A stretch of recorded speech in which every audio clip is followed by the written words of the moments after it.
Good evening, councillors. I now open the ordinary council meeting on the 26th of July 2022 at 7:07 p.m.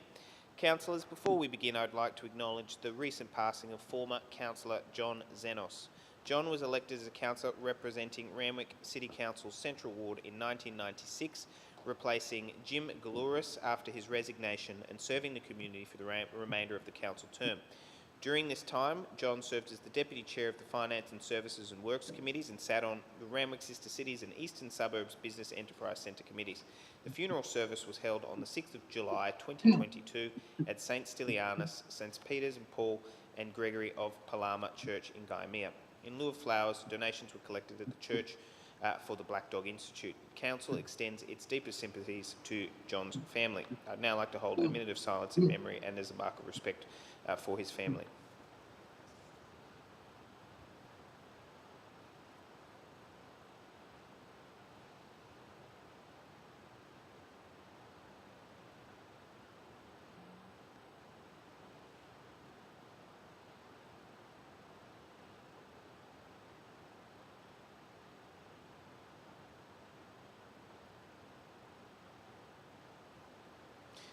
Thank you, councillors. I will now read the prayer and the acknowledgement. The prayer, beginning, Almighty God, we humbly beseech you to bestow your blessings upon this council and to direct and prosper our deliberations to the advancement of your glory and the true welfare of the people of Randwick and Australia. Amen. I would now like to acknowledge country. I would like to acknowledge that we are meeting on the land of the Bidjigal and the Gadigal peoples who occupied the Sydney coast as being the traditional owners. On behalf of Randwick City Council, I acknowledge and pay my respects to elders past, present and emerging, as well as any Aboriginal people who may be in attendance or listening today. I now call for apologies and granting of leaves of absence. Councillors, you can now be seated.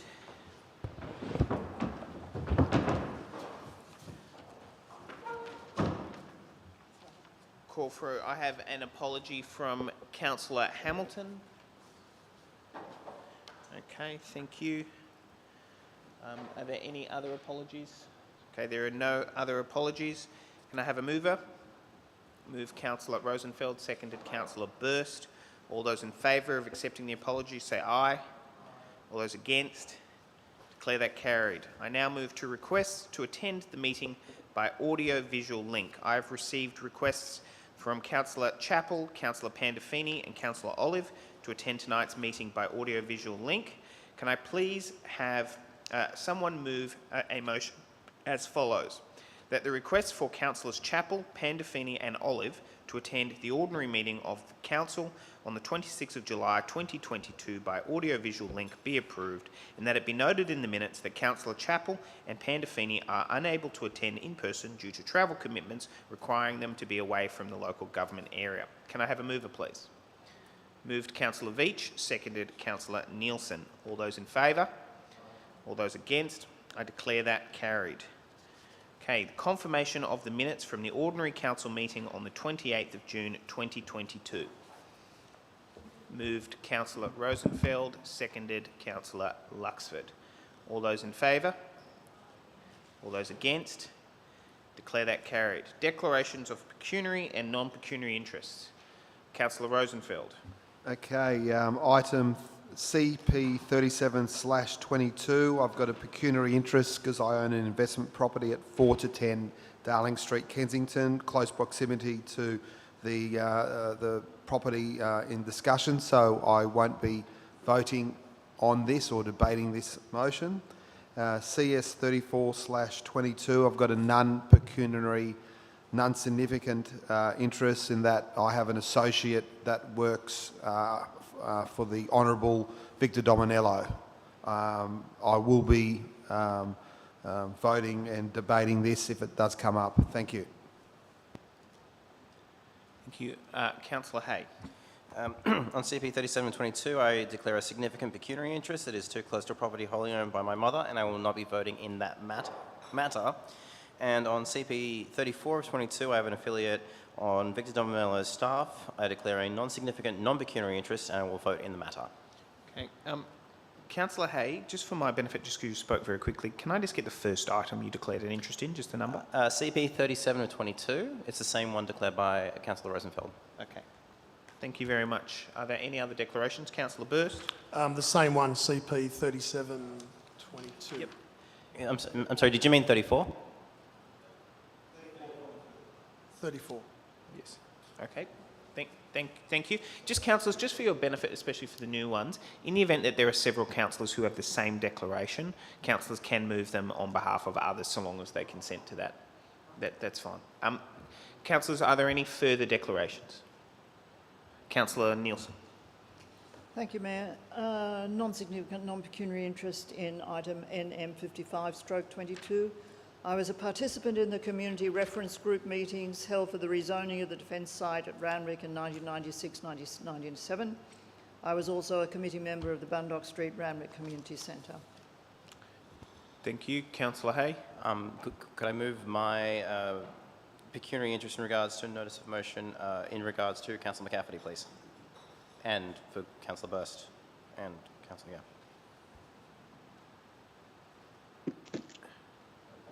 on CP 34. Mr. Kelly, can you just go up just so I can get a clear idea of it, just to be clear? Essentially, all the Liberal councillors will declare the same interest on matters CP 34. And it's a non-significant, non-pecuniary, and they will be participating. Okay, thank you. Are there any further declarations? Okay, I have a declaration as it relates to NM 39/22, notice of motion from Councillor D'Souza. I have a non-significant, non-pecuniary interest where a personal friend of mine works for the architect that designed the proposed amenities. To my knowledge, he did not work on the project. However, to avoid any consternation as to my participation, I will not be participating in the matter. Thank you. I will now move to addresses of council by members of the public. I need to read the chairperson's announcement, beginning with the privacy warning. In respect to the Privacy and Personal Information Protection Act, members of the public are advised that the proceedings of this meeting will be recorded for the purposes of clause 5.20 to 5.23 of Council's Code of Meeting Practice. Audio-visual recording of meetings is prohibited without express permission of council. A person may be expelled from a meeting for using or having used an audio-video recorder without the express authority of council. Now to the announcement of speakers. All members of the public will have a maximum of 4 minutes in which to put forward their case with no extensions available. Presenters will be stopped when their 4 minutes of time has expired. Councillors may, however, ask questions of the presenters at the end of each public submission. Our first speaker for this evening on the item of NM 55/22, notice of motion from Councillor Olive that no development of the Randwick Barracks until there is proper community consultation and a revised DCP is Mr. Anthony Ryan via Microsoft Teams. I will then go to NM 51/22 from Councillor Burst relating to Mr. Henry Twaddle speaking in favour of. Mr. Ryan, could you please speak to notice of motion from Councillor Olive? Mr. Ryan, could you please take yourself off mute?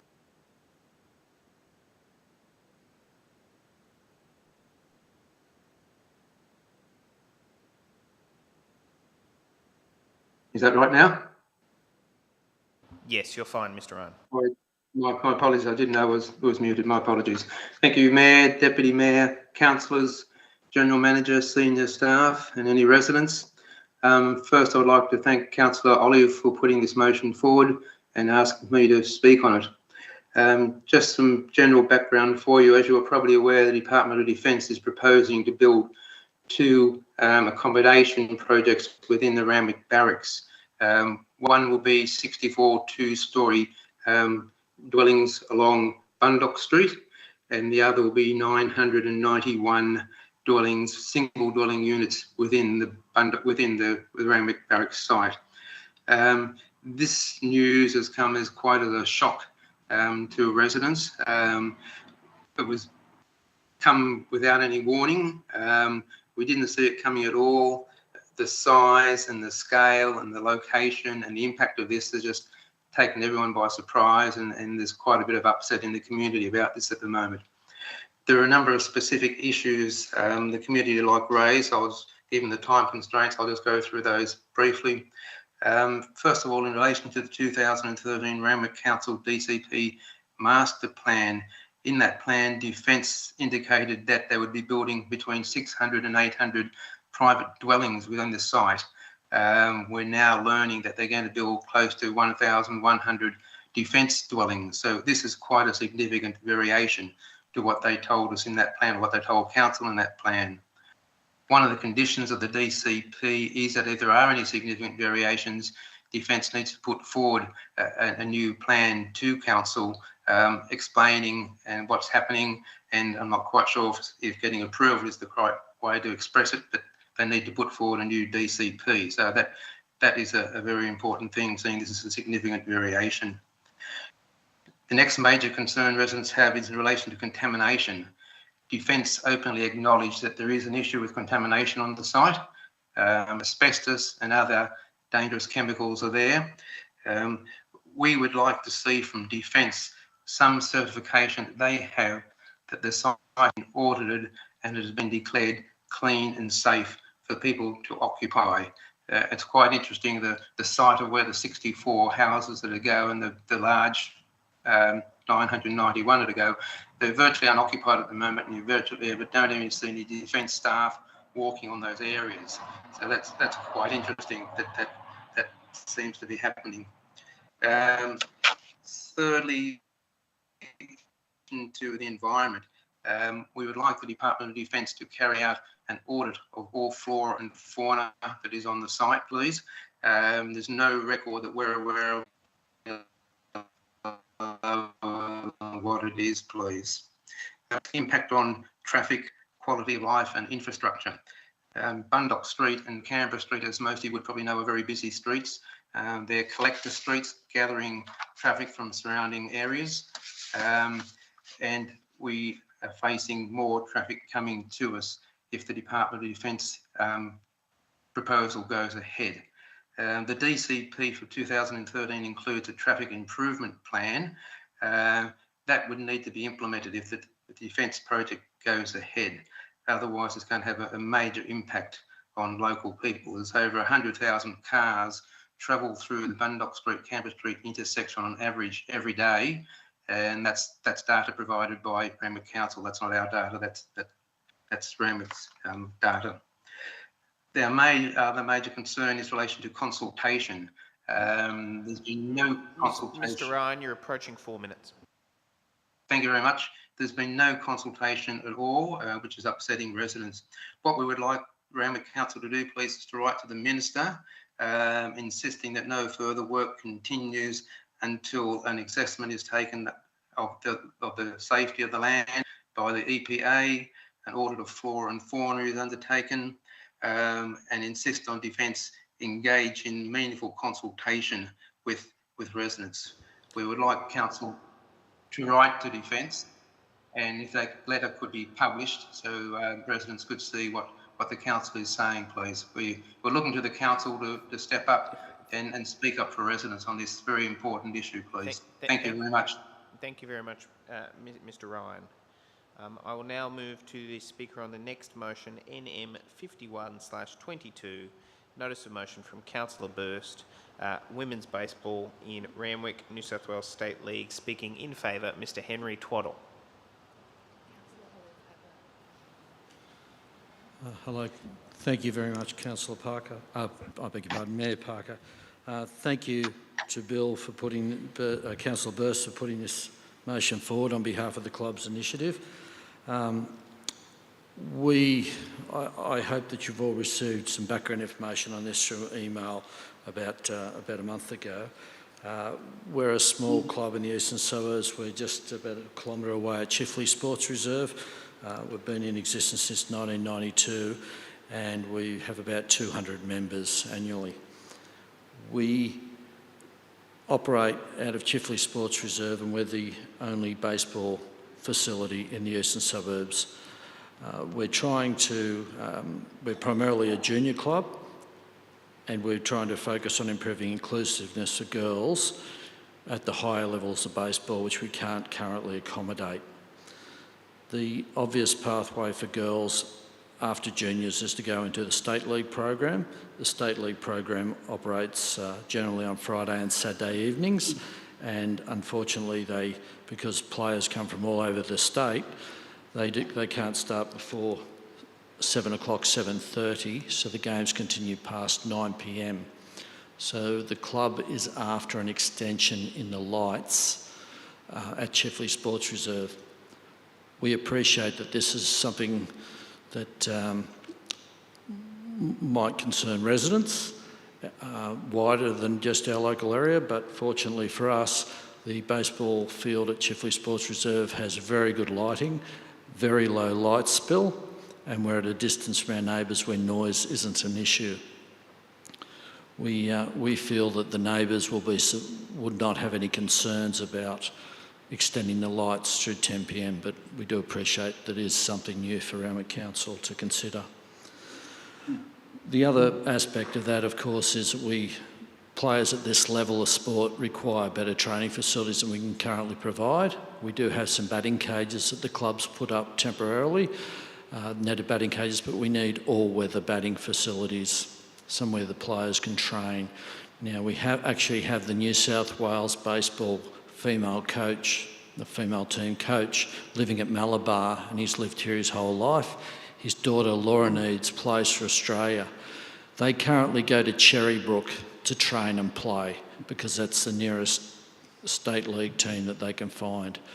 If we were able to obtain an increase in hours for lighting and an improved batting facility, we'll be able to start our own state league team at Eastern Suburbs, and Peter and Laura will be able to be involved with that program. The only other thing I have for consideration in improving the facility was for some spectator seating, some modest spectator tiered seating, but that's a relatively minor issue to the first two. Is there any questions? Thank you. Are there any questions, councillors? Councillor Burst. Thank you, Henry, for coming down tonight. The initiative to get more women and junior women into sports is commendable, and we've got a great opportunity here to do that, to get all the young girls in our area to start playing baseball and increase their participation in that sport. So, Henry, the question I've got is, if we extend the hours for the training and the game, that would be basically from a Wednesday through to a Saturday night, by 1 hour. That means junior girls and senior girls baseball can be played at Chifley, is that correct? That's right, that could happen straight away. Straight away. So at the stroke of a pen, we could have girls playing baseball on a Friday and Saturday night in competitive sports, in competitive areas out at our Chifley field. The all-weather batting facility you were talking about, I noticed in the email you sent that you did a rough design, but on the western side of the Chifley Sports Field would be an area that could be considered. And you were saying the reason for that is to keep noise down and help the residents? That's correct. One of the things we prided ourselves on is having a very good relationship with the residents at Chifley. We're very conscious that we don't want to disturb the amenity of the residents. So it seems like a no-brainer to put it over near the Bunnerong Road side car park, away from all the residential area. So cars coming and going would not affect any of our neighbours. Okay. And also improving spectator seating. So it'd be putting some extra seating in for field 1. So parents can enjoy watching their children play baseball. That's correct. We also accommodate softball at the fields too, Councillor Burst. During last summer, St Catherine's Schools program ran out of Chifley. So we're hoping to encourage girls to play both softball and baseball. But baseball at the higher level is is our primary goal right now. Okay, thank you, Henry. So basically, if we can extend the hour by an hour on the Wednesday through to Saturday night, we could have girls junior baseball up and running next week, and the all-weather baseball facility and spectator seating can be more a medium-term thing we look at over the next 12 months. Absolutely, I develop realise and- Yeah, okay. that's Right. not going to happen overnight. Thank you very much, Henry. No, thank you. I have a question from Councillor De Souza. Hi, Henry. Thank you for coming.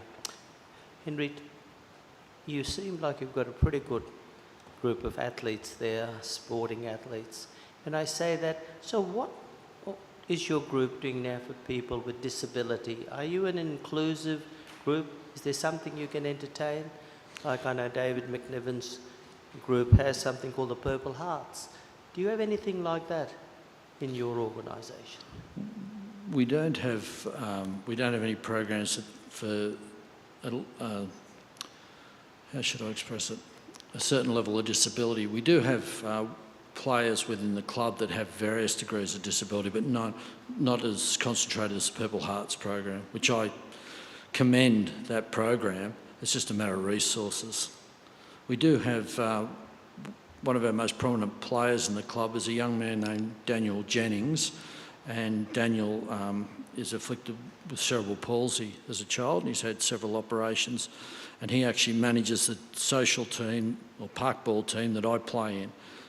So we do have some people that from that background. Thank you. But it's something that you're considering entertaining, the idea of making it more inclusive and acceptance of all, so many of our people with disability can have a full life. Absolutely. Thank you. Thank you very much. Absolutely. Thank you. Are there any further questions? There being no further questions, thank you very much, Mr. Twaddle. Thank you very much, councillors and Mayor. Thank you. We will now move, and I will call back Mr. Ryan, if that's all right. We'll actually return to NM 55/22, which is no development in the Randwick Barracks. Because Councillor Olive is joining us via audio-visual link, it's actually very hard to see that he had a hand up to ask Mr. Ryan. So, Councillor Olive, to ask your question. Yes, I just want to ask Mr. Ryan the extent of community concern about this particular issue, that it's not just one person, there are quite a number of people. Can you speak to that, Mr. Ryan? Yes, there are quite a large number of residents who are concerned about this. It extends to people along Bundock Street, especially those that are facing into Randwick Barracks area, and it also extends to people in the leading streets in Canberra Street, Ellen and Hendy Street. So there is quite a very strong movement there.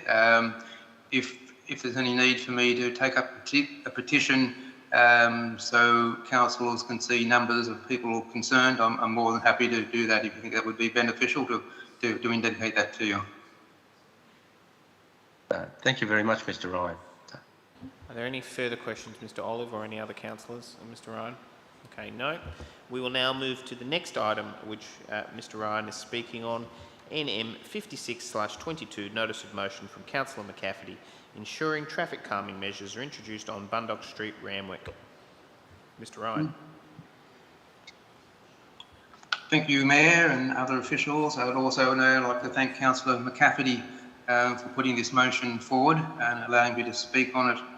As I touched on before when I was talking about the Department of Defence development, Bundock and Canberra Street are very busy streets, especially Bundock Street. It's a collector street, and we have over 10,000 cars coming through the intersection every day. Bundock Street is a very straight, long street, and it invites a lot of speeding along there. We have a history of crashes, and just recently in May there was a major crash involving 2 cars, and we were very fortunate that there were no deaths from that. We need some safety improvements immediately. We need something to slow down the traffic, and we need something to make it much safer for pedestrians to cross, because at the moment for pedestrians to try and cross Bundock Street, Canberra Street intersections of a morning or an afternoon, it's near impossible. There's no crossings there at all. And many people have to walk a block or do walk a block away because they're just too scared to cross there, especially with children. We also now have the potential of the Department of Defence development, which is going to make things even worse. The residents have been asking for two main features, one for a roundabout to be introduced and for some form of pedestrian crossing, whether it be a wombat crossing or pedestrian refuge put in there. Early in June, I met with the General Manager, the Director of City Services and the Integrated Transport Manager, and we went through all the possible options. And I would like to thank those people for inviting me to that meeting and giving me the opportunity to present what the residents wanted and are after. At that meeting, the Integrated Transport Manager indicated that he would not support a roundabout or crossings at this stage. However, he's put forward a range of other improvements that could be introduced right away, and some others which are subject to investigation. They are listed for you in the agenda, so I won't go through those now. You can see them. So, if those that are listed for introduction right away and those subject to investigation could be introduced, that would be a great assistance to us, and we'd really appreciate that.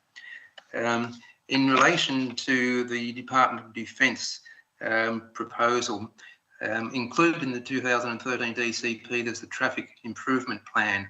Part of that relates to calming traffic in Bundock Street and partly in Canberra Street. If that was introduced, that would more than be a much better option than having a roundabout or even pedestrian crossings, because it would reduce the amount of traffic in Bundock Street and Canberra Street significantly. So that would be a great benefit. And I indicated to the people at that meeting that I would accept that option on the proviso that these other items which are in the agenda are also introduced as well. I do have and did have a major concern that if for some reason or other the Department of Defence development did not go ahead or its format changes and the traffic management plan was not introduced, we would have the situation where there's no traffic plan, we'd have the situation where there's no roundabout, and I wasn't particularly happy with that. The General Manager offered that if that situation arose, that the Defence plan did not go ahead, she would be prepared to take the traffic improvement plan to Council to vote on to get their approval that was introduced. So if that was the case, that would be good, and I thank the General Manager for that initiative. Thank you indeed. So we are happy with the initiatives which have been offered to us. The sooner they can be introduced, the better. But it's a good start, and we thank all those involved in this process. It's a very dangerous street at the moment, and something needs to be done to improve it for motorists and especially for pedestrians. So we would like Randwick Council to support this and ask that these improvements are introduced as soon as possible, please. Thank you very much. Thank you very much, Mr. Ryan. Are there any questions of Mr. Ryan? There being no questions, thank you very much. We'll now move to the next item, NM 61/22, Notice of Motion from Councillor Veitch, Infrastructure Budget Shortfall for Randwick Girls and Boys High School. Speaking for Ms. Leanne Bergen, coming via Microsoft Teams. Good evening, councillors. Thank you for allowing me to speak in favour of the motion from Councillor Veitch. I'm a parent who has children attending both Randwick Boys and Randwick Girls High Schools. I am also an office bearer of the Randwick Girls PNC and a retired office bearer from Randwick Boys PNC. There's no question that our public school teachers and staff are doing an amazing job educating our students with dedication and enthusiasm. What is lacking, though, is the infrastructure to support our teachers and students. Our school buildings were designed mid-last century with no significant upgrades in decades. Some of the very specific shortfalls identified by the department itself in its final business case last in 2021, were that the existing buildings do not comply with the Building Code of Australia. The schools contain concrete cancer. They have also had asbestos. Access and egress does not comply with the Disability Discrimination Act. Services and equipment do not comply with fire safety regulations. A new substation is required to support electrical infrastructure. The older style school facilities do not meet current pedagogy and are not future focused. Learning spaces do not meet the department's educational facilities standards guidelines. We cannot offer some subjects due to the lack of specialist teaching spaces, example, marine biology, woodwork, and to some degree, cooking, food tech. Prospective families who attend our open nights make the same comments each year. They get a great feel for the school community. They love the enthusiasm, but they do note and lament how run down the facilities are. This could go a fair way to explaining why there is such a disproportionate number of local enrolments in non-government schools, with only 22% of eligible students enrolled at our local Randwick High schools. This is less than half of the statewide average.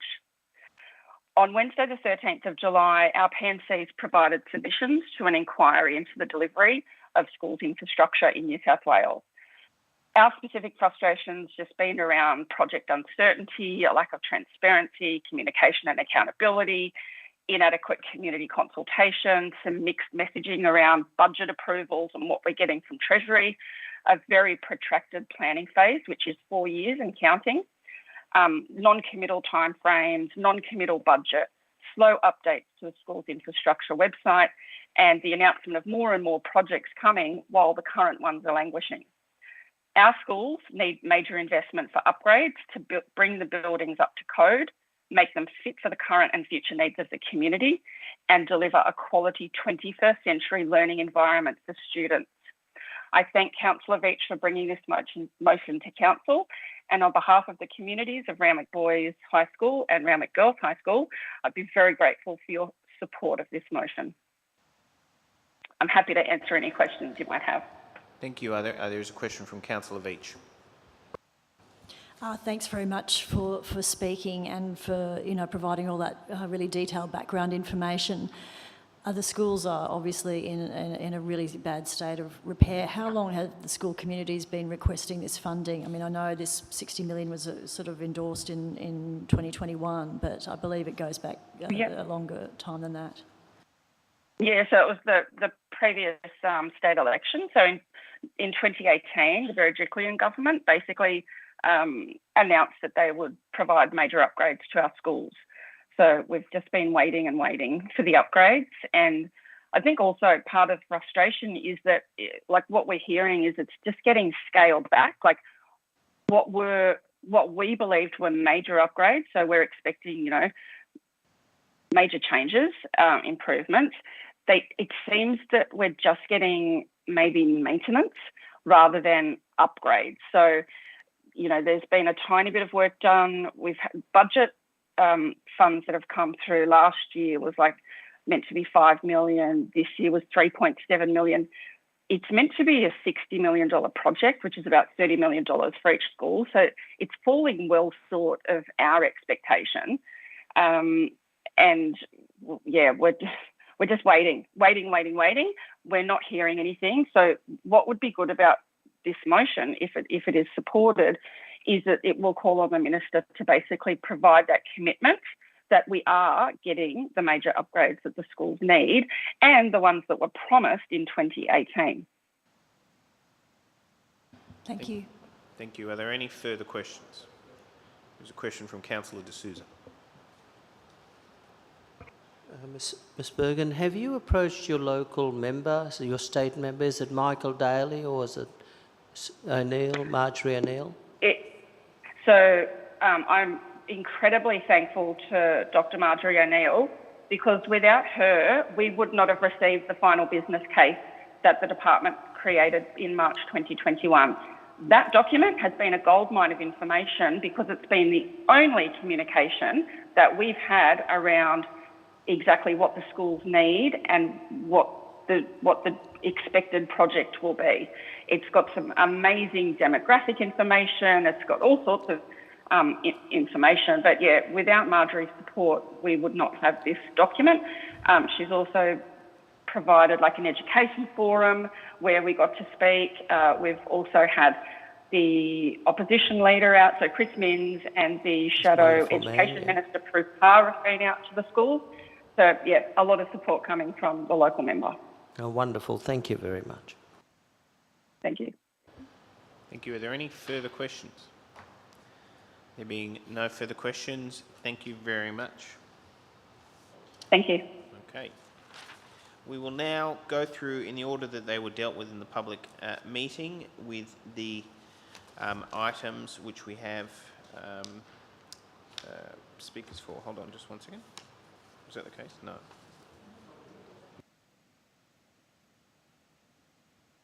My apology, councillors, slightly confused.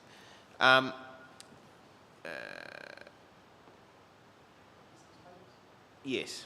No, we're going through the items on the which we have speakers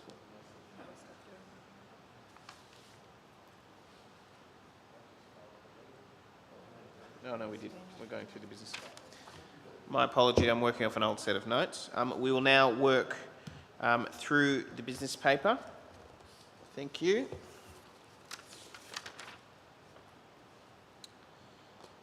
Beginning with mayoral minutes, and I will begin with the supplementary mayoral minute, MM 27/22, regarding Mr. John Zenos. I note that my comments were stated at the beginning of the meeting. We've held a minute of silence and move that council holds a minute of silence in remembrance and make a donation of $500 to the Black Dog Institute to be funded from the contingency fund in the name of former councillor John Zenos. I commend the mayoral minute to the floor. Are there any speakers? Councillor Luxford.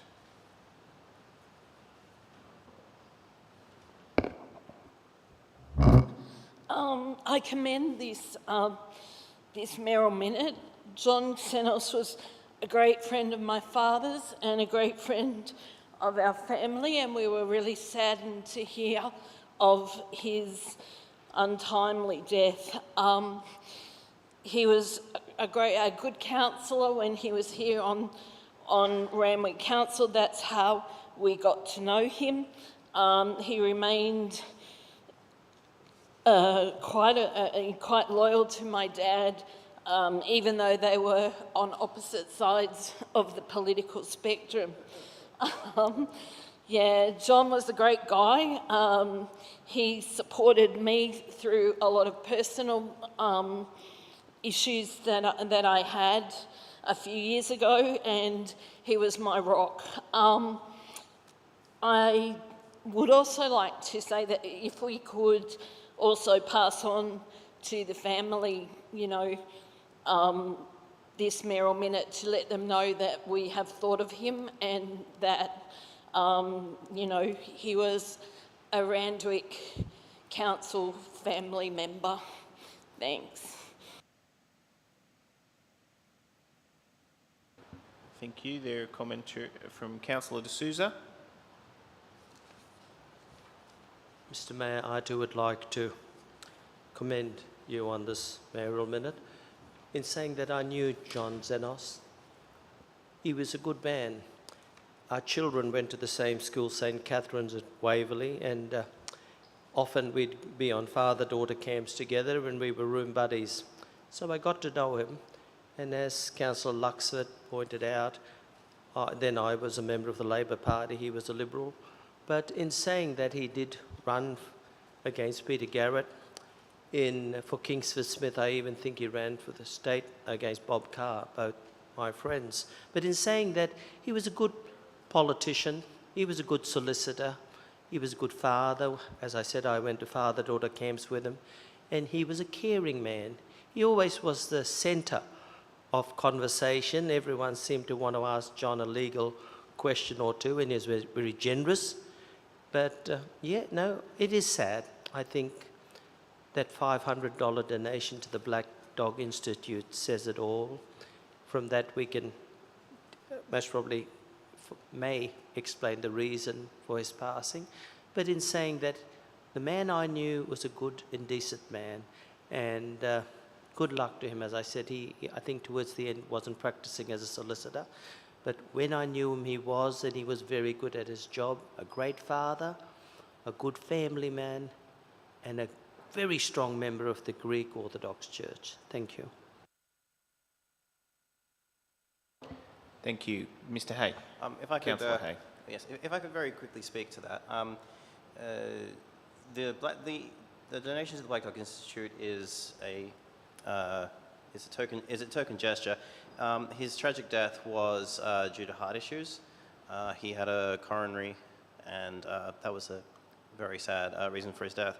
But yes, he was a great representative of the Liberal Party, a great representative of Randwick Council, and he stood for what he believed in, and we all commend his passing. I'm sorry. I think we understand. Councillor Rosenfeld. Yeah, just very briefly, I didn't know John Zenos, but I was told by a fellow Liberal Party member that he actually came to council winning a by-election in Central Ward as a Liberal, which is no mean feat, so I commend him for that achievement. Thank you. Are there any further speakers? There being no further speakers, I now will put the mayoral minute. All those in favour? All those against? I declare that carried. Thank you. I now move to MM23/22 Community Language Collections at Council Libraries. Thank you. 1 second. Thank you, councillors. I take it that you have all read the mayoral minute. This mayoral minute simply seeks to ensure that there are additional language resources in our Randwick libraries. It is a constant request of mine when dealing in particular with our local and quite vibrant Bangladeshi community, the importance of having books in language. I note that International Mother Language Day actually emerged out of Bangladesh after what was quite a very difficult history, and it is a very close and very sensitive topic for many members of our community.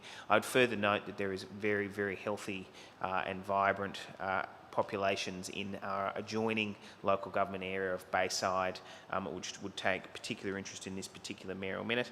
I think it does speak to itself. It simply seeks for a review of our community language collection to ensure that the language collection contains a variety of languages, including those spoken within the LGA, but importantly in adjacent LGAs, which very regularly go to our excellent library facilities that are very attractive not only to Randwick residents, but importantly to nearby residents in surrounding areas. I commend the mayoral minute. Are there any speakers?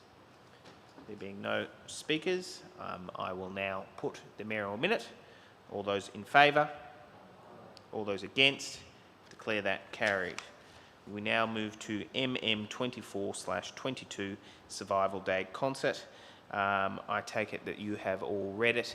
I, along with from a face value, was present at this year's Survival Day Concert, which was a initiative which originated from a meeting with myself, Sharon Smith, as well as Roxanne Fee at the La Perouse Museum with Uncle Vic Sims, stating the importance of restarting to have live music performances down at La Perouse, marking Survival Day. I personally attended and thought it was a great success. It was very widely attended by members of the community, including our First Nations community as well. Importantly, this is not seen as a substitute to what are very vibrant and well-attended Australia Day festivities, but as an addition to provide Randwick Council residents with a choice, the ability to attend 2 events on that day, marking that January 26 means many different things to those across our community. I think this is an important, but not only that, a modern approach to dealing with our National Day. Commend the mayoral minute. Councillor D'Souza. Yes, Mr Mayor, you have my full support for that. I do remember seeing you there, and Uncle Vic Sims and his group doing a wonderful job. Congratulations to Roxanne Fay and her team too. It was a wonderful way of celebrating Australia Day, an alternative maybe Australia Day, but in saying that it brought our community together. I saw a lot of our Indigenous families there. I saw Auntie Barbara, of course, and her team. I saw the Longbottoms, and I saw the Sims, and I saw all the different groups. But they all had, with Uncle Vic leading the team and the group, it really was an enjoyable afternoon. It was a picnic in the park, and I did say I saw you there, and I'm glad you're supporting it, and I hope this, they say big things, small things grow and all that, but in saying that, I think this is the start of something very big. So I commend you and thank you for supporting our local Indigenous families. Thank you. I have a hand up from Councillor Chappell. Thank you, Mr. Mayor. Just a very brief question on this item. I note the day is called a Survival Day concert. I recall from Auntie Maxine's contribution at beach breaks on the weekend that the language she used was Invasion Day. Can I just get some clarity about who we've consulted about using that particular terminology and whether there's scope to reconsider that in future? What I will do is I will answer my interpretation as to this mayoral minute and then throw to the relevant officer. As it relates to the naming, I think it would be very appropriate to extensively consult with not only the local Aboriginal community, but also more broadly as to the appropriate naming of that. I would further note that the motion simply states to consider as part of the review of Council's annual calendar events the inclusion of a Survival Day concert at the La Perouse Museum on January 26th of each year. It is not my view that it is prescriptive that it has to be named in a particular way. However, what I would hope is that the manner in which we engage around properly identifying whatever event it is and what form that we do is made in an inclusive way that ensures the ongoing continuity and sustainability of an event in a way which is not made out to be anything other than it is in that way. So I think that the wording here is in order to sensitively go forward and to establish a much loved community event going forward. But I don't see it as prescriptive. I'm happy to throw to any relevant officer if there is any different opinion as to that.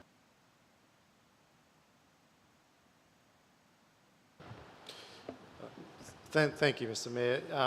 Yes, the name of the event is ultimately a matter for Council, and Council will be considering this event in the context of its schedule of events, and it will have an opportunity once it's reported back to Council to decide on a name for the event.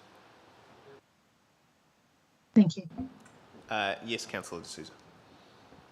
So, Mr. Mayor, at the end it says there is no financial impact to Council in relation to this matter at this stage. So the performers and all that, do they just nearly for nothing? Or should they be paid, or should we consider some form of remuneration for these people? I'm more than happy to answer that, Councillor D'Souza. The 2022 concert involved a remuneration which was funded from the La Perouse Museum budget. This motion simply calls for its consideration as part of the review of events. It is my belief, and correct me if I'm any wrong, that the schedule of the review of the events will happen prior to this potential event. I would assume that enclosed within that there would be an envisaged budget. I know that there was a financial cost in the payment of performance as it related to the previous year's concert.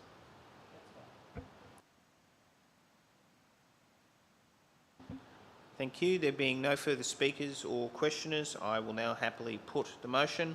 All those in favour? All those against? Declare that carried. Thank you very much. We will now move to MM25/22 Snape Park Amenities Project funding.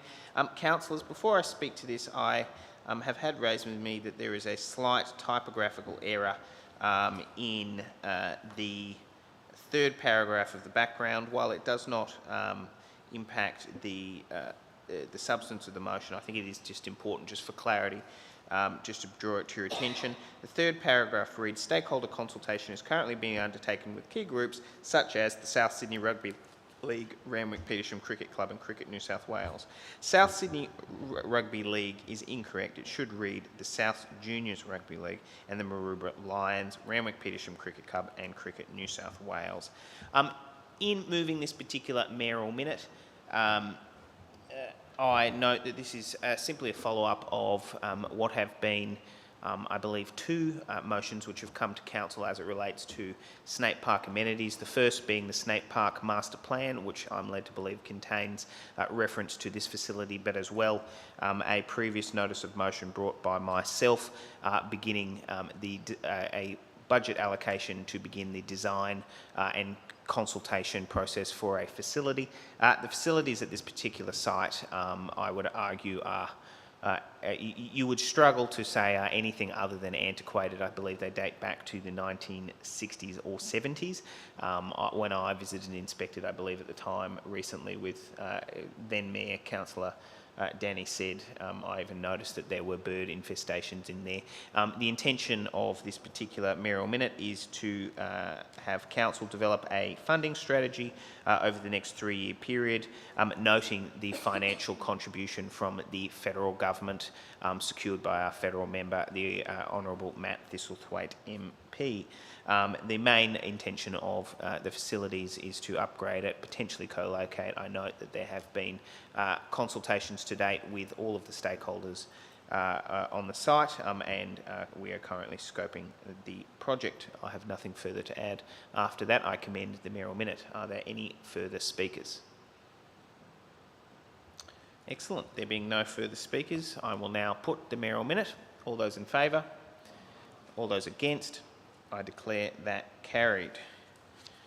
Thank you. MM 26/22, Randwick Petersham hosting Cricket Island at Coogee in September or October of 2022. I have circulated the text of the motion and the background. This has come from a request generated from the Randwick Cricket Petersham Club, who will be hosting Cricket Island later this year. I note that there has been similar support from Randwick City Council in the past, and I am simply conveying this request to Council for their consideration. I commend the mayoral minute. Are there any speakers? Very quiet today. Yes. Yes, Councillor Chappell. Not so much a speech as a question. Obviously, love sport, very good. I note that their request has been for in-kind support, and I was just interested. I note that the hosting of a civic reception is costed at $5,000. Now, my assumption of in-kind support would be that would mean we would give them the room, but $5,000 seems significantly more than that. So could you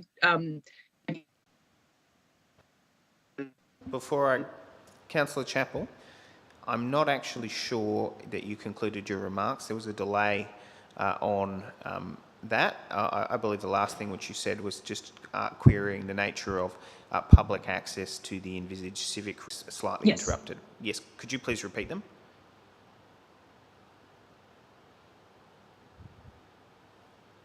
Okay, I'll take it that was the total of the question. No, that was all. Just those two.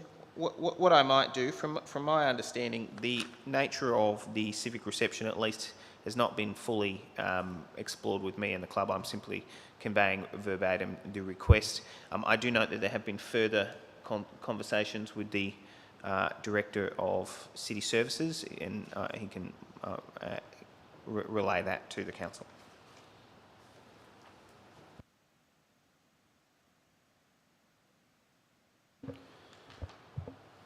Thank you, Mr Mayor. Just in relation, if I can break down those questions, and please, Deputy Mayor, relay your question if I fail to answer one of them. But the question in regards to public access, the cricket games leading up to the major event will be publicly accessible.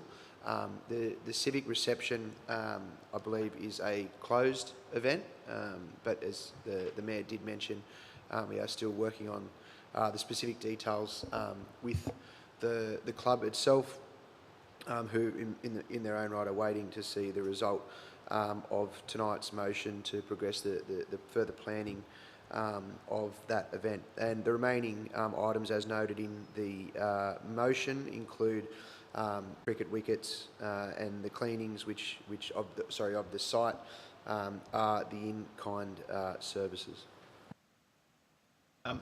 Just for, and there was an intention, at least expressed to me, to involve as much of community sporting participation with the players as possible, including potentially access to training and potentially hospital visits as well. Okay, thank you. Councillors, are there any further questions? Councillor Chappell. Sorry. Thank you, Mr. Just brief. Just the $5,000 for that civic reception. Can you let me know what part of that is room costs and associated things, and then what the rest is going towards? Because it's quite a large sum.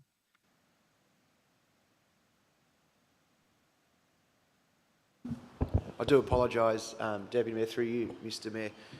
The line broke a little bit there. The $5,000 is not in kind. The $5,000 is a financial contribution towards a civic reception. The remaining items in the Mayoral Minute are noted as in kind.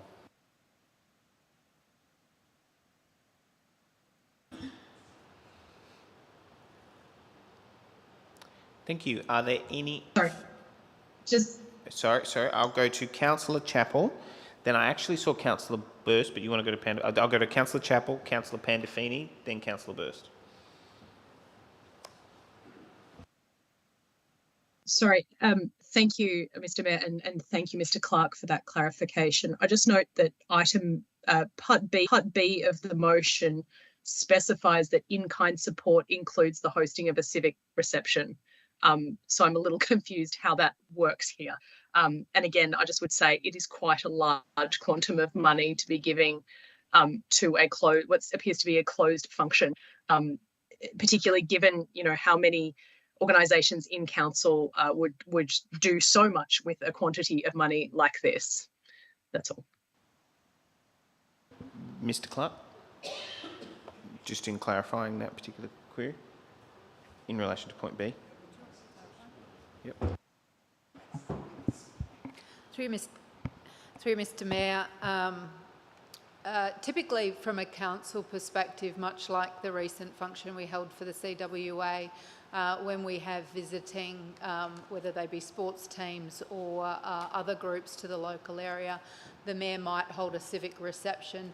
The reason for having a closed reception is to do with the cost, is to limit the cost, and really, I guess it's always been considered somewhat of a thank you or a sponsorship in relation to the benefit that those visiting. Councillor Veitch. Oh, sorry, my apologies. Councillor Pandolfini, Councillor Burst, then Councillor Veitch. That's okay. I just also note that it does seem to me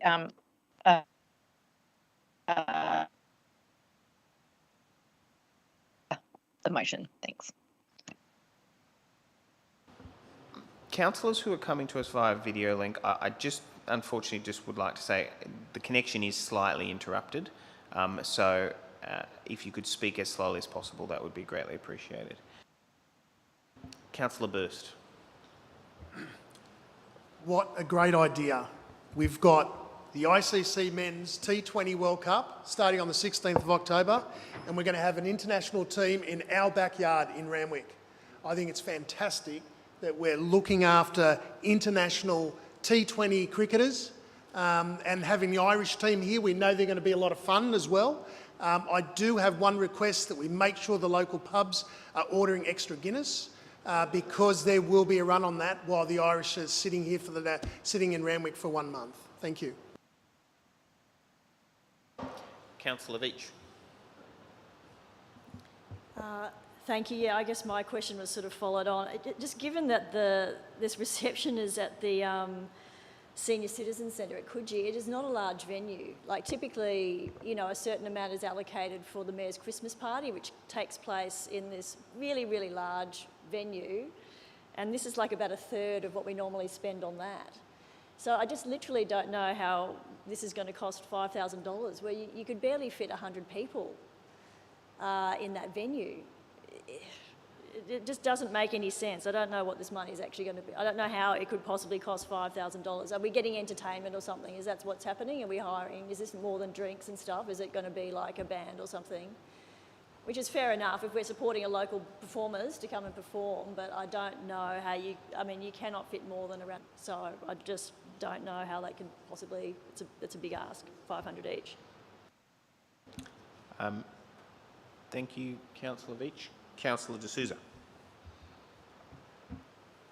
Mr. Mayor, you have my full support on this one. I tell you why. You know, Coogee is the jewel in the crown. I think later on Councillor Hay has, in one of his notice of motions about tourism and videos. Now, look at this amount. It might sound like a large amount, but we're investing in tourism. So really, it's a great idea.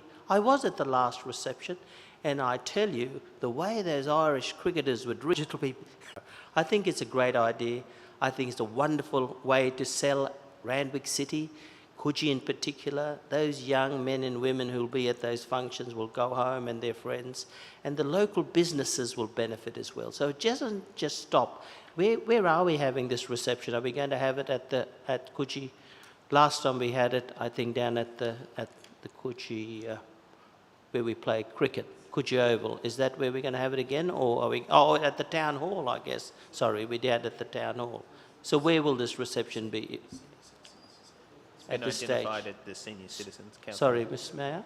At the Coogee Senior Citizen Centre on site. Well, that's wonderful, because then we'll get the flow-on trade for the businesses. So no, you've got my full support anyway. This is a small amount for the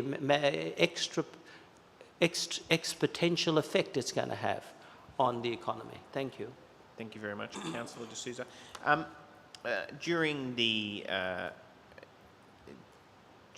previous speaker, the General Manager just handed me a comparative costing for other civic receptions. I'm happy to hand to you just to give councillors context as to the level of spend for civic receptions. Through you, Mr. Mayor, I mentioned before that the last civic reception we had was the CWA 100th anniversary. For that civic reception, which I know a number of councillors attended, that was costed in the council report at $13,000, just to give a bit of an indication as to cost and function. Thank you, councillors. Are there any further speakers?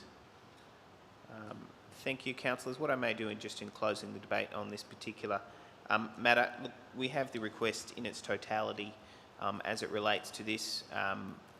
The decision on the items or the composite parts really are a matter for council. I don't have a... I will now call for a vote. All those in favour? All those against? I declare that carried. Thank you. We now move to urgent business. Councillors, Sort of an update on the Save the Bay Coalition campaign in relation to the CAMA. Yes, so just to summarise, we have expressed our objections to this before, and there's been motions and Merrill. Now with the Federal Environment Minister, Tanya Plibersek, in the process of being assessed, and the community, Save the Bay Coalition, and a number of community members have been calling on the community to write letters to the Federal Environment Minister and calling on Council. And so this would be essentially lending our support and the weight of Council. A required date for us to contact the Minister for the Environment, I believe. Is that the case? And that this is currently under active consideration. I've previously ruled on urgency motions that they would be considered as time sensitive. This clearly fits that, and as a result, as the chair, I will consider it as urgent business. Can I now have a mover to consider the urgent business, please? I actually need a resolution of each. Do I have a seconder? Seconded, Councillor Said. I'll now put it. All those in favour of considering it as urgent business? All those against? Against, Councillor Rosenfeld. I declare that carried. Councillor Veach, you can now move your urgent business. Thank you, Mr. Mayor.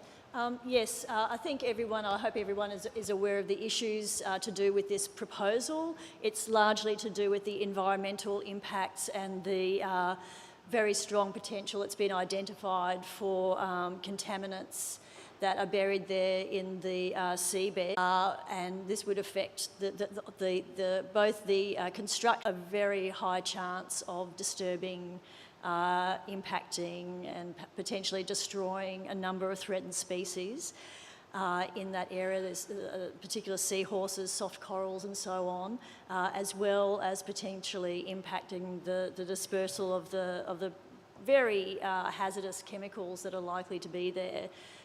May also result in swimmers not being able to use the beach. I understand the fishing community is also very strongly opposed, and so I hope you will support the motion. It is essentially reiterating our ongoing support. We've written to state ministers, and we are now writing to if supported, would be writing to The biodiversity offset strategy prepared by a qualified marine biologist who would be able to review and point out the negative impact on marine life, the seagrasses and ecosystems. Now, as far as I know, this hasn't occurred. And I have, and I'm sure the lady is listening, I think it's Bella Glennie. She points out to me that, the testing that was done by the EIA, to quote her, are grossly inadequate. She also points out that Botany Bay historically was a dumping ground for industrial waste which lies dormant in sediment in the bay. And once we start churning up the sediment, she says, we will be digging up more than toxins and industrial pollutants.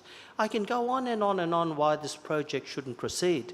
But on this occasion, I think we've had a change in government.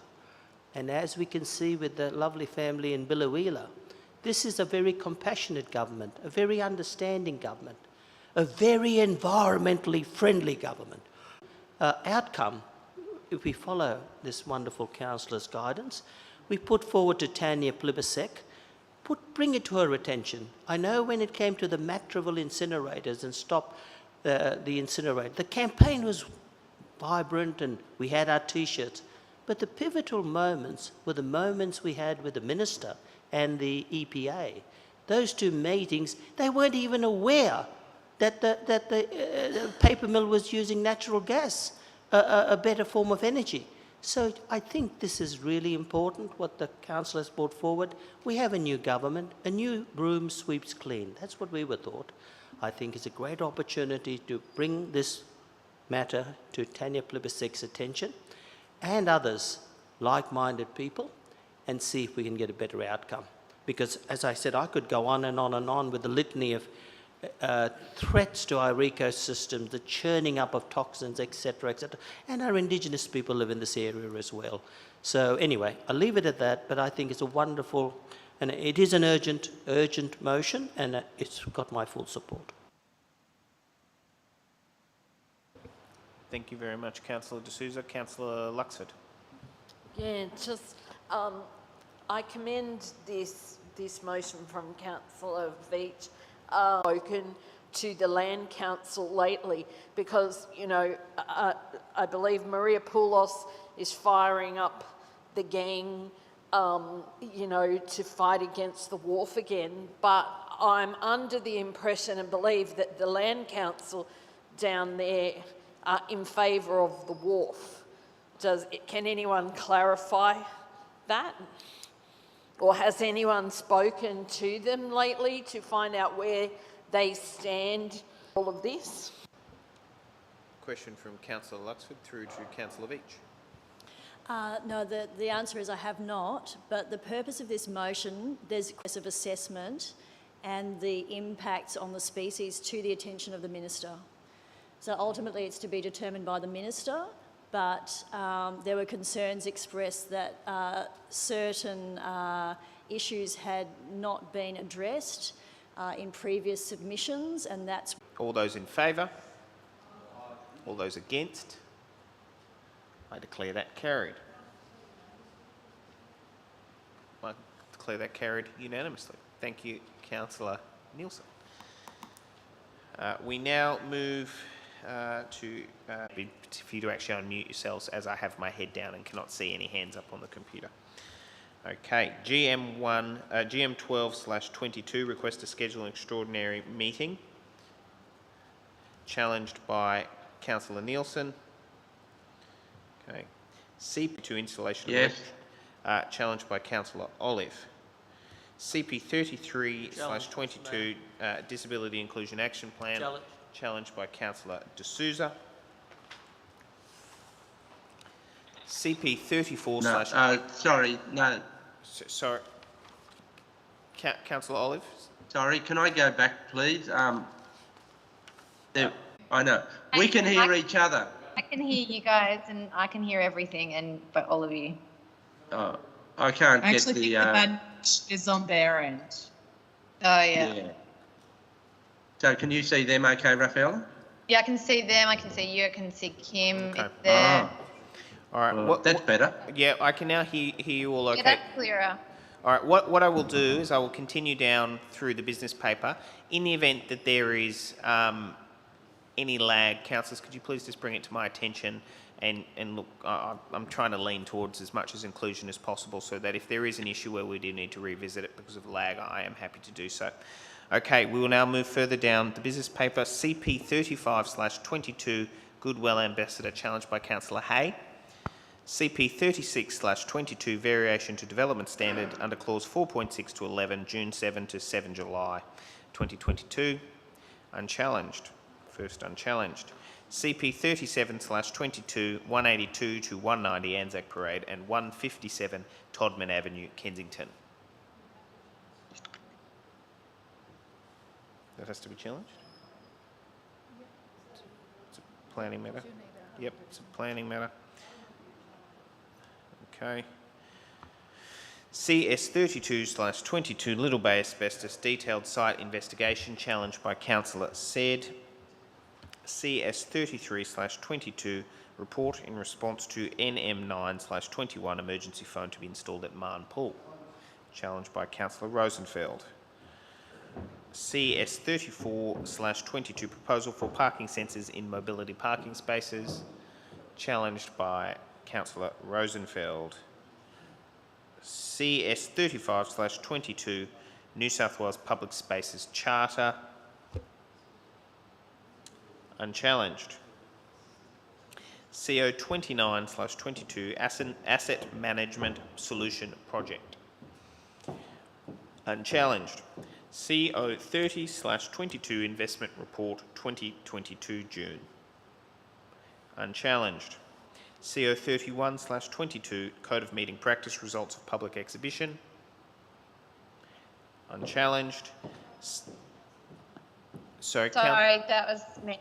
Yep, Yeah. Councillor Penn, can I just confirm you are challenging CO 31/22, Code of Meeting Practice? Yes. Okay, Pandafini. Okay.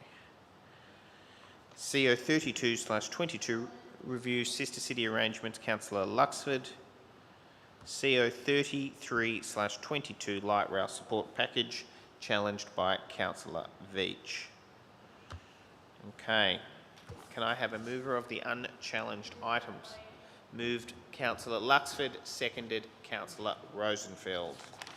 All those in favour? All those against? Declare them carried.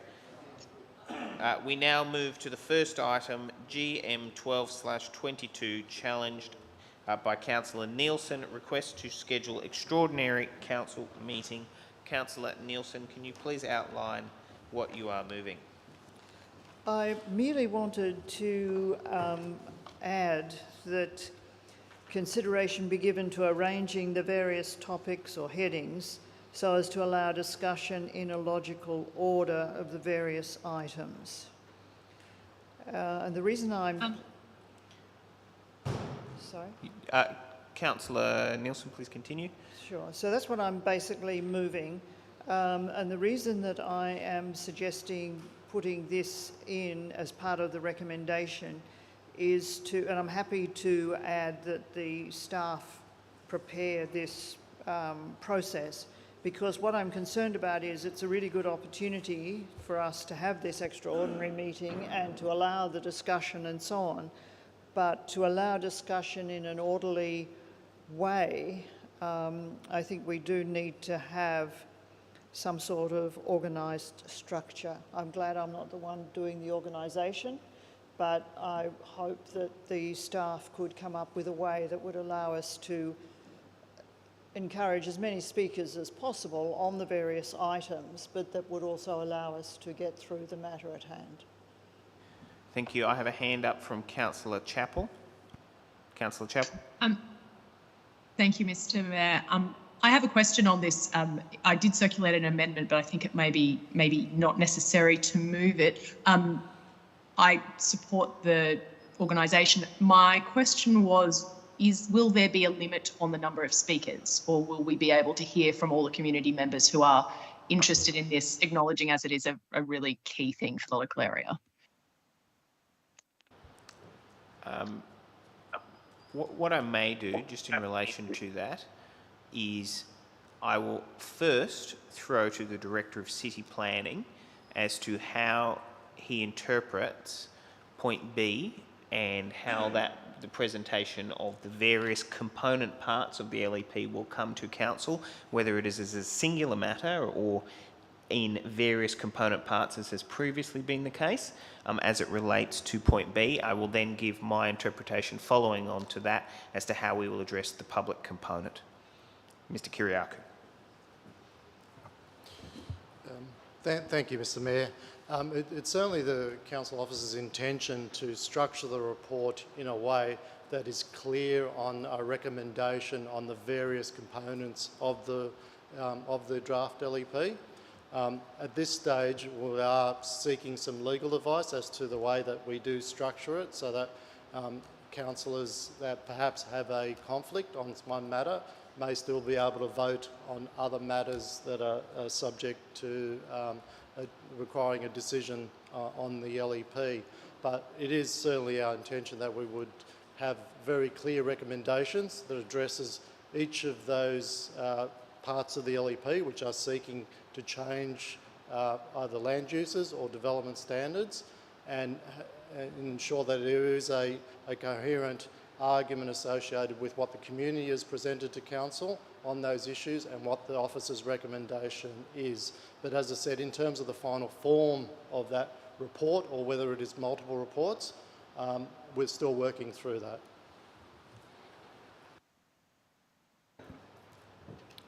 In light of that advice, I'm unsure as to how Council would best go about facilitating all public contributions in line with the Code of Meeting Practice, and I would just potentially throw to Councillor Nielsen if she would consider clarifying point B so that consideration be given to arranging the various topics, so allow to discussion in a logical order and separate constituent parts. Councillor Nielsen, would you be open to that? I'm happy to include that, yes. Okay, thank you. In light of that, I will happily state that how I would go about dealing with the public component, it would be as openly as possible to allow public speakers to speak on as many of the constituent parts as required, and so long as they were substantively talking about various about different issues on the same topics. For example, if there was a heritage consideration in the heritage section and we were discussing separate addresses, but people were talking against the particular recommendation, I would think it would only be fair for there to be multiple individuals speaking on the matter, even if it is necessarily against the recommendation or for the recommendation for that matter, and that would be the way in which I would approach chairing that particular matter. Councillor, I believe there was a hand up from the councillors coming via audiovisual link. Councillor Chappell. Sorry. Thank you, Mr. Mayor. I was just wondering if I could ask Councillor Nielsen if she wouldn't mind perhaps incorporating something along those lines in her motion, just to make it abundantly clear that we're not seeking to cap the number of people who are going to contribute on the LEP. What about if I were to add a point C, which would encourage encourage wide participation from residents. Yeah. Yeah.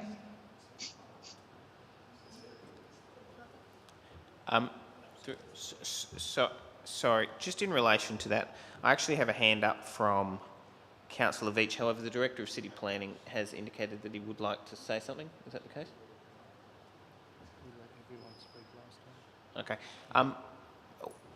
Just in relation to that, look, I'm not opposed to that point C. However, it is clearly my intention to allow everyone to speak who does. I'm just curious, Councillor Chappell, do you feel the need to have that incorporated in the motion in light of that assurance? Mr. Mayor, my main consideration here is just that I think we should have it very clear. The Code of Meeting Practice very much appears to constrain the amount of contributions we could receive, and I'd just like us to make a really clear public statement that we will not be seeking to do that on this item, just with a view to how invested people are. I do accept your point, though, of course, but I just think where we can, we should really be upfront about this. Okay. There are two things. I'm happy to return to that. Just in relation to point B, Mr. Kelly, I just note that the accepted form of wording is accepted by Councillor Nielsen, that consideration be given to arranging the various topics and headings so as to allow discussion in a logical and separate order. Just it hasn't appeared in the recommendation, and I just was checking that was happening. Councillor Nielsen, just confirming you were fine with that. Where's the constituent parts, please, Mr. Mayor? And its constituent She's always correcting me. And constituent parts. Fine. Are there any further speakers? Councillor Sid. Mr. Mayor, I can't agree with point C because it totally contradicts what you explained to us. Because as you said, if there's one address, say, in the heritage item, and we had 25 people speaking on 1A Bundock Street, they're obviously going to have the same argument. So I agree with you, but if there's 25 people talking about 25 different subjects, no problem. But I think the Code of Meeting Practice has to have, you've got to have 2 for and 2 against about certain items. You can't keep going on forever with the same. If we have everyone who wants to come in and talk about every single thing on the LEP, we'll be there till Christmas 2025. And if it's the same topic, it's really not going to sway anyone's decisions either way. Are there any further speakers? Sorry, Councillor Mr. Mayor. Chappell. Could I perhaps say that there be no strict limit? Would that be an acceptable alternative that might work for Councillor Nielsen and perhaps some of the rest of the room? Just to clarify that we're not saying everybody in the LGA is going to come and address council.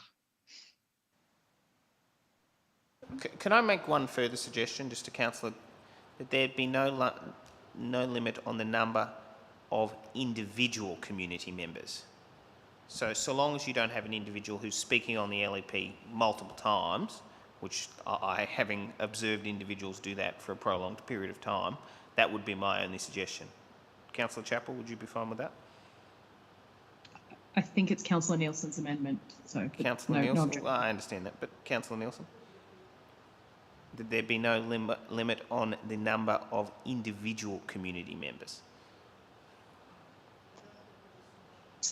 I don't understand It's to prevent an individual from talking on multiple times on multiple issues. I think that you should allow someone to speak multiple times. I think that's the point of the whole issue. I'm sorry. Fine, that's fine. I mean, okay, if the person's a boring speaker, of course we don't want it, it'll be torturous. But the point is that we're hoping that that person who has that infinite knowledge will speak on the various matters. So I don't think we should say that. That's fine. Perhaps you could be more rigorous on the timing and we would all understand that if you're stricter with somebody who's spoken a number of times. But that will happen when the meeting comes, and perhaps, I guess that point D is that the staff to come back with a recommendation of a protocol for the meeting ahead of time, so that way we're all across exactly what is supposed to be happening. The residents will also have a good understanding of the way that the meeting will be proceeding.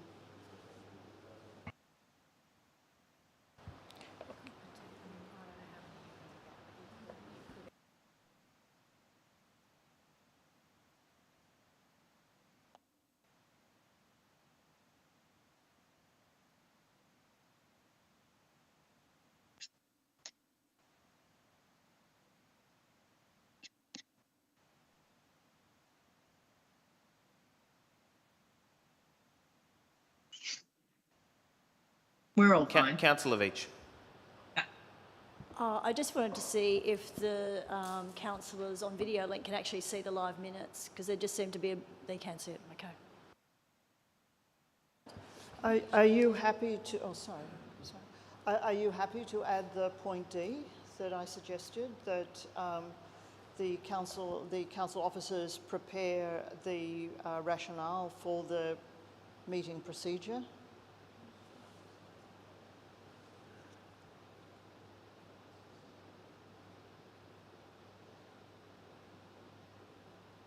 Because there will be a different meeting procedure than normally, but I think we do need some sort of guidance. I'm just conscious of time, Councillor Nielsen. This is, with all due respect, this is more important than our cricket event for the Irish cricket team. No, I understand that.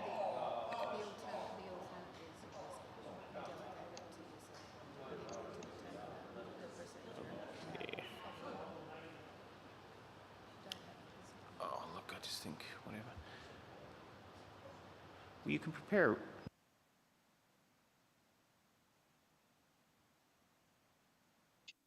Where the question marks are, Mr. Kelly, sorry. The council officers prepare the rationale for the meeting procedure, and this be circulated prior to the meeting occurring. Does that make sense? Maybe the GM can put in flowery words, please.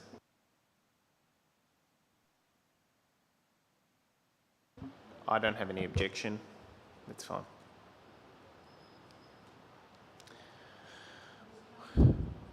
Is Councillor Olive okay with all of this? Because Councillor Olive was the one who had moved the motion in the first instance.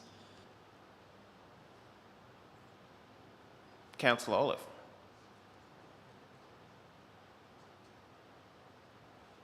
I didn't, let me see.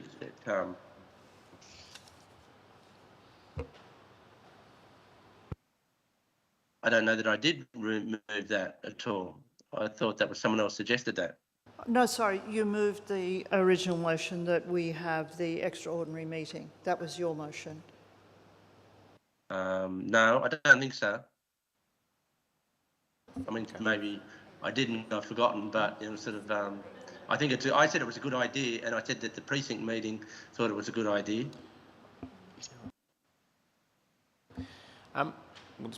Okay. There being You have spoken, but yes. I have to move an amendment to remove C, A, B, C. Sorry, keep A, B and D and just remove C. That is fine. Do you have a seconder for that amendment? Seconded Councillor Burst. Okay. Does anyone want to speak on that amendment? Councillor said. No. Councillor, not on the amendment. Councillor Burst on the amendment. Reserve the right. Are there any other speakers on the amendment? Okay. I will now put the amendment. All those in favour? All those against? No. Okay, that's not clear. I will need to go to a division.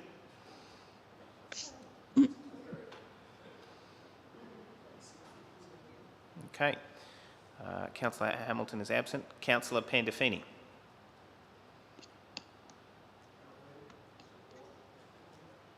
No.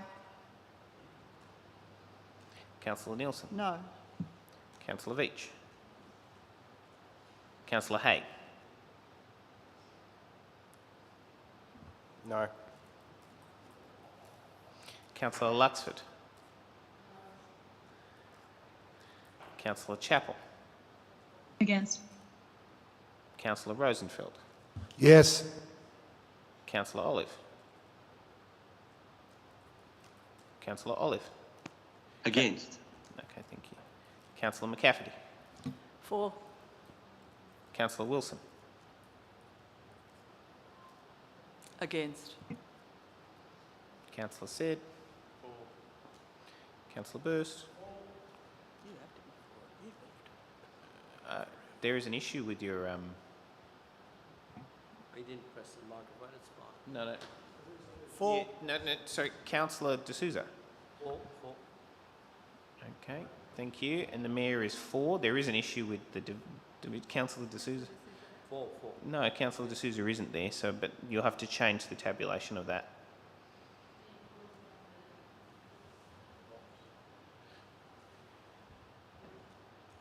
The Mayor was for.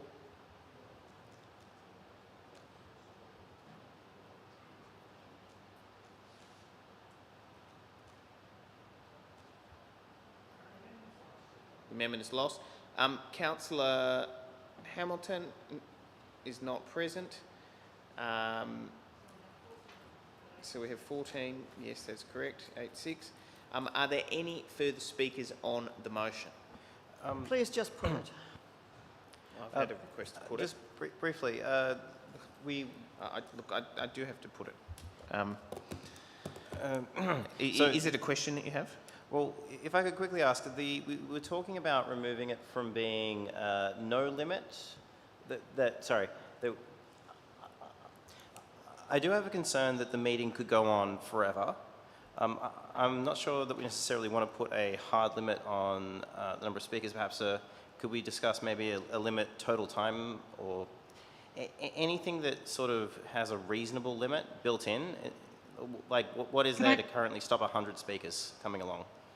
Can In my interpretation of what was just carried, there is no limit in order to do that. I think you also, though, with all due respect, Mr Mayor and Councillor Hay, the point D, that council officers have the hard work of preparing a rationale for us, and I think they'll be, because they've got to be put out of their misery as well, they will be wanting to come up with a good plan, and hopefully we will be wise enough to finesse it if we need to. And I can see that the Deputy Mayor wants to say something. Councillor Chappell. Sorry, I'd just like to propose that we change point C just to say that there be no strict limit. If Councillor Nielsen would accept that, I think that removes this possibility that we're in a meeting for 3 weeks, but also makes it clear that it's not 2 for, 2 against. Is that acceptable? I'll accept that. I think we're done here. Let's put it. Can we just put it, please, Mr Mayor? Councillor McCafferty, do you have a question? Yes, Mr Mayor, I'm just thinking if there is no limit on the number of people, and this is going to be a very long and prolonged meeting, surely having it on Tuesday the 30th of August doesn't necessarily make sense. It may be better to do it over a weekend. It's actually quite sensible. But there's football on. Look, that's a suggestion. They're being... Whether you put My openness as a chair whether is you have being a strict tested. limit or whether you have a no limit, is that contravening the code of meeting practice? Because the code of meeting practice is 2 for, 2 against. So we're contravening the code of meeting practice. So do we have to then change the code of meeting practice for this meeting? Through to the relevant officer. Through you, Mr Mayor, I believe the code of meeting practice provides the Mayor with discretion in relation to the number of speakers. I will now put the motion. All those in favour? Yes. All those against? I declare that carried. Thank you. Okay, let's have a look. CP 31/22 solar power generation and battery storage for new development. Challenged by Councillor Nielsen. Yes, Mr Mayor. The reason I support the intent of this motion, however, I am concerned about point C. That's on page 14. Point C says, receive a report investigating a floor space and height bonus for residential flat buildings, subject to meeting best practice environmental performance, including renewable energy and meeting design excellence. I'm concerned about this particular point. I don't think council should permit the gradual whittling away of important planning controls based on nebulous assessments of design excellence. So I would move this report with the deletion of point C. Thank you. Do I have a seconder for the report? Recommendation, seconded by Councillor Veitch. I'd like to move an amendment. Okay. What I will do is I'll go to Councillor Veitch as the seconder of the motion first. Councillor Veitch. Okay. Councillor Olive as the mover amendment. Could you please outline your amendment, please? Could Mr. Kelly put that up there? Okay, so it's just to add an extra point to say that council approach SS Rock and ask them whether they'd like to be part of a joint submission to the New South Wales Minister for Planning, advocating for higher basic standards that include requirements for solar power generation and battery storage for new development. It's quite clear from this very well written report that the basic set is has primacy over any planning controls that council has related to solar power generation and battery storage when it comes to residential development. This seems, given that the climate scientists say that it's necessary for us to keep global warming under 1.5%, and also the state government has asked us to increase by a very large amount the number of dwellings within the Randwick LGA. So for those to be put in place with a low ball criteria for greenhouse gas emission savings is doing an injustice to us and the globe, really. So I would like to see, because I believe council haven't actually written a correspondence of this nature to the minister, but it was suggested by council staff that maybe should go first to SS Rock, asking them whether they would like to join the submission, and then take that to the minister, the New South Wales Minister for Planning. Thank you. Councillor Nelson, I'm happy to accept that, and I would also suggest that the numbering be, in fact, that become C, and the current, then what's there as C becomes D. And I think the seconder, you're fine with that too? Are there any further speakers? Councillor Burst. This point C, by adding standards that are above and beyond state and federal standards and council requirements, we're guaranteeing that residents that are renting in Randwick will have increases to their rents, that owners and ratepayers will have increases to the cost of building properties in Randwick. So I can't support point C. We already have standards, so we should stick to those.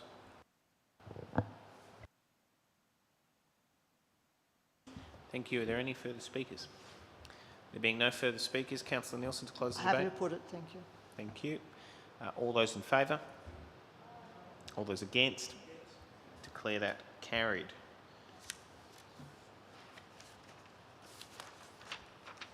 CP 32/22, can I confirm that was unchallenged?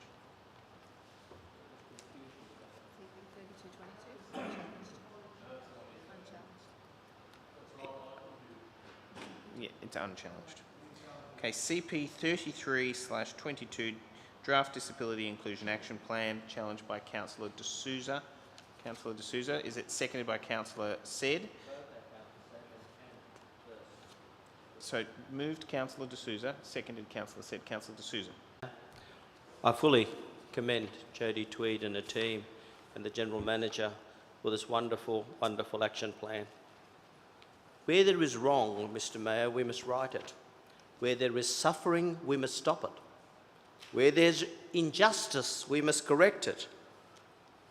Where there's discord, we must create harmony. And where there's despair, we must offer hope. And underpins one of our major tenets in Randwick City to build a sense of community. Disability affects 20% of the Australian population. That is 1 in 5 people. We must now recognise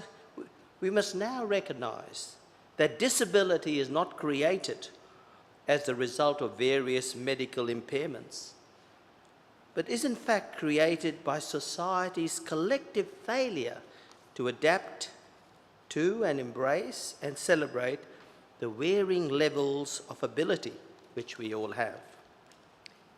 Many disabled people do not have opportunities, and others are fighting for human rights and equity for all disabled people. This council plan will present a new strategy to address the rights of persons with disabilities. A strategy for change. Our goal is to build a local government area of equality. A local government area where everyone can enjoy the same rights and opportunities. Where we are all equal with all our differences. A local government area where we can finally be united in diversity. This Randwick Council strategy aims to support and develop a connective, cohesive, safe and resilient community where all people feel they belong. Persons with disabilities have the right to have good conditions in their workplace, to live independently, to equal opportunities, to participate fully in the life of their community. One of my greatest achievements when I was the mayor of this great city was to build an all-abilities park at Chifley. From my own personal recollection, one of the best moments of my term was seeing a father in a wheelchair wheel his child to the top of a slippery dip and release that child, followed by the same father later on taking his child up the slope again to the top of the flying fox and releasing his child. That's what this is all about, inclusiveness and acceptance of all.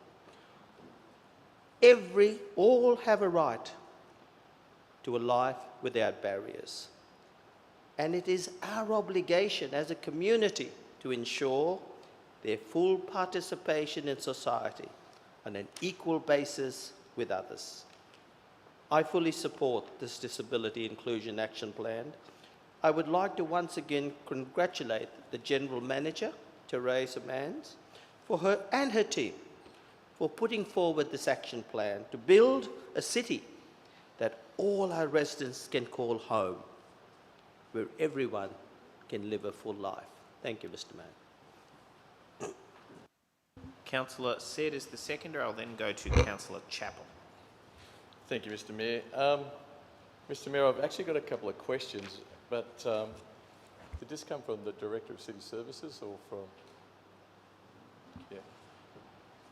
No. City Planning. Yeah, City Planning, sorry. Or Planning.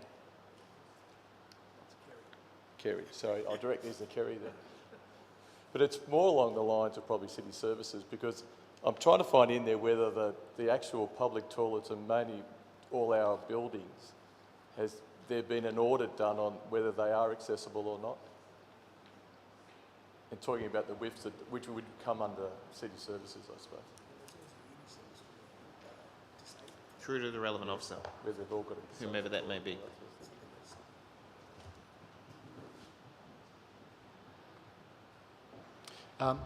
Thank you, Mr. Mayor. Yes, as part of the plan, Council will be conducting audits of its buildings.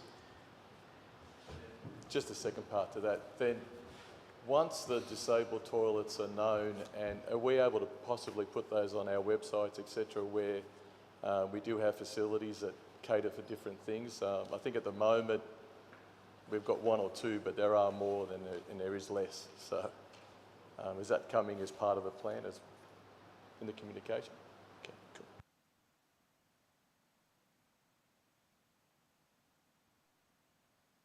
cool. Thank you, Councillor Chappell. Then I see a hand up from Councillor Nielsen. Chapel, you're on mute. Thank you, Mr. Mayor. Sorry. I've just put in a very brief amendment to the report, which I think is fantastic. So this is not a criticism of the work that's been undertaken there. It's more that I have I read through the submissions received as part of that report, the kind of highlights that are included there. And I think the plan maybe would benefit from these very minor alterations just to better reflect what people were telling us and what we know about disabled people in our community. So the first one is we have a line in there that says disability does not discriminate. I just think we should remove that because that is just plain not true. First Nations people, for instance, are 1.5 times more likely to be disabled or have a significant disability than the general population.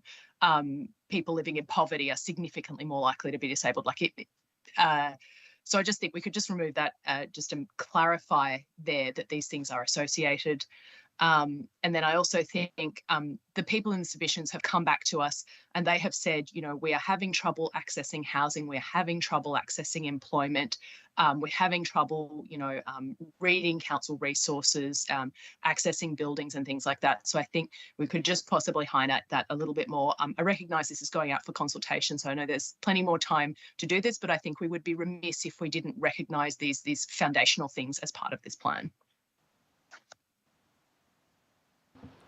Thank you. Councillor Nielsen. Oh, so actually, sorry, just to confirm, Councillor Chapel, are you moving that as an amendment? Yes. Okay, do you have a seconder? And second of each. Councillor D'Souza accepts it. Okay, thank you. Now be incorporated.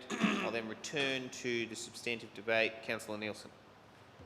I'm proposing an additional amendment, and I've sent this to Mr. Kelly in advance, and it would be worded that to ensure responders can access the information in the format needed to provide a response, that the following section be added to the Your Say webpage for the public exhibition.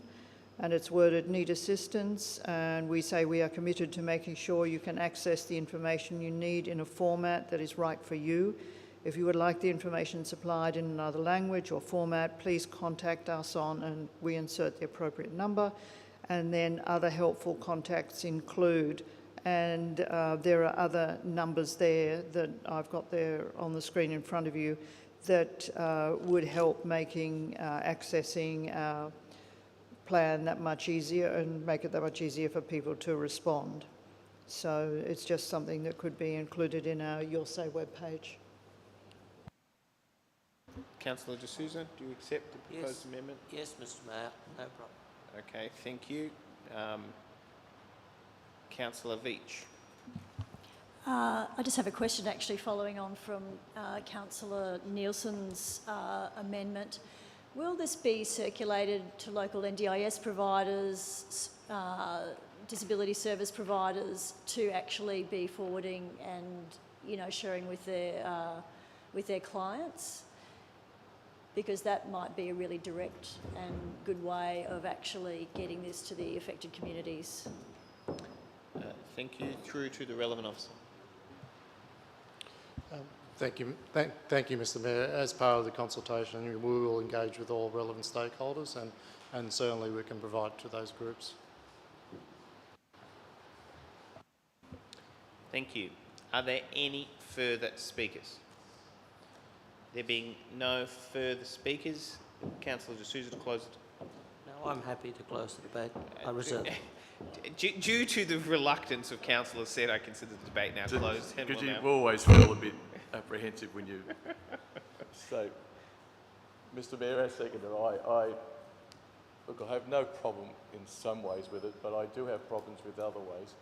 I do actually believe that disabilities don't discriminate, because I don't think, as it says in the paragraph, whether you're rich, poor, a disability is a disability, and you've got to help people in equal ways.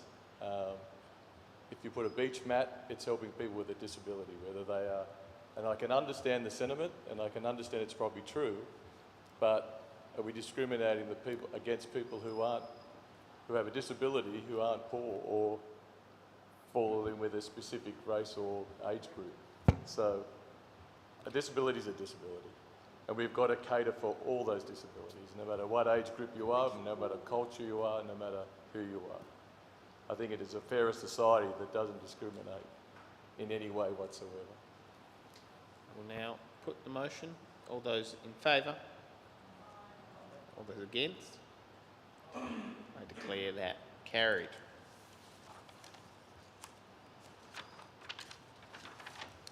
CP 34/22 local food truck activations challenged by Councillor Luxford. Councillor Luxford, could you please outline to the meeting what it is that you are moving?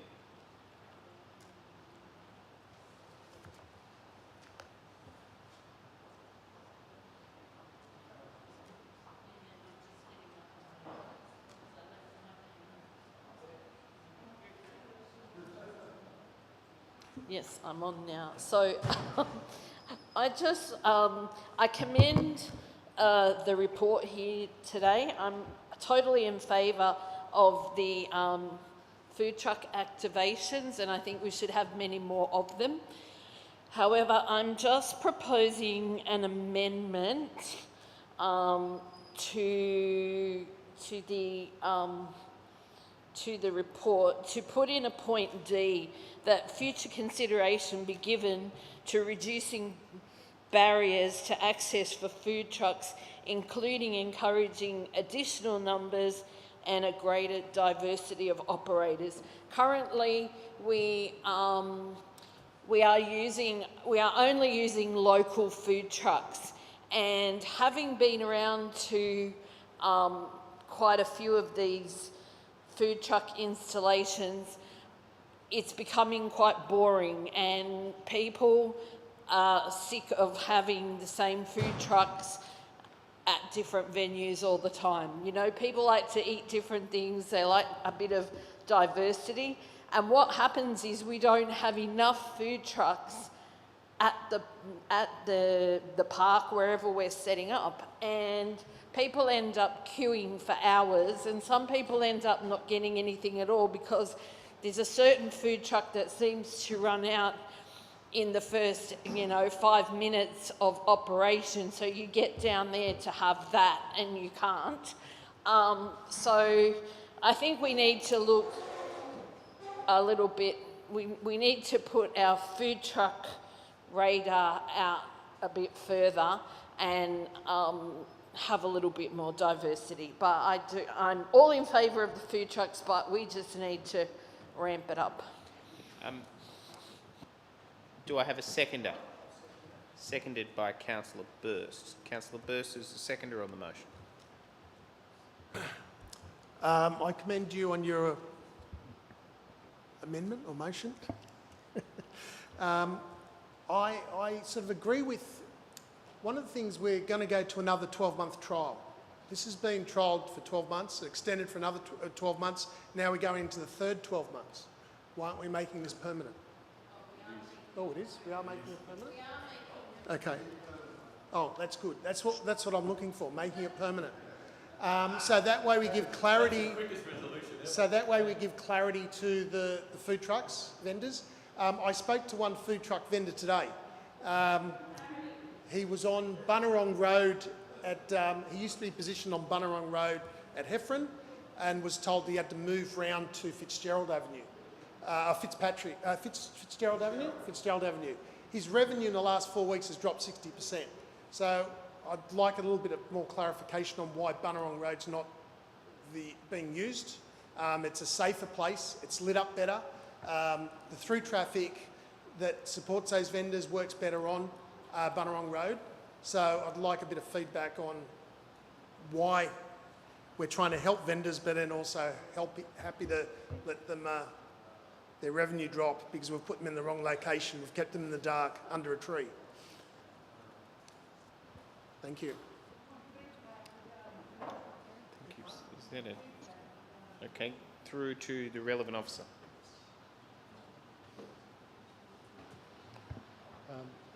Thank you, Mr. Mayor. I'll take that one on notice and come back to you, Councillor. Did you want to answer that? No. Okay, are there any further speakers? There being no further speakers, Councillor Luxford to close the debate. Yeah, just in closing the debate, I think we should go on a food truck journey and check out how some of the other operators or other councils are doing, as I do on a regular basis, to get different ideas. And yeah, I just think we need to ramp it up. We can't just have 4 food trucks in a car park and say we're having a food truck festival. We need to, you know, get out there and have a little bit of diversity in our food truck presentations. Thank you. I'll now put it. All those in favour? All those against? Declare that carried. Thank you. CP 35/22 Goodwill Ambassador, challenged by Councillor Hay. Councillor Hay, could you please outline what it is that you are moving?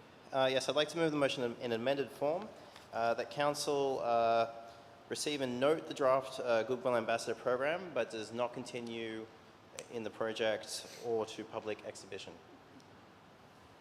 Thank you. Do I have a seconder? Seconded Councillor Rosenfeld. I reserve my right to speak. Do I have any further speakers? There being... Yes. There being no further speakers, I will now put it. Councillor Hay, I assume... Sorry, is there a hand up from Councillor Chappell? No? Oh, yes, sorry, Mr Mayor. Can I just foreshadow this fails? Yes, what would you like to...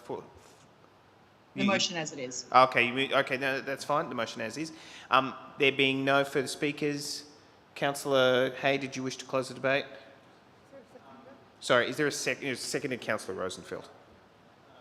Sorry, I was going to speak on it briefly. But would you like to speak on it? yes. I was reading through the draft Goodwill Ambassador program, and I couldn't quite understand the main benefits to council, and whether or not it's the right approach for how we represent the council. And ultimately, it's going to come back to what are the roles and responsibilities of the Goodwill Ambassador, and how much of that should be done by a sitting councillor. Now, if we could briefly go to the original motion.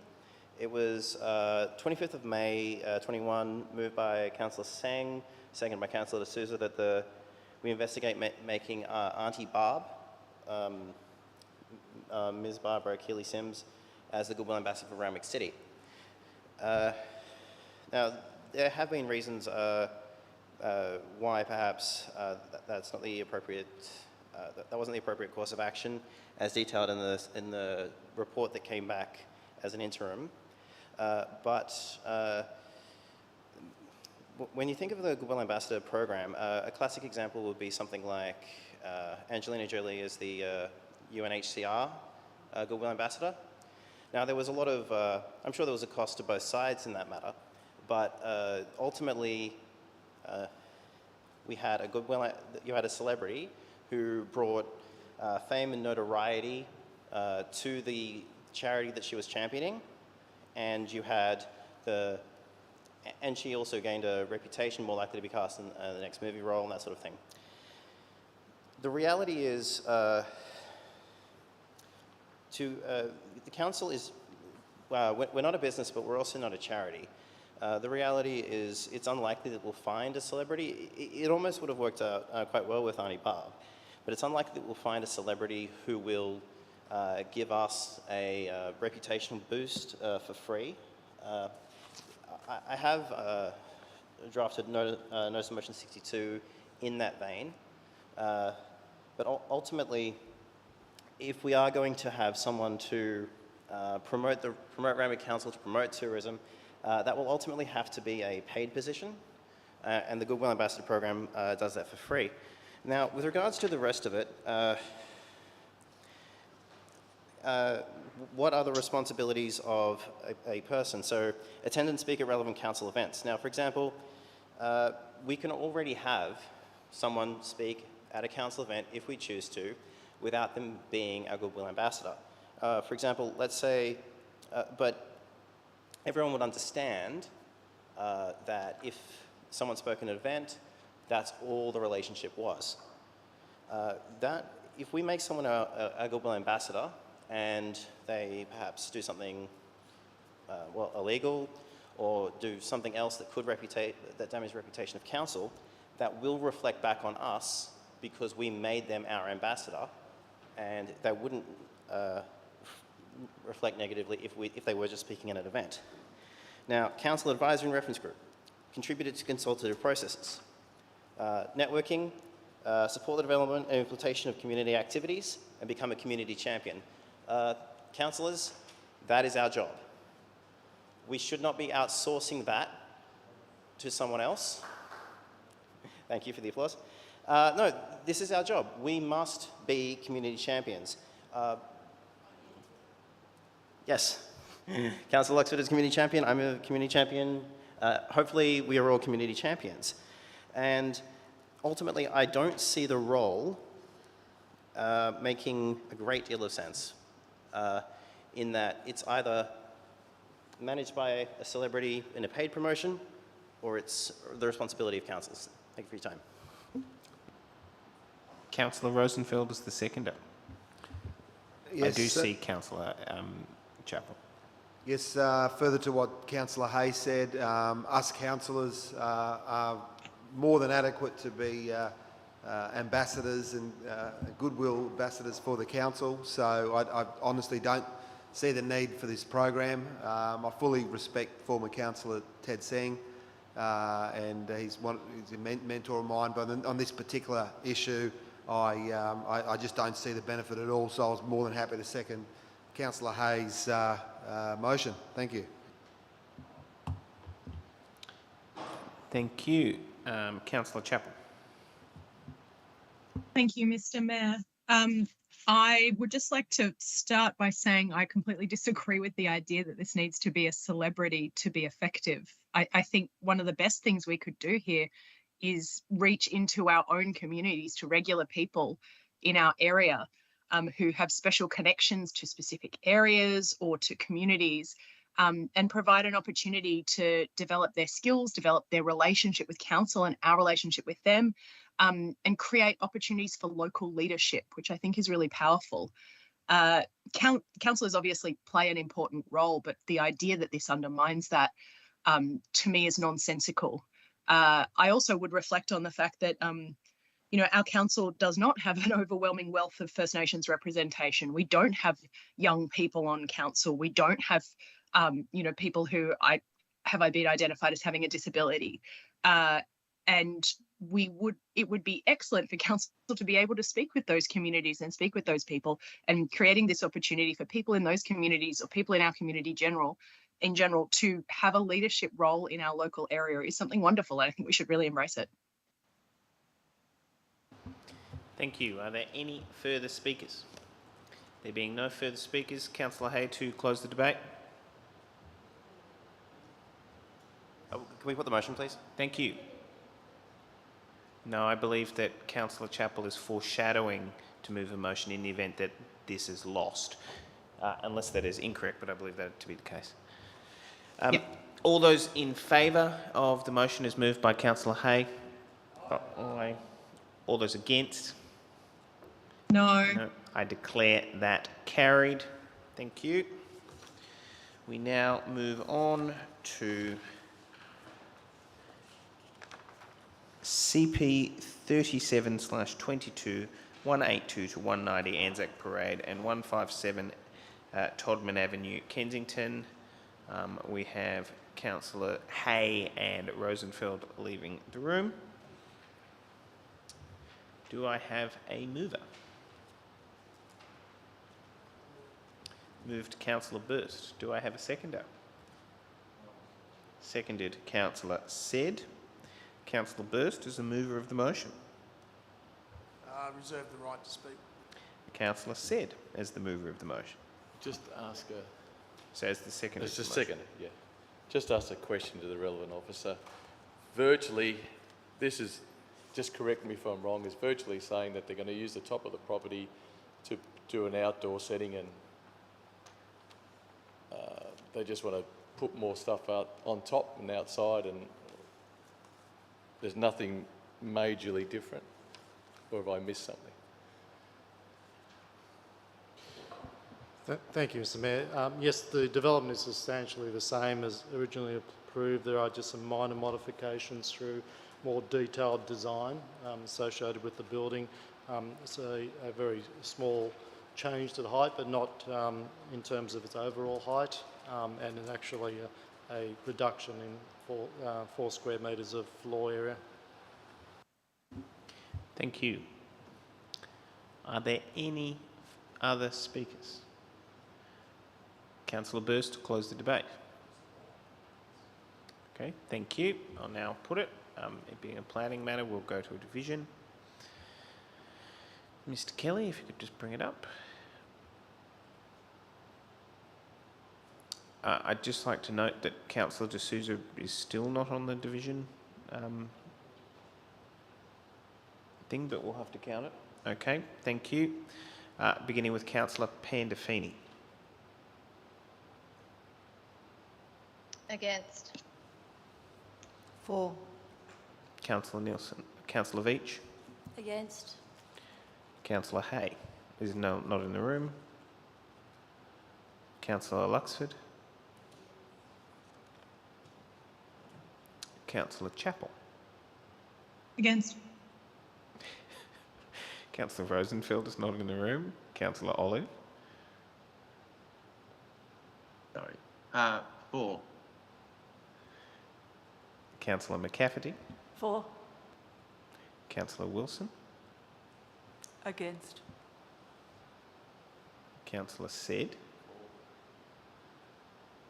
Councillor Burst. For. Councillor D'Souza. For. And the Mayor is for. I declare that carried. Okay, and I'll just give Mr. Kelly time just to amend the chart.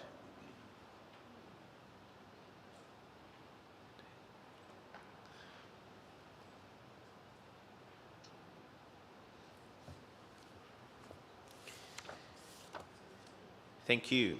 We'll now move to the next item of business. You'll need to wait for a couple to return, a couple of the councillors. I believe they have returned. They have now. Thank you. CS 32/22 Little Bay Asbestos Detailed Site Investigation challenged by Councillor Said. Councillor Said. Thank you, Mr Mayor. I commend the report. I just have some observations and some questions. Can I just confirm that you're moving your recommendation on the business paper? Yes. Thank you. And do I have a seconder? Seconded Councillor D'Souza.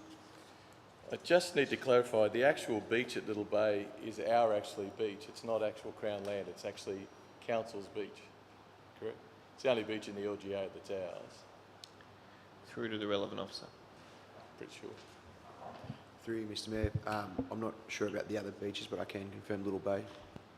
So my only issue is that being our beach, and it's pretty obvious through the report that the asbestos, bricks, little nails, bits of steel are all coming from the old Prince Henry site, which was dumped on there near the creek, which is coming through onto our beach. Wouldn't that mean that all the stakeholders, including the state government, etc., should be mitigating the cost for us doing the emu picks? We're up to $156,000, mitigating and improving for our community, something that is not our fault. It's coming from that creek, and we know it's coming from the creek, and the report says it's coming from the creek.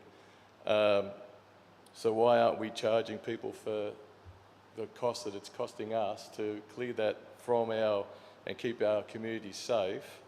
And also, I can live with the cost of the mesh for $20,000, but the whole idea that we're spending I didn't realise that much for the emu picks. I know that we've had bulldozers, etc., down there. If it was a residence property and the government's building site, etc., was contaminating a residence property, they would probably sue the government and get them to pay for it. and I can't understand why we're any different. It's our property, and why aren't we charging someone for the mitigation? So that's a question there. Through to the relevant officer. Thank you. Through you, Mr Mayor, Council has an obligation to have the beach free of any risk to human health, so that requires emu picking. The note or the question in regard to charging the other noted stakeholders would probably better suited to the recovery of costs through the stakeholder communication and dialogue. I don't believe we'd be in a position to charge them, rather seek recovery of costs incurred. Thank you. Are there any other questions? No other questions. Councillor D'Souza is the seconder? No? Thank you. Are there any further speakers? There being no further speakers, Councillor said to close the debate. No? I'll now put it. All those in favour? All those against? Declare that carried. Thank you. CS 33/22 report in response to NM 9/21 emergency phone to be installed, challenged by Councillor Rosenfeld. Councillor Rosenfeld, could you please outline what it is that you're moving? Okay, what I'm actually moving, I do commend the item. However, instead of having B, I'd like to have stated that in the 22-23-24 budget, there is to be money set aside for an ERB for Marn Pool. Now, the reason for that is that I do agree that there is more need for an emergency response beacon at Little Bay and at Malabar Beach. Clearly, when you read through the report by the council officer, there is more of a need there. However, this was a resolution from the last council to have an emergency phone. Obviously, we've gone for an emergency response beacon at Marn Pool, and I do believe we should follow through with having one at Marn Pool eventually, once the suitable funds are available.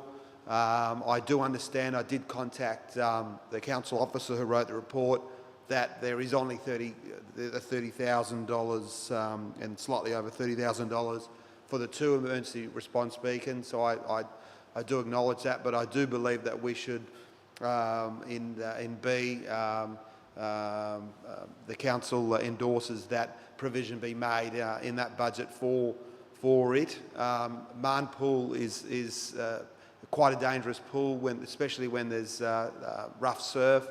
Quite a few swimmers don't really understand the dangers of swimming when the tide is quite large, and I have seen incidents down there, and I really think it'll be good for the community who actively use Marn Pool, and it's a very well used pool, to have that through, and then to follow through fully through with the resolution. So that's what I'm looking to move. Do we have a seconder? Seconded I actually saw Councillor Said first. Rosenfeld said. Councillor Rosenfeld, just in relation to this, I'm just wondering if you would accept an addition to point A, just that staff consider the appropriateness of the location of the rescue tube at Lurline Bay. I live quite close to there, and one of my observations is that it is some hundreds of metres from where people predominantly swim. And while not wanting to second guess it, I would just like some staff consideration as to the placement of that. I defer to whatever that judgment it is when they come back with that, but I'm just wondering whether or not you are open to that as an addition into your motion. Yeah, I don't have a problem with that, yep. Thank you. The second councillor said.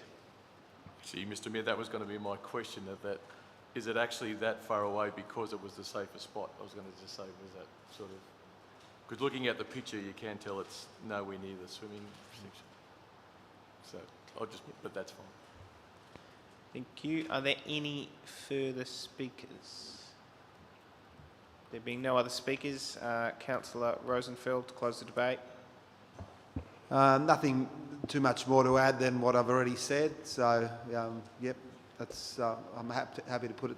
Thank you. Yeah. All those in favour? Aye. All those against? Declare that carried. Thank you. CS 34/22, proposal for parking sensors in mobility parking spaces, challenged by Councillor Rosenfeld. Okay, with this one, I actually believe the council should basically take on this particular program. I'm not sure how many other councillors are aware, but 27 out of 30 metropolitan councils are taking on the program. Waverley has already started with this program. The state government is paying between the, as per the report, between the $50,000 to $80,000 for the setup of this program. There are a lot of persons, residents in the community all through our city that do have difficulty with their mobility, and I often see them having issue with parking. And this is the technology of the future, having smart apps, and this is really what we need to embrace. So rather than look at how it works in other LGAs, I recommend that that we should look to take on this scheme. Thank you. Councillor Burst is the seconder. Councillor Burst, would you like to speak to it? I think it's a great opportunity in a council of diversity and social justice that we look at programs that will help our disabled and people with mobility issues. How great would it be to just go to an app, be able to say, where can I find my disabled parking in Randwick City Council, and knowing it's available there right at your fingertips. What a fantastic initiative. And if 27 of the 30 councils think it's a great idea, I don't think we should be just one of 3 that think it's not. So I would be supporting that we go ahead and get these and do what's right for our community, our people. Point of order. Can I quickly clarify? Councillor Rosenfeld, do you choose to rewrite point B to say that council contacts the New South Wales government council intends to proceed with the program? Yes, that's what I'd like to do, yes. Okay, I have a hand up from Councillor D'Souza, then Councillor Veach. Councillor D'Souza. Thank you, Mr. Mayor. I think my views on people with disability is pretty clear. This is a further program which will enhance the opportunity to be a council that's more inclusive and accepting of all. And as I said earlier, and I reiterate the point, it gives people an opportunity to live a full life. Now, we don't want people with disability to be driving around or looking around. We want to make their life as comfortable as possible, and this gives them just that opportunity if it's initiated. And furthermore, as Councillor Burst points out to me and has on other occasions, this is fully funded, I believe, by the state government. Yes, so in doing so, it's a great opportunity to do the right thing and let someone else pay the bill. Thank you very much. Thank you. I have a hand up from Councillor Veach, then Councillor Chaplin. Thank you. I had a question and then potentially a foreshadowed amendment. It may have been in here, I may have missed it. Have any other, through to the relevant officer, have any other councils started this program? Like in terms of the original point B, which was examine the effectiveness of the government's program in other LGAs, what would be the earliest we could expect a report back on that? Because that seems to be like quite a good option to actually see how it's implemented in other ways, learn from those experiences, and then maybe go forward having based on the pros and cons that have been shown up in light of that report. So, yeah, what would be the earliest we could get a report back on that? Through to the relevant officer. Thank you. Through you, Mr Mayor. I'd have to take that question on notice in regards to the timing. I'm not aware of the extent in which other councils have implemented, other than maybe applied for that program, but I would note to council that we are committed to reviewing our parking system across the LGA as part of our integrated transport strategy, which does include the MIPS, or the mobility impaired parking spaces, with a parking system.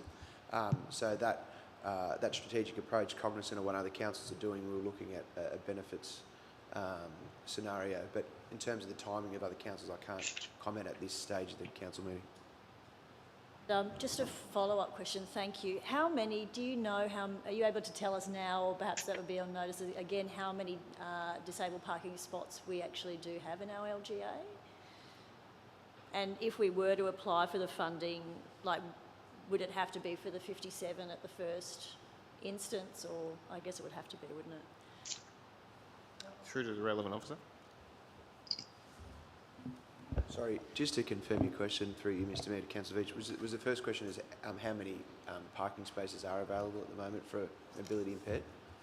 Yeah, how many disabled parking spots we have? I believe it was the 57, yeah. Thank you. I have a hand up from Councillor Chappell. Thank you, Mr Mayor. Just a few brief points, I guess, in favour of the original motion, which is to say, I don't think it goes to your commitment to people with a disability and their access requirement that you support rushing through a proposal which has some quite considered objections to it from council staff, and waiting for the best evidence to be available to work out what will work in our LGA. I, in fact, think that rushing to deliver a substandard program under the guise of accessibility is a problem and will remove trust and integrity in the system. I'd also notice the safety concerns are raised by council officers about people potentially checking the app or whatever the guide is on the way to finding a parking spot. And I would certainly assume if I found a parking spot at Clovelly that was available and I drove from Maroubra, I'd want to check halfway to see it was still available, because we do know how fast parking gets taken here. It's also not cost free, so there is a CapEx estimate that we'd have to turn it over in 7 years. I imagine that would be earlier if we're going to roll out a LGA-wide parking scheme, as seems to be the current plan. And there is also a hypothecated $5,000 to $15,000 per annum in support costs. We know that often blows out. And I just don't think, the council officers say it's not consistent with the number of spots. We don't have the economy of scale to do it. I think accepting free money just because it's free rather than because it's delivering the right thing is just not a great decision.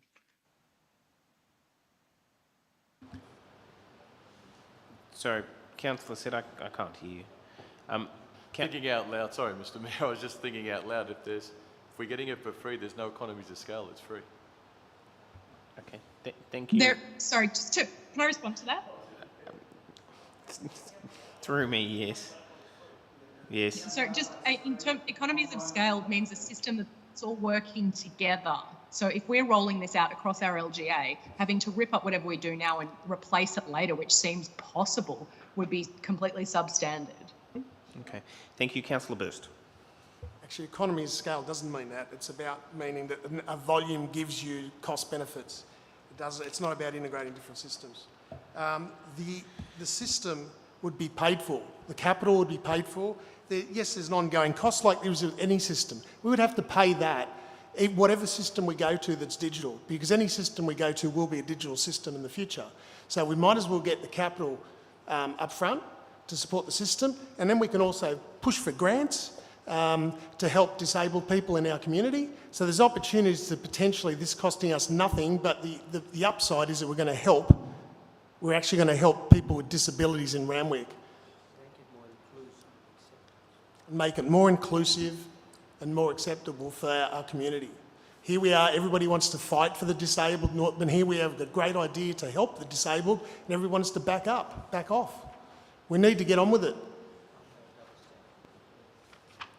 Thank you. Are there any further speakers? Councillor Nielsen. Just a very quick point. I'm going to take note of what the officer said in the report in point B. And the second part of that point B is, and revisit this matter as part of future implementation of general parking space monitoring within the LGA. I think that point's been made by the Deputy Mayor and a couple of other speakers, and I think that's the way I feel we should be going. Thank you. Can I just confirm whether or not there is a foreshadowed motion by anyone in the event that this were to fail? Is that from Councillor Veach, or you wish to speak? I'll move the recommendation on the business papers. Thank you very much. Are there any further speakers on the motion? There being no further speakers, Councillor Rosenfeld to close the debate. Yeah, just like what Councillor Burr said, I'm mainly concerned with people that are mobility impaired, and just with regard to the safety issue, basically behaviour as far as mobile phones are concerned. People need to, and people are starting to learn that you use your mobile phone, program your app, and then drive the location without touching the phone. So that's it's more or less common sense. But these days you have things like Apple CarPlay that are always developing, where you can interact with the phone hands-free as well. So yeah, that's all I have to say. Thank you. I'm just conscious, Councillor Pandolfini, that Councillor Rosenfeld has closed the debate now. If you have a question, I'm happy to allow it. Councillor Pandolfini, do you have a question? No, but I did have my hand up before, but that's okay. I guess I'll just yell out next time. Thank you. So my apologies. All those in favour? All those against? No? Yeah, against. Okay, there's been a call for a division. Okay. Councillor Pandolfini. Against. Councillor Nielsen. Against. Councillor Veach. Councillor Hay. For. Councillor Luxford. Councillor Chappell. Against. Councillor Rosenfeld. For. Councillor Olive. Against. Councillor McCafferty. Councillor Wilson. For. Councillor Said. For. Councillor Burst. For. Councillor D'Souza. For. And the Mayor is against. However, I declare that lost. Oh, actually, no, we need to check that. Hold on. Because So can I just confirm how Councillor D'Souza voted? Okay, you voted for. That was, I declare that carried. Thank you. Thank you. We now move to the next item of business, CO 32/22 review of sister city arrangements, moved Councillor Luxford. Councillors, just before we begin, it is my intention that we go to CO 32, CO 33, and then we have a brief break. Councillor Luxford.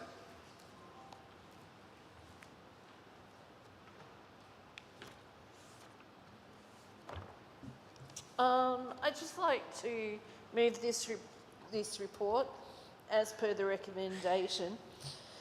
I think sister cities are important, but I would just like to note that on page 171, where we talk about the sister city relationship with Castellorizo,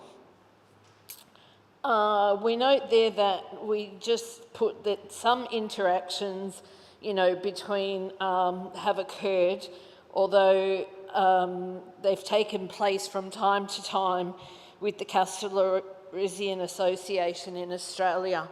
I just would like to also note and have it noted that Randwick City Council has, up until a few years ago and prior to COVID, maybe a couple of years before that, has hosted kids from Castellorizo who have come out here on an exchange program via Perth. They always came here to have a little civic reception at the council. The mayor of the day would give them like morning tea or afternoon tea or something like that. So I guess we need to note that we have had interactions from the island, being kids that come out to do exchange programs and the like. So I think that should be noted in the report there somewhere, just because it did happen. But I recommend the report and commend it, and hopefully we can have some great discussion about sister cities at our workshop. I have some advice from the General Manager. General Manager. Through Mr Mayor, councillors, as you'd be aware, once a council report has written, it isn't amended. Can I suggest, councillor, that you consider, for the record, noting it as part of your motion? So noting the exchange as part of the motion. Thank you. Do I have a seconder? Seconded, Councillor Said. Is there any further speakers? There being no further speakers, I'll happily put it. All those in favour? All those against? Declare that carried. CO 33/22 Light Rail Support Package Breakdown of Funds, challenged by Councillor Veach. Thank you, Mr Mayor. I'd like to move this with an amendment, which I've sent through to Mr Kelly. Seconded by Councillor Luxford. I'd like to thank the staff who've prepared this report. It's a lot of this was news to me, to be honest. And it's quite interesting to see, you know, the list of projects that were kind of packaged in under this support plan over the years. You know, and most of them have merit, but it is interesting, like the East-West Cycle Network and Waratah Street Plaza, and even some of the Randwick Town Centre upgrades, which are all really good projects. It's a little bit hard to argue that they're really providing support to the residents and businesses who were affected by the light rail, because most of those were not on the light rail alignment when it was being constructed, and that was really the main purpose, is that there were just so many residents and so many businesses who just literally suffered for years without getting a wink of sleep, and even worse was just the fact that their calls for help were just completely ignored. You know, this was the subject of a lot of debate in the last council term and on the previous one before I was on.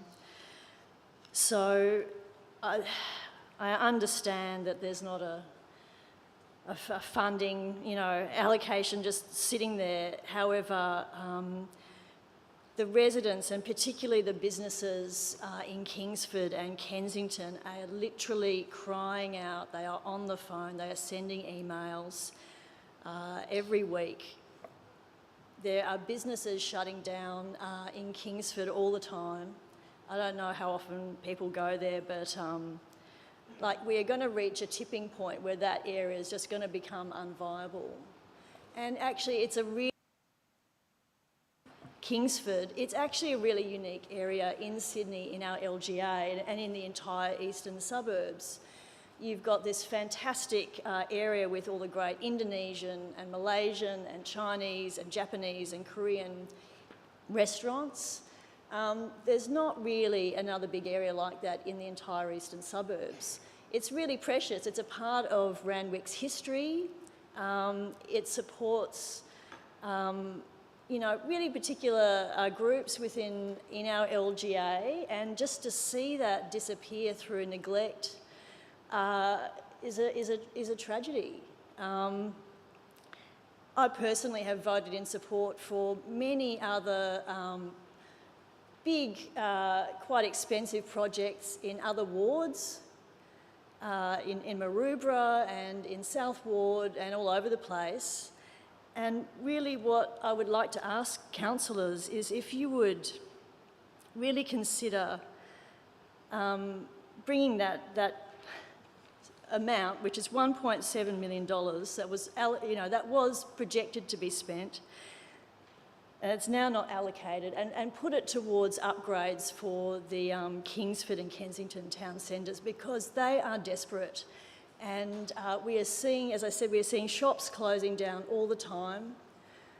And it's just really sad, to be honest. And, you know, they were promised flags and all bits and pieces of different things, and it's just an industrial zone now. I mean, I've had... Yeah. So I'm really, really from the bottom of my heart asking if council would support this funding to go through for Kingsford and Kensington. They are really special areas in our LGA, and they have really been knocked out of the park by the light rail construction, then COVID, lockdowns. And not only that, they are going to have another 5 to 10 years of high-rise construction going from Kingsford Junction right up to ES Marks. That's just going to be non-stop, and they really deserve and need some support. Thank you. Thank you. Councillor Luxford is the seconder. Yeah, I concur with Councillor Veitch. I too read this report and was baffled by some of it, surprised by other bits of it. You know, money going to places that weren't even anything to do with affected light rail spots. So Kensington and Kingsford, I grew up in the area. Kingsford, as I've said before, was a thriving metropolis. We had loads of shops. We had people out on the streets on weekends. We had, you know, the Saturday morning shopping vibe happening down in Kingsford. You struggle to get a coffee there at times now, let alone people who need to get groceries or other essential items. The restaurants are closed up. The place looks like a bomb has hit it because, you know, the landlords do nothing to make their shops look attractive when they're empty. And then we come further up to Kensington. Well, that used to thrive once upon a time too when I was growing up. And we've got nothing there now. We have a chicken shop, we have a cafe, we have a gym, we have the funeral parlour. They moved from Kingsford to Kensington. You know, I don't know if that was a sign, but we really are struggling. And, you know, the people of Kensington have to travel to try and find groceries. We don't have anywhere that, and there's Food Plus, but you can't stop there. So that poor little man had a little nice local business, and they're a wonderful family, but they're struggling too, because once the parking went from out the front of their shop, people can't stop there when they need those last minute items that they are able to provide. Elderly can't get anywhere near the doctor. It's just a total nightmare now along Kensington and Kingsford, and we know the construction's not going to happen in 5 minutes. Some of these sites may stay the way they are for the next couple of years, some may not. But the residents have suffered enough with the construction of the light rail, and now they have to endure another 5 years or so of construction.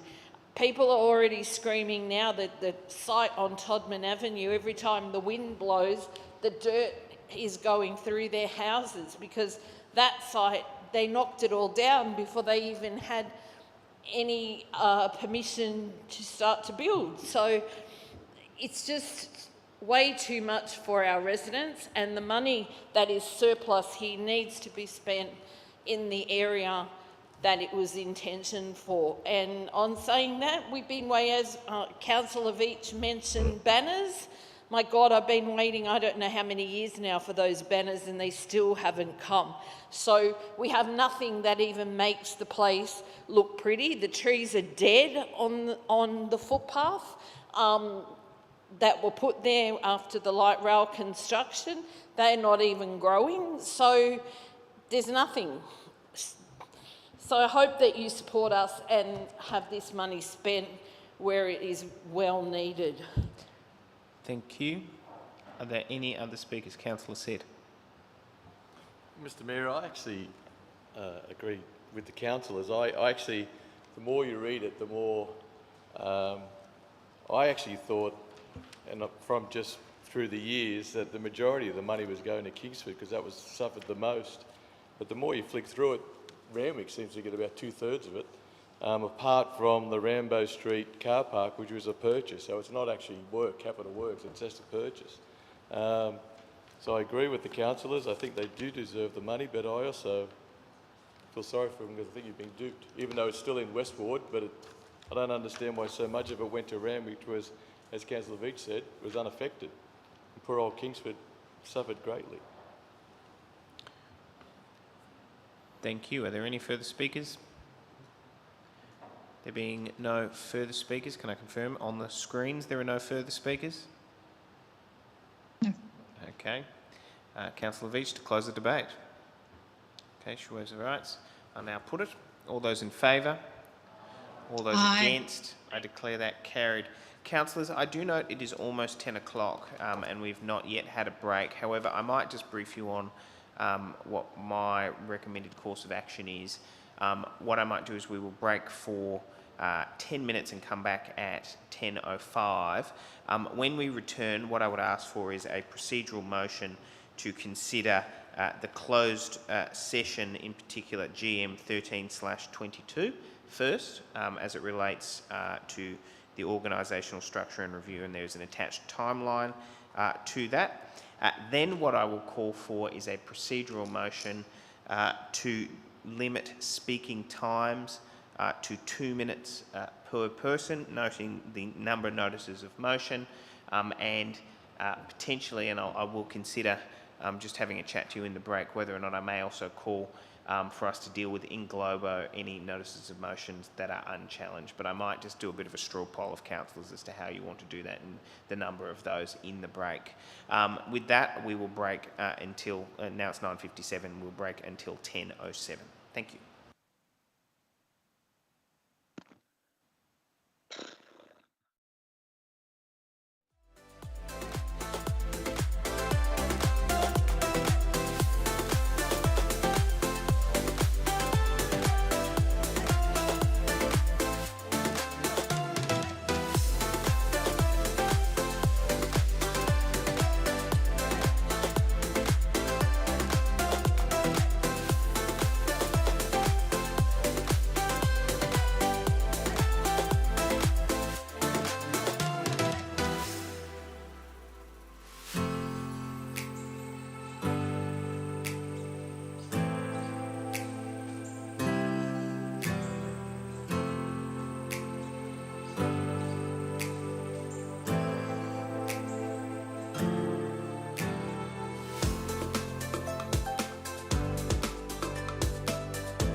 move down the notices of motion and whether or not any are challenged.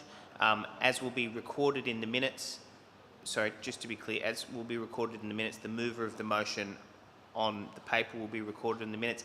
If there is any intention of councillors to move a motion in an amended fashion, I would strongly recommend that you challenge the item. If you do not support the item, I would also strongly suggest that you challenge the item as well, or you seek to amend any of the notices of motion. So can I please firstly call for a procedural motion, firstly to limit speaking times to 2 minutes and to deal with unchallenged notices of motion in Glober. Moved, Councillor Rosenfeld, seconded by Councillor Wilson. Okay, all those in favour? All those against? I declare that carried. Is Councillor Luxford requesting that her objection be counted in the minutes? Anyway, it doesn't matter. Okay, I'm going to now read down the list, and if there are any challenges or it's being moved in an amended fashion, just challenge it. Okay, is NM 3722, notice of motion from Councillor Hay, Business Excellence Awards? Challenge. Okay, Hay. Okay, NM 38. Challenge. Okay. Beat you to it. Hey, NM 39/22 from motion from Councillor D'Souza, challenged. Okay, D'Souza. Okay, NM 40/22, notice of motion from Councillor Hay, Vivid Sydney, Randwick and beyond. Unchallenged. NM 41/22, notice of motion from Councillor Hay, World Pride 2023. Unchallenged. For those who are on video link, I'm looking down at my screen so I can't see you, so you will need to call out. Okay. NM 42/22, notice of motion from Councillor Veach, increasing the uptake of renewables and lowering power bills for renters, apartment dwellers and small businesses in the Randwick LGA. Unchallenged. NM 43/22, notice of motion from Councillor Rosenfeld, investigate restricted time parking in sections of Maroubra that are in close proximity to Westfield East Gardens and Pagewood Green. Unchallenged. Notice of motion from Councillor Hay, Rainbow Street, Rainbow. Challenged by Councillor Luxford.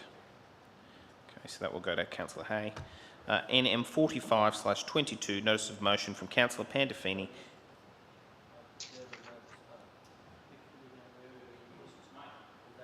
So can I just confirm in which one? In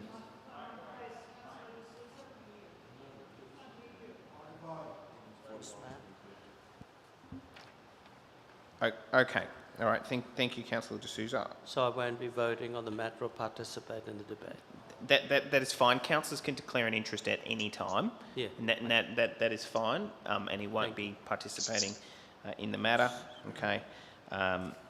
We're now returning to NM 45/22, notice of motion from Councillor Pandolfini to activate office space at Bowen Library for the Arts and Culture residencies. That is unchallenged. Councillor Pandolfini, can I just confirm you're moving that as per the business paper?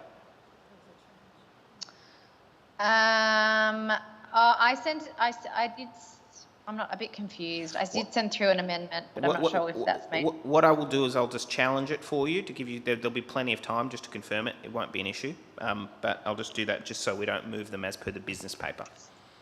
Yeah, cool, okay. Okay, Pandolfini. So should I just email David? Is that what you're saying? Yes, so that will need to be challenged. Yep. Okay. NM 46/22, notice of motion from Councillor Hay, Rainbow Street and Bird Avenue bicycle crossing extending the Rainbow Street Public School kiss and ride westward. Unchallenged.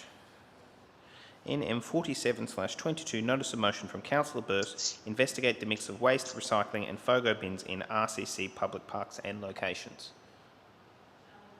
Challenged by Councillor Luxford. Okay, so that will be Burst. NM 48/22, notice of motion from Councillor Luxford, council support for Bins for Blokes Health campaign. Challenged by Councillor Luxford. NM 49/22, notice of motion from Councillor Luxford, Randwick Cemetery maintenance. That needs to be challenged for Councillor D'Souza to leave. Yep, thank you. NM 50/22, notice of motion from Councillor said, meeting the demands of growing female participation in football. Challenge. Okay, challenged by Councillor Chappell. Okay. NM 51/22, notice of motion from Councillor Burst, women in baseball in Randwick, New South Wales State League. Challenge. Okay, Burst, yep. NM 52/22, notice of motion from Councillor Burst, investigate rectifying the historical signage colour at Anzac Parade, Bunurong Road intersection. Challenge. Yep. Burst. NM 53/22, notice of motion from Councillor Burst, investigating lighting at the southern end of Purcell Park. Okay, yep. NM 54/22, notice of motion for Councillor Burst, investigate the community party for successful campaign for no more incinerators. So can I need a clear indication. So Councillor Luxford, could you just confirm, is that challenged or not? If you have questions, that's fine. That's fine, Councillor Luxford. NM 55/22, notice of motion from Councillor Olive, no development of the Randwick Barracks until there's proper community consultation and a revised DCP. Is it? Okay. NM 56/22, notice of motion from Councillor McCafferty, ensure traffic calming measures are introduced on Bundock Street, Randwick. Unchallenged. NM 57/22, notice of motion from Councillor McCafferty, reuse of the former. Could you please... Challenge. Okay. Pandolfini. NM 58/22, notice of motion from Councillor Veitch and Ann Nielsen, Sandgate Cottage and June Moore Place. Unchallenged. NM 59/22, notice of motion from Councillor said, free use of fields for winter sport clubs to finalise their seasons. Unchallenged. NM 60/22, notice of motion from Councillor Chappell, Sydney Dogs and Cats Home Support. I have to challenge that because I have a minor amendment. Okay, Chappell. Okay. NM 61, notice of motion from Councillor Veitch, infrastructure budget shortfall for Randwick Girls and Boys High School. Luxford, yep. Okay, there is a supplementary business paper, NM 62/22, professionally developed videos to promote tourism by Councillor Hay. Okay, this is the supplementary business paper. Yep, NM 62/22. Professionally developed videos to promote tourism. Challenge. Okay, I was too slow there. Okay, there is QN1/22 and QN2/22. It is simply moving that they are read and noted. Councillor Veitch. These are the questions with notice, Kensington Park and surrounding areas, and the question with note, pedestrian safety concerning Feneley Street, Randwick. You are challenging QN2/22? Okay, Councillor Veitch. Okay, thank you. What I will do is, now there are various movers and movers for these. The difficulty is we didn't think of seconders. I actually need a seconder for all of these. I can just do it in Globo. The movers will be different though. The movers will be different, so long as there can be a singular mover for all of them.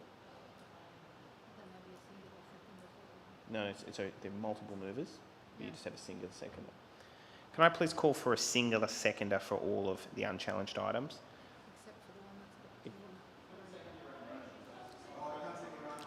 No, so for... Beg your pardon?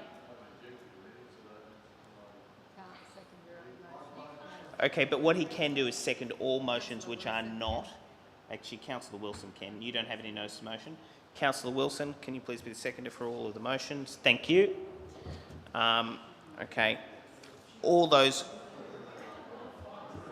She's very, her work output has shot through the roof. Okay, I will now put all of the unchallenged items. All those in favour? All those against? I declare that carried. Councillors, that got through 1, 2, 3, 4, 5, 6, 7, 8, 9, 10, 11 motions. So we got at least some of the way there in terms of getting it. I now go to the first notice of motion from Councillor Hay, moved 2022 Business Excellence Awards. Councillor Hay, can you please outline what it is that you're moving, and then I will call for a seconder. I'd ask Mr. Kelly to bring up an email. Sorry, is it someone? I just had a very quick question, sorry, procedural question. Can I just confirm that we are on 2-minute speakers, 2 for, 2 against, or just 2 minute speakers? No, it is just 2-minute speakers. That was all that was moved. Beautiful. Thank you. Thank you. I'd like to ask Mr. Kelly to bring up an email I sent near the start of the council meeting. I CC'd all the councillors. I've made a minor change to point B, that rather than to prepare a report to make the Business Excellence Awards an annual event, that we consider whether to make the Business Excellence Awards an annual event. Point A still stands. It was an excellent event. I'd like to take this opportunity to remind everyone that at the last meeting at the Business Excellence Awards, West Ward won 10 of the 32 awards up for grabs, and the events team have put on a wonderful evening and event. It's a very cheap. The cost of the event to council is actually very cheap. A lot of the attendees pay for tickets, and we get a lot of corporate sponsorship. We should look into whether or not we can get similar corporate sponsorship, what attendance would be, and it would, as mentioned in the background, it would allow people to have annual awards for businesses that excel, rather than looking like they only made it one event. Now, if it does come back that we can't get enough sponsorship or attendance, then by all means we shouldn't proceed. But I'd like to move. That as amended. Thank you. Can I have a seconder? Seconded by Councillor Rosenfeld. It sounds like you spoke mostly to the motion. Councillor Hay, there's nothing further you need to... Yes, I'm going to go to Councillor Rosenfeld as the seconder, then I'm going to go to Councillor Veach, then Councillor Luxford. Yes, I agree. I have been approached actually by 1 or 2 businesses to make it a yearly event. Also, I had some very positive feedback from some Central Ward businesses that I frequent after the awards, saying they did enjoy the night considerably. So very happy to second the motion. Thank you. Councillor Veach. Just a question through to the relevant officer. How are the wards actually given and determined? Is it through basically just a vote, a popular vote? Through to the relevant officer. Thank you, Mr. Mayor. Yes, they are.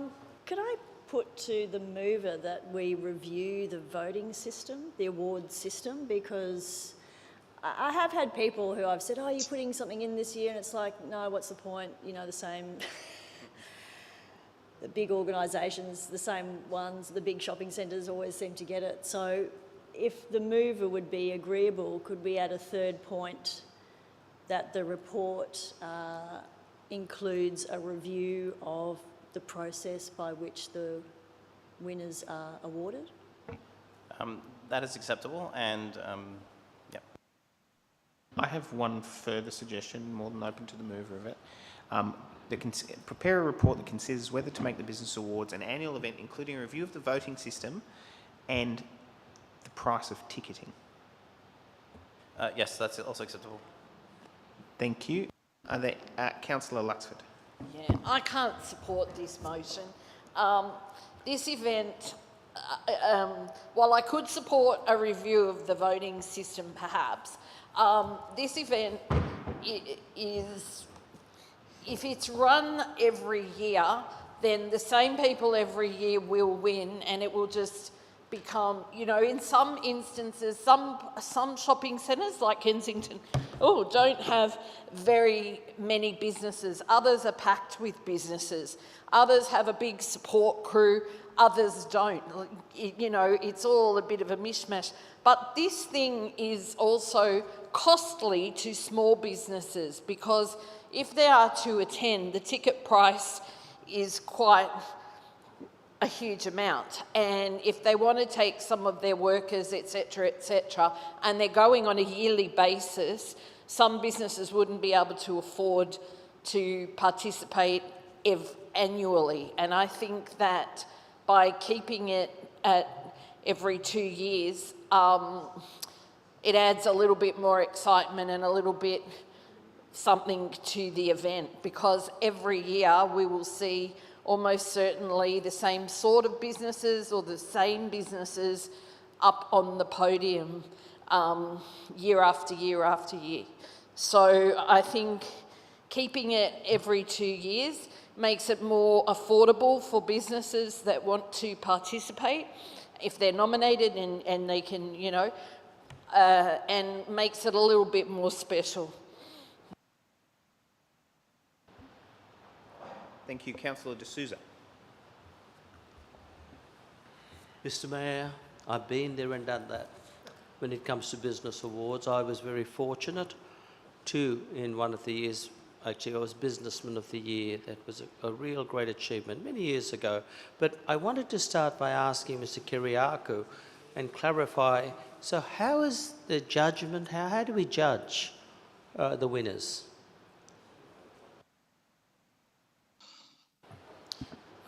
Thank you, Mr. Mayor. It's by popular vote, so the most popular in each category win the awards. I thought you said that. So we don't have judges as such for any category? No, I mean a specific. There is reason. The only category in more recent times has been the Mayor's Award, and that's judged by the Mayor. So that's really important. Now, I think having an annual award is not a good idea. Not what it does do. Firstly, it's damn hard to organise these functions. I used to be on one of the committees, and I know how hard Katie and the team work. I was even present with this group, I think they're called Precedent or something, and they impressed on us. Other local government areas have it every 2 years, and that's the reasoning behind it. But now another point that was made was this, I think Councillor Luxford may have made the point. As I said, I've been there, done that. The thing is that small shops with good quality service, a mum and dad type business, a family business, they might have a handful of customers, but they work damn hard to keep that level, to give that service, to keep their prices at a, you know, as reasonable, I won't say low. But there's so much more to being a good businessman than just having people fill in a form like a Russian election and you just keep ticking the boxes and send them in. Yes, that's called rigging the election. You just get a handful of people or good customers or even your staff to fill in the forms and send them in and you'll win that election. But that's not Australian. Democracy is about people voting. Even in the Eurovision, you get the people's vote, but you also need judges. You need people like in my time, it was Peter Switzer, who's a wonderful, good friend of mine now, but he was the judge on the day. And I was a small pharmacy in Matraville. I did the best I could, the best service I offered, the best prices. And my competitors, I remember one in particular, but the one that concerned me the most was I think it's called Norton Street Market or in those days. But anyway, it was a super big fruit market, best prices, good service, etc. But Peter found that we not just had good prices, but we also went out of our way to serve the community with our deliveries. And those now deliveries are common. But in those days, our delivery service, our care and concern for our residents.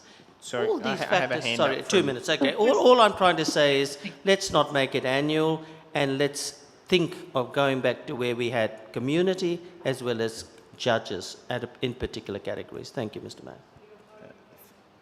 So can we... Thank you. Sorry, I have a hand up from Councillor Olive. Can I just confirm who else has their hand up? Councillor Olive, is that correct? Councillor Chappell and Councillor Said? Not me. I was about to move a very late procedural motion because we've only got into about the second one and we've already started. So I might move a procedural motion. I don't know if it's the right time to do it, to go to 2 minutes and 2 for and 2 against. Otherwise, we're not going to get through. As it is a procedural motion, it does need to be put. All those in favour? All those against? Declare that carried. Okay, thank you. Councillor Olive. I just wanted to quickly put the point that this is just about a report to put the pros and cons to going annually, not actually about doing it. So a decision can be made later on. Thanks. Thank you. Are there any further speakers? Still costs council officers time and money. Thank you. Councillor Hay, to close the debate. I'd like to also mention that this, I'm the Delegate of Randwick Tourism. We were talking about ways to better engage Randwick Council with the business community as well. And this is a fundamentally a good thing we can do to improve our community relations as well. And with regard to council officers' time, can I ask just briefly, what was, have we entered stuff into the record regarding confidential business paper? Okay, I'll say it without saying it. That we may have a situation where we have a new way of allocating more time to matters like this. I will now put the matter. All those in favour? All those against? Okay, that's actually going to require a division. Thank you. Okay, Councillor Pandolfini. Against. Councillor Nielsen. Against. Councillor Veitch. Councillor Hay. For. Councillor Luxford. Councillor Chappell. Oh, it appears we've lost Councillor Chappell. Yep. Yeah, okay. She's absent. Councillor Rosenfeld. For. Councillor Olive. For. No, sorry, I'll let... Sorry. You are absent. Contact lens emergency. Okay, you're absent, Councillor Chappell. I'm assuming... Fine. Fine, okay. Councillor Rosenfeld, Councillor Olive, Councillor McCafferty, no. Councillor Wilson, Councillor Said, Councillor Burst, Councillor D'Souza. Against. And the Mayor is against. I declare that lost.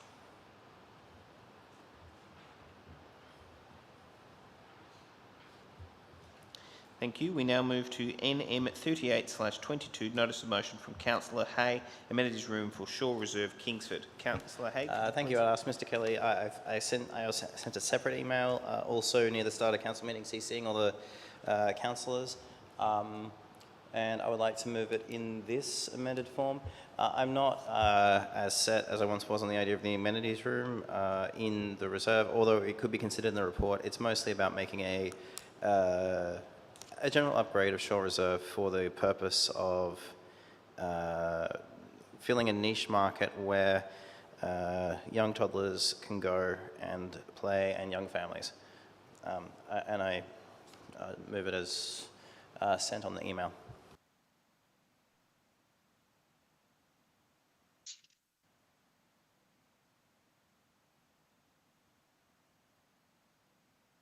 Do I have a seconder? Seconded, Councillor Burst. Councillor Hay, is there anything further you need to say? We're all done? Okay, Councillor Burst is the seconder. Okay, are there any further speakers? Councillor Veitch, then Councillor Luxford. Yeah, look, I'm all for the upgrade of our local playgrounds. I think there's a number of other playgrounds in Westward as well. I've had feedback though, for example, from I think it was Fitzgerald Park, that which was going to be mostly focused at younger kids, and there were people getting in touch saying, well, actually there's older kids who go here. So I do think we need to keep our playgrounds accessible, you know, with suitable equipment for a range of age groups, like, you know, maybe toddlers, but as well as primary school kids. And we should, you know, really be looking at something like an adventure park or something somewhere in our LGA, something just a little bit more out of the box. So I don't know if I can support it in its current version just for toddlers, just because I think we need as many playgrounds as we can get, and I think they probably need to cater to a wider range of age groups. Sorry. Councillor Luxford. Yeah, I too will not be supporting this motion. Agreed, we need more parks. We're upgrading Fitzgerald. We've just done Kokoda. There are many more parks that are needing some sort of upgrade. I'm hoping that the rocket ship will return one day somewhere, hopefully in the West Ward. There's a little playground at the corner of my street which was donated by a former mayor of Randwick. The land, maybe a rocket ship could go there. It's in need of a little bit of a touch-up because it hasn't had anything done to it for quite some time. We also have at the bottom of Ingram Street a little bit of land that backs up to the east, to the distributor, and it just has something pretty basic. I think it has a little soccer goal or something there, and kids can play. This park is kind of in the middle of nowhere, and it's not accessible by the whole of the community. So it's horses for courses. I think we really need to work on the parks that are more utilised by people and over a range of activities for little kids up to, you know, older kids, rather than trying to put something into a little space that's really not that frequented. Thank you very much, Councillor Luxford. I'd like to amend my own motion if possible. Yeah, you can, yes. Can I delete... can I just have a motion say that Randwick Council prepare a report on the...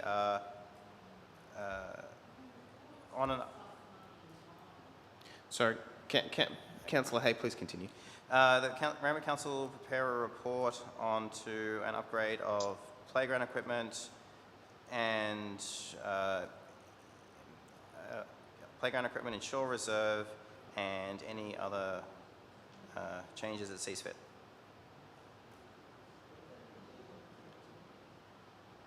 Okay, Mr. Kelly, can you just identify exactly where that is going to go?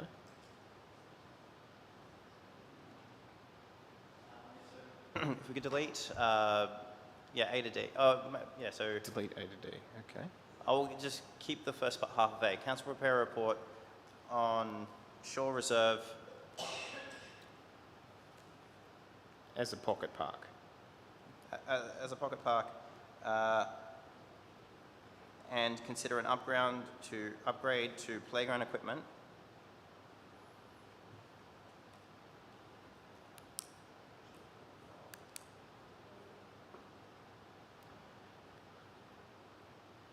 And another matter. And am I correct in saying you're deleting points B to D?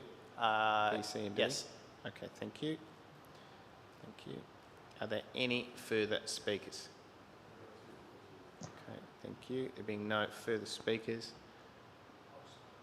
Oh, look, we do have 2 for, 2 against. It's a silly rule, but anyway. All those... Sorry, Councillor Burst, we do have a procedural motion, which was... Yeah. Okay, we'll now put the motion. All those in favour? All those against? I'm going to need a division.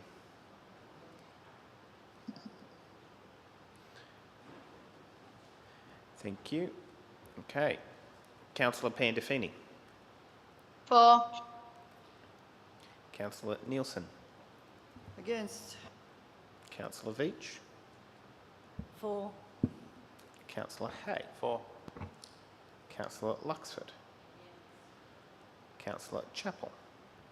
For. Councillor Rosenfeld. For. Councillor Olive. For. Councillor McCafferty. Councillor Wilson. Councillor Said. Councillor Burse. For. Let's do it for the kids. Councillor D'Souza. For. And the Mayor is against. I declare that carried. Thank you. We now go to the next notice of motion, which is notice of motion from Councillor D'Souza opposing the proposed construction of public toilets adjacent to the Malabar Pool. I would just note that I have declared an interest and will be leaving the meeting. Councillor Chappell has undertaken to attempt to chair the meeting online. In the event that that simply does not work, Council has the ability to elect a chair. Councillor Said, as the most recent former mayor, has volunteered to do that so long as Council resolves to do so. I will now leave the chair. Thank you, Mr. Mayor. And I will require someone to tell me when the Mayor has left the building. Ms. Mans, can you advise me of that? I will advise you when he's left.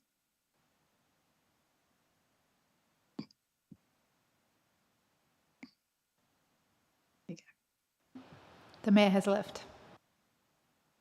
Thank you, Ms. Mans. Councillor D'Souza?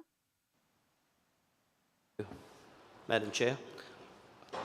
How many times in this council over 10 years I've heard ward councillors know best? Now, ward councillors do know a lot about their residents, but in this case, the three of us are very solid about this, but we've also got 467 residents who don't want this toilet there. Now, I got to say, what impressed me most about the Greens in particular on this occasion, and Deputy Mayor and Chairperson, I believe you're a good swimmer, and the residents told me that, and you actually went out there.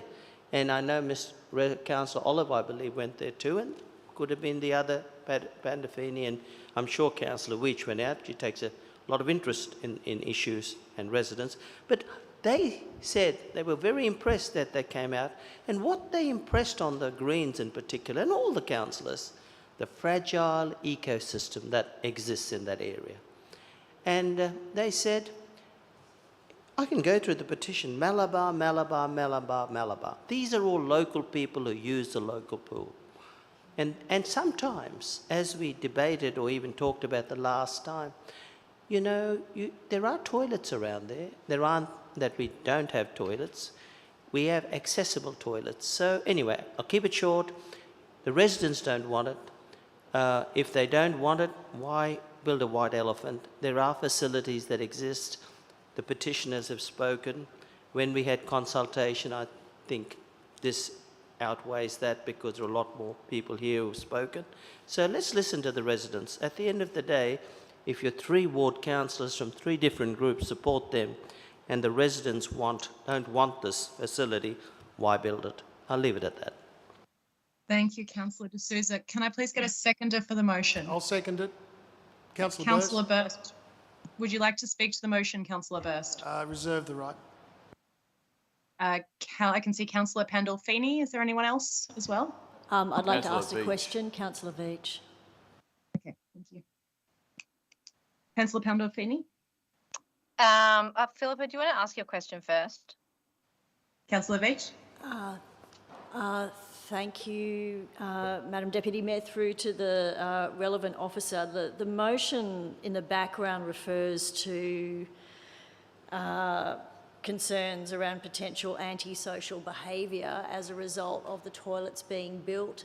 I mean, do we have reports of other toilets in our beaches or pools resulting in antisocial behaviour? Through to the relevant officer.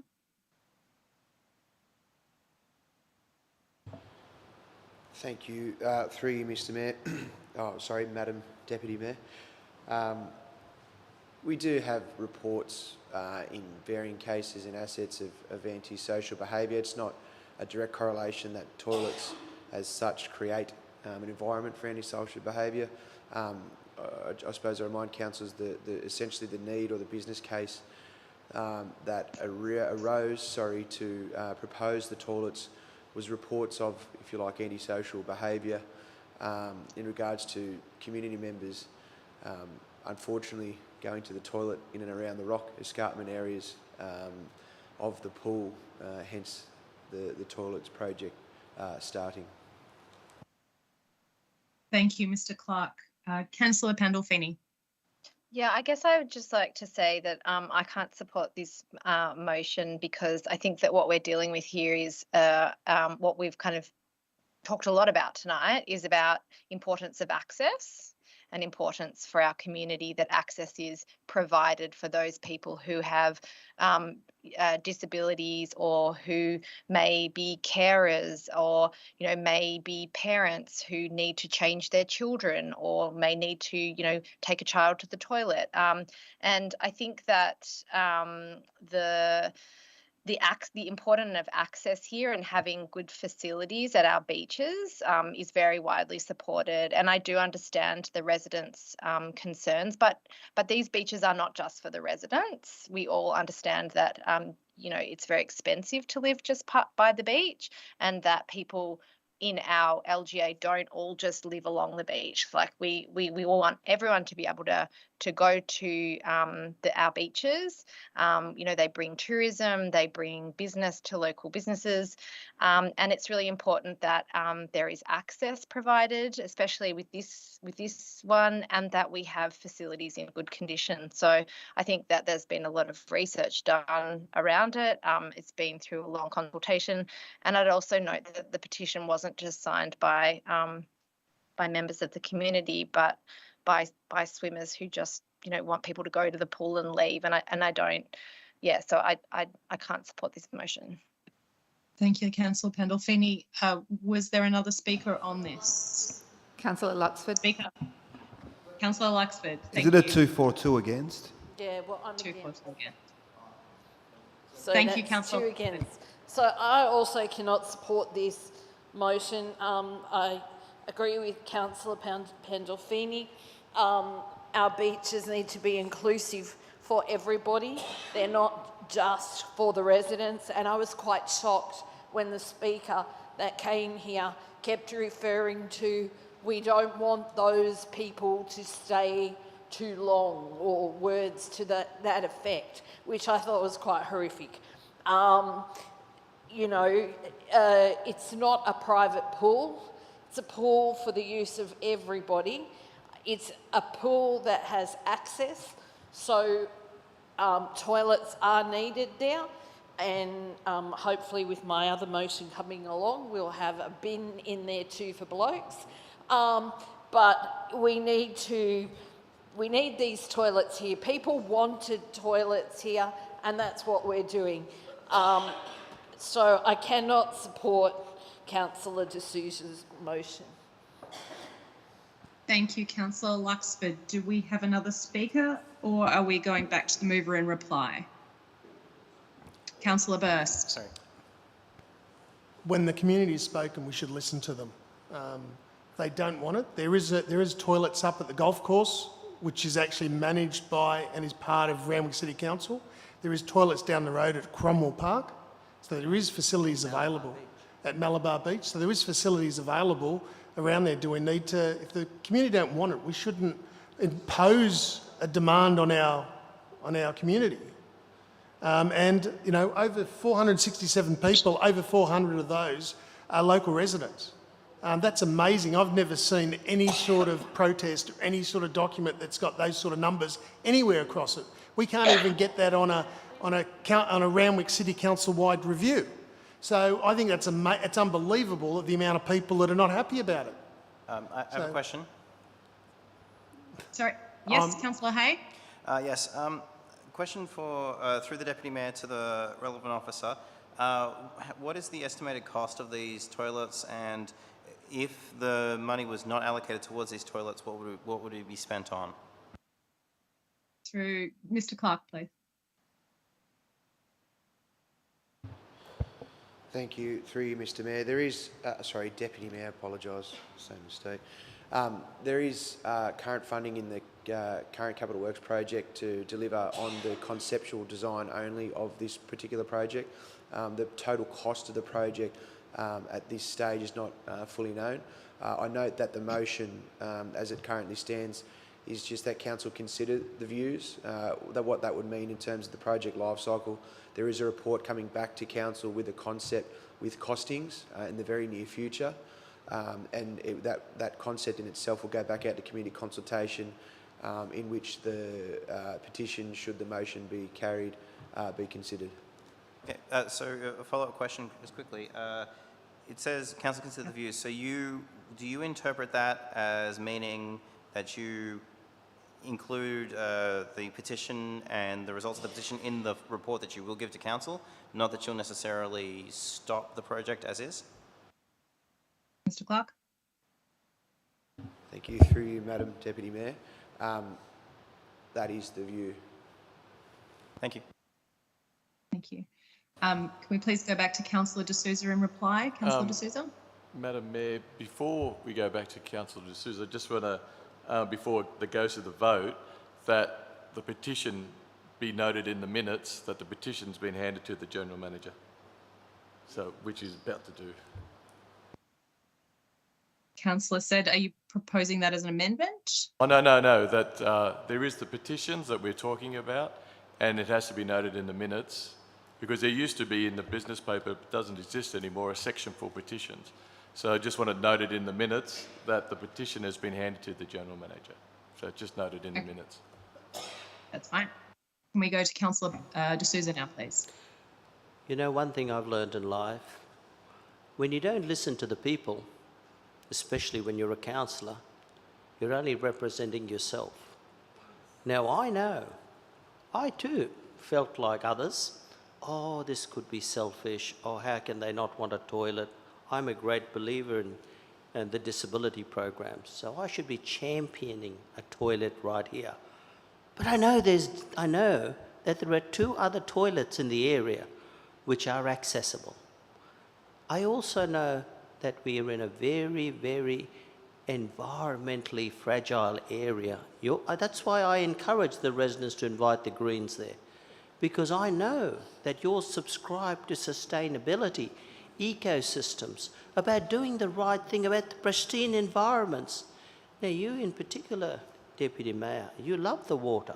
You saw for yourself at first hand the beauty of that area. So this toilet, and this is not me, this is what the residents believe, truly believe, 467 of them, and the others that didn't even get an opportunity because the page was full. They believe that this is an unnecessary impost on their quality of life. This is a wonderful part of Randwick City.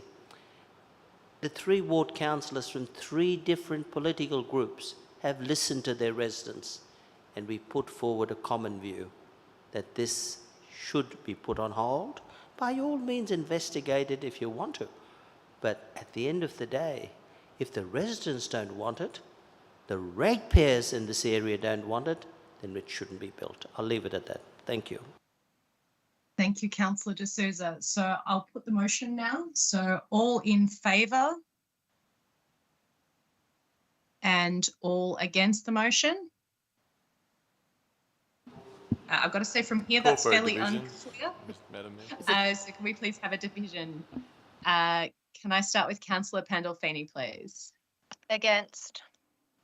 Councillor Nielsen? Against. Councillor Veach? Against. Councillor Hay. For. Councillor Luxford. Do I do this now? Therese? Yes? Yes. Sorry. Yes, okay. I am against. Councillor Rosenfeld? For. Councillor Olive? Against. Councillor McCafferty? Councillor Wilson? Councillor Said? For. Councillor Burst? For. Councillor D'Souza? For. So that's 5 for and 8 against. I declare the motion lost. And could somebody please retrieve the mayor? Thank you, Madam Deputy Mayor.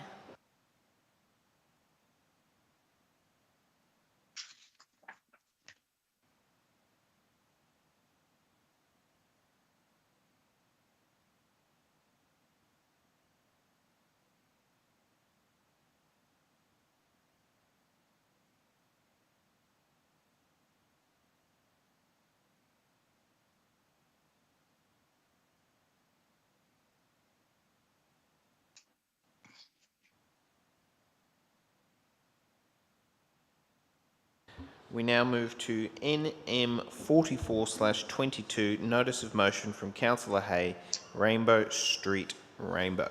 Councillor Hay. So I'd like to thank everyone for passing the World Pride motion. As part of World Pride, we're looking at having celebrating that will include the 45th Mardi Gras, and the 45 Mardi Gras will have the 45th Mardi Gras.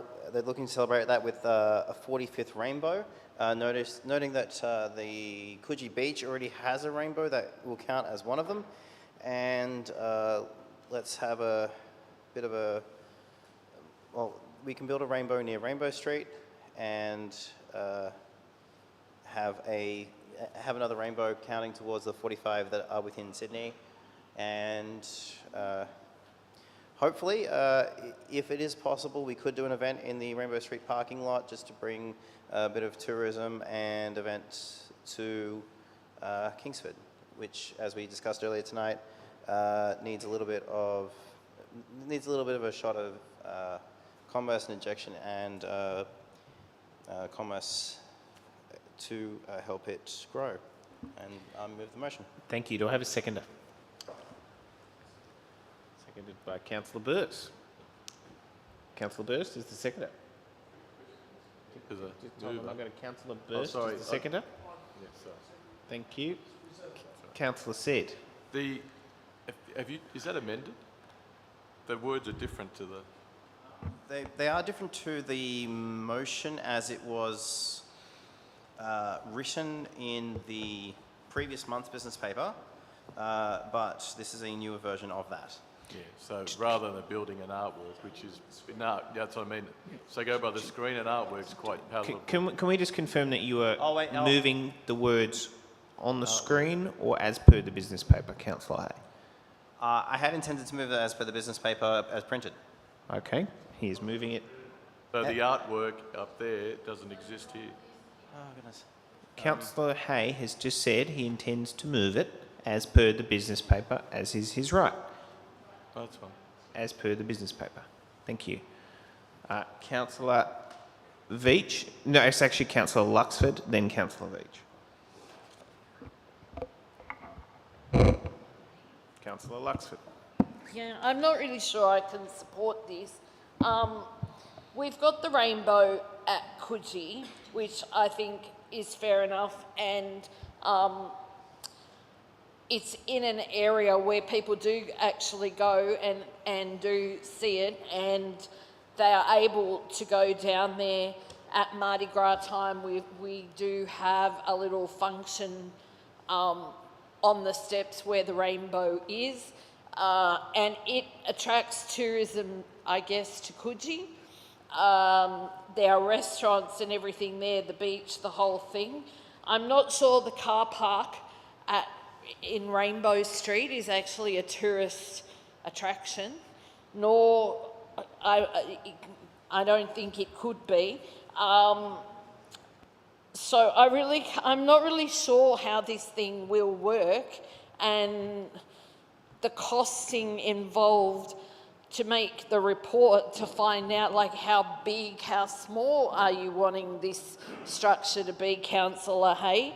So I cannot support this motion. Thank you. Councillor Veitch.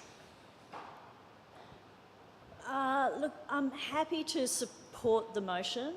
I would like to ask Councillor Hay if he could include an extra point to ensure that the rainbow used as the Progress Pride rainbow. I'll note that it's in pretty close proximity to UNSW, where there's a really big young student population who are highly likely to be, celebrating Mardi Gras and World Pride. And there is an LGBTQI group that, students there, as well as I'm pretty sure there's, different student groups that operate that'll be doing activities. And there's also a pretty diverse multicultural community there. So City of Sydney, like pretty much every other LGA, uses the Progress Pride flag, which incorporates a little black and a little brown and a couple of other colours within the rainbow. It looks great, and that's pretty much the standard flag and so on that you will see LGAs using. If you were in City of Sydney, for example, in February this year, you would have seen that flying all around, and there's a couple of versions. They've even had that down at Long Bay Jail. So that's how standard it is. They put that up in our local correctional centre. So that's where everyone is moving, and I was wondering if Councillor Hay would consider adding that, because that's the standard now. Ultimately, I'm not... Sorry, there's a question to Councillor Hay. Ultimately, I'm not necessarily opposed to flying the progress flag out of the points, but the idea of this was it's Rainbow Street, put a rainbow next to it. So I'm happy for this to be a classic rainbow, and we can look at opportunities to do the progress flag elsewhere. Well, I'm sorry, I can't support that. Thank you. There being no further speakers, I'll now put the motion. All those in favour? All those against? I declare that lost. Thank you. Okay, there is a division. Sorry, may I ask a question? Did my amendment go up? Because I'd like to put that as an amendment to be voted on, if it's not too late. Okay, what you can do is foreshadow a motion. I'd like to foreshadow. Okay, thank you. Councillor Pandafini. For. Councillor Nielsen. Against. Councillor Veitch. Against. Councillor Hay. For. Councillor Luxford. Councillor Chappell. Against. Councillor Rosenfeld. For. Councillor Olive. Against. Councillor McCafferty. Councillor Wilson. Against. Councillor Said. Councillor Burst. Councillor D'Souza. For. And the Mayor is against. I declare that lost. Councillor Veitch, can you please outline what it is that you are now moving? Thank you. Yeah, I would just like to add an extra dot point that the rainbows use the Progress Pride rainbow. Okay. Can I just confirm that it is still your intention to hold an event at the Rainbow Street car park? Yeah, why not? Okay, all right, not a worry. Do you have a seconder for your motion? Seconded by Councillor Olive. Okay, Councillor Said.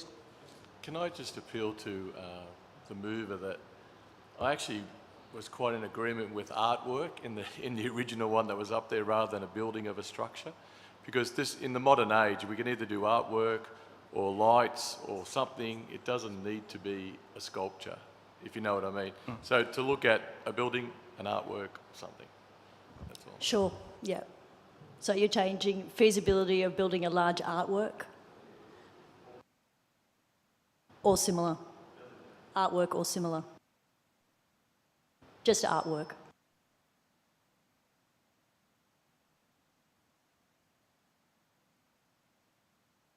Mr. Kelly, a classic rainbow is still retained there, and that clearly needs to reflect of a rainbow reflecting the Progress Pride flag.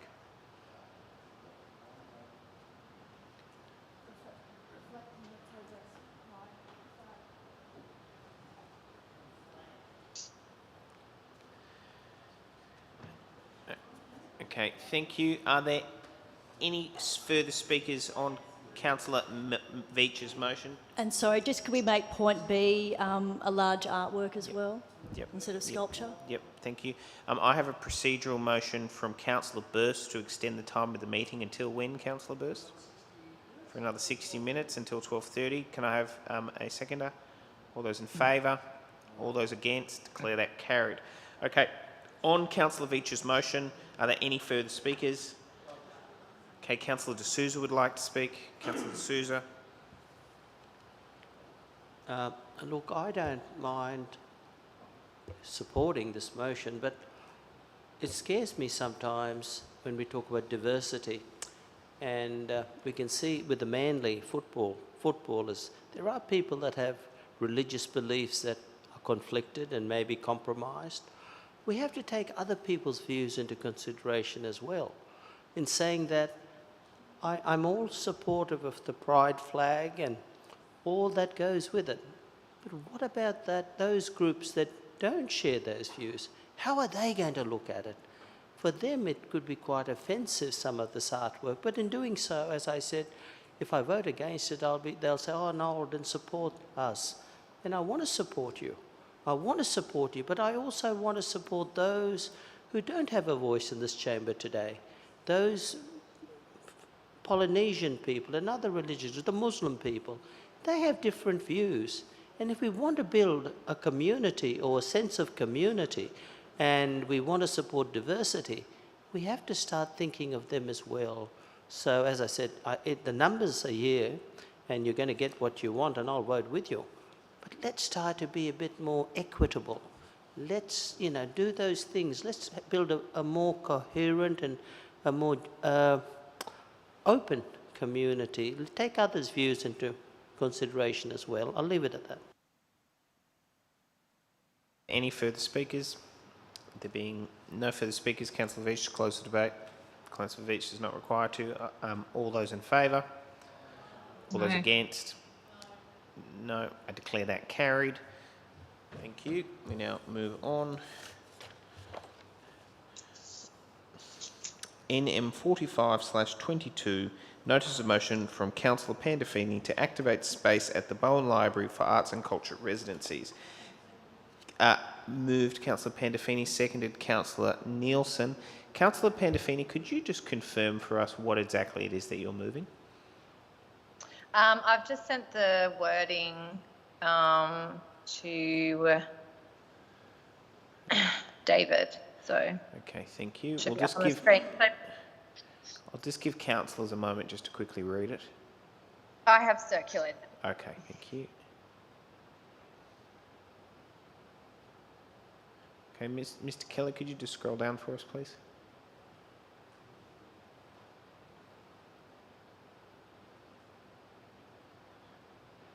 And the last one, Councillor, Mr. Kelly, final point. Thank you. Councillor Pandolfini. Yeah, I just want to say that this was written up, and the background and the research and the walkthrough was all done in collaboration with the Bowen Library. And I had a wonderful tour there, and you know, as someone that puts on arts events and works in the cultural sector, I just was completely blown away by how Barbara uses every single little inch of that library. It is activated, it is full, there are people lining up, she's got the cafe going, she's got like the energy is just, I mean, I just kind of left feeling so inspired by her and what is done there. And she's got this 95 square metre contained office space that the staff who rent out the areas have been unable to rent out for a while, and suggested activating it with some studio spaces. And as we heard from my colleague in the arts, Douglas, last month, there is a huge need for studios and spaces for artists now, not waiting until, you know, a year or 2 years down the track when things get built, but let's use our spaces now, let's get them activated. And I think with this proposal, hopefully the financial cost of it will work out with minimal fees for the artists, and then they can further engage with the community by putting on workshops or showing their work there. So it's a really exciting opportunity, I think, and I hope that everyone can get on board and support it. Councillor Nielsen is the seconder. Okay, thank you. Are there any further speakers? There being no further speakers, Councillor Pandolfini, I assume you don't need to close. All those in favour? All those against? I declare that carried. NM 47/22, notice of motion from Councillor Burst investigating the mix of waste, recycling and FOGO bins in the RCC parks and locations. Councillor Burst. Do I have a seconder? I'll second. Seconded by Councillor D'Souza. I'll just be short and sweet. In some areas of Randwick City Council, we have multiple bins, FOGO, recycling and red bins. But down at La Perouse, you can go and get some fish and chips. Your fish and chips will come in a cardboard box. The cutlery will be wooden. The packaging will be paper. So you can actually put that straight into a recycling bin. Unfortunately, I was down there only recently with family, and we had to throw our recycling stuff into the red bin. Now, you know, I'm as green as everybody, and I'm about recycling and about the circular economy. So we've got these stations in other areas. I think South Ward needs them as well. So you only have to look at the pictures. Red bin, red bin, red bin. It's great. It stops rubbish on the ground, but it doesn't separate recycling and doesn't help the circular economy. So I think it's a fairly simple thing to change.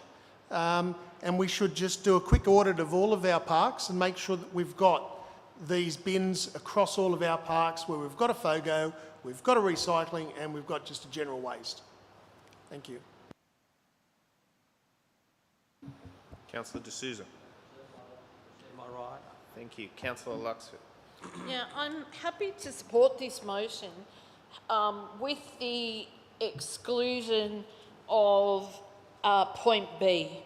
I think if you want the council to run rounds all over the place assessing bins, etc., they have to be given time, and I don't think they should be put on a time frame for rubbish bins when there are more important. Not that the rubbish is not important, I'm not saying that, but there are many other things that they should be doing. So I would be seeking the removal of point B.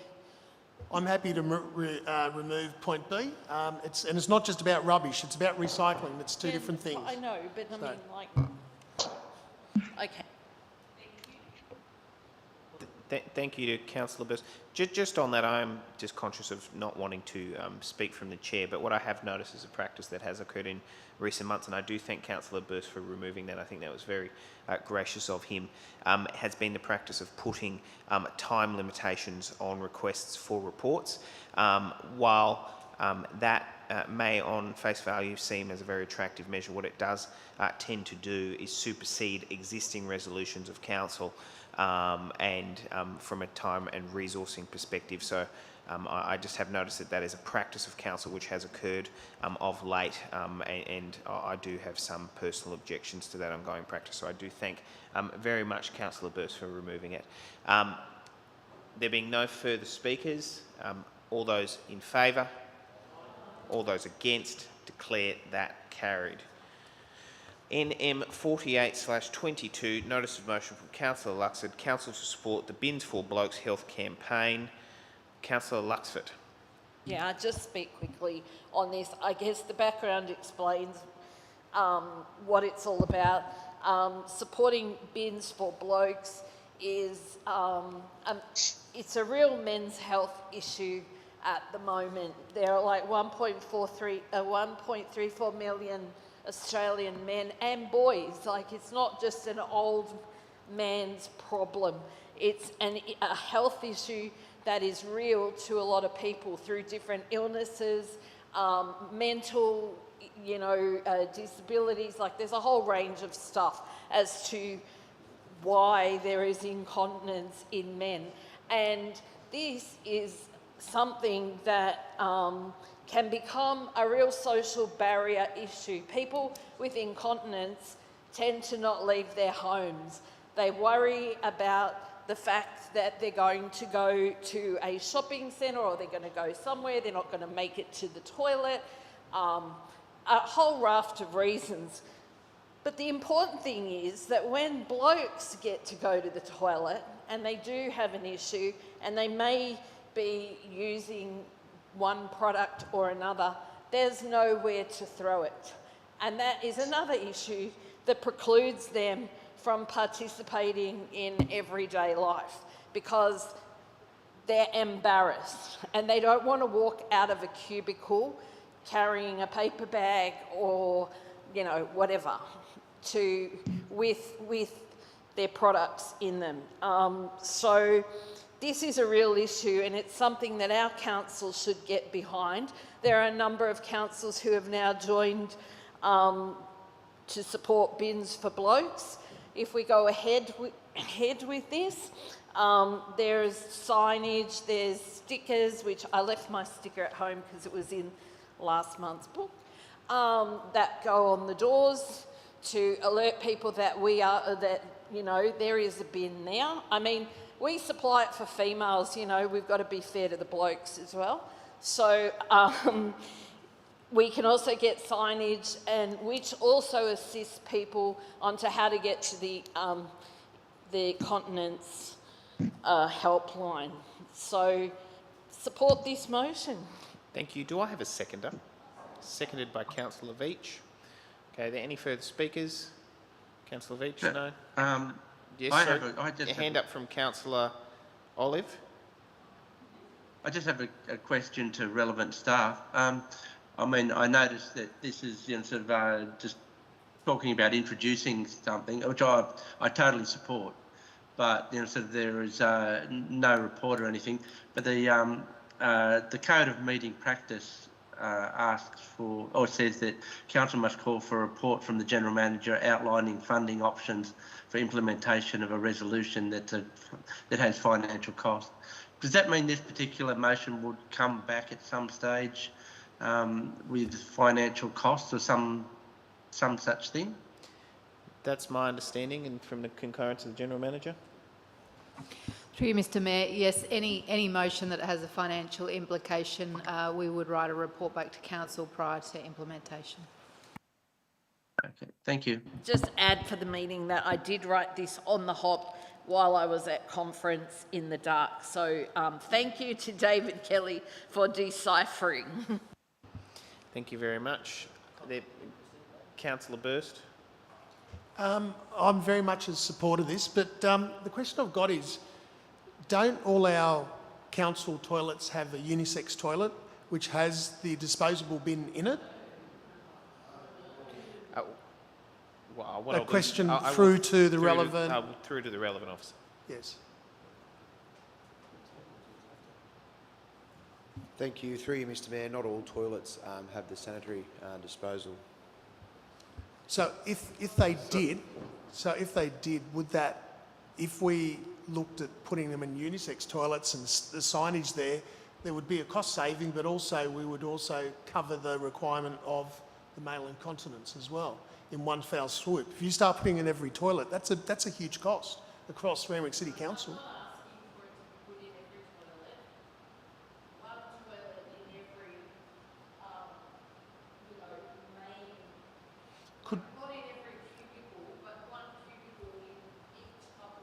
Could we maybe amend that to say in a unisex toilet, because a unisex toilet normally is a change blocks. So, just look. Councillor Burst has suggested an amendment to Councillor Luxford as a matter for Councillor Luxford. Whether or not she chooses to accept it, it will then become a matter for Councillor Burst. If she does, then it is left there. If she does not, then it's up to you whether or not you wish to move an amendment. Councillor Luxford.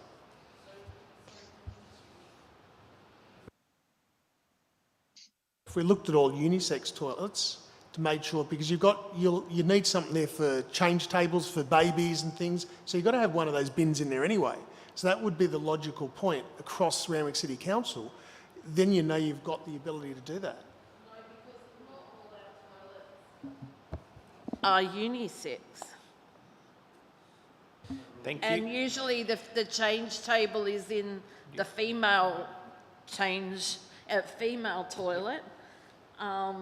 Yeah, we don't have a lot of unisex toilets, so I would want them in the male. Yep. All right. Look. Thank you, Councillor Burst. That's done. Your questions are now concluded. No, that's fine. Councillor Veach. Thank you. I just have a question.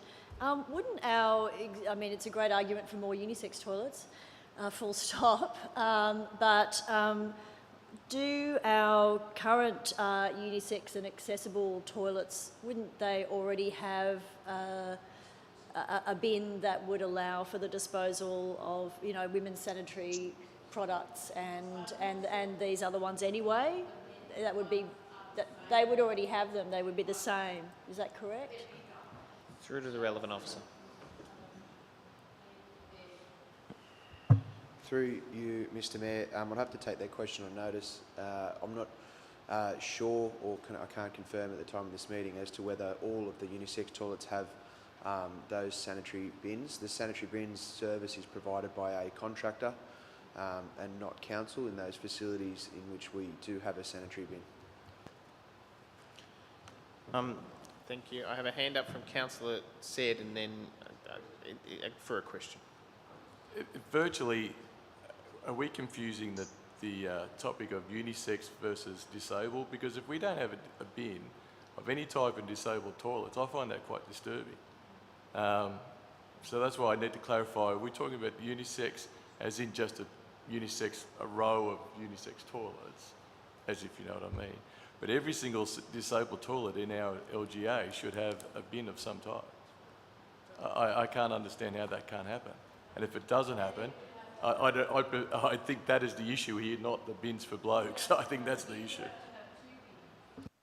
You wouldn't have to have two bins.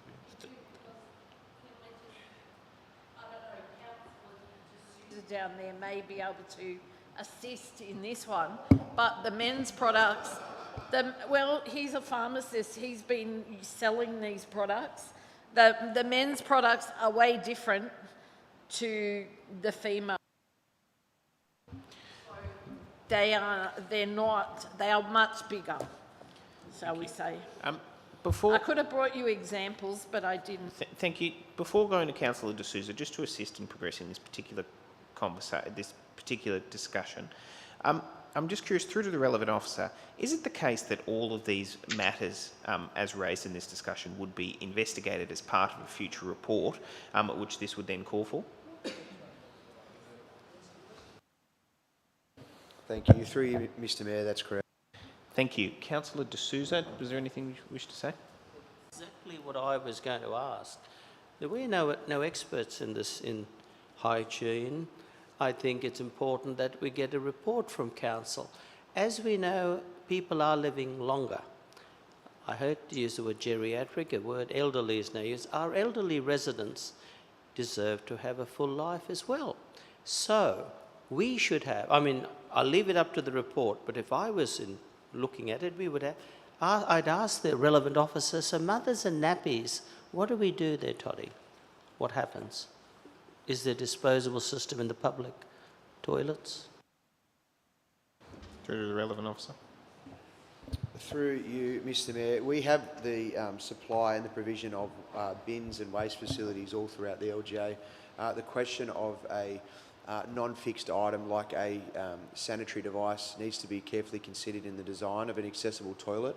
The accessible toilets or unisex toilets, I think as they're being referred to in this regard, are bound by strict regulatory and design requirements that we have certifiers sign off on.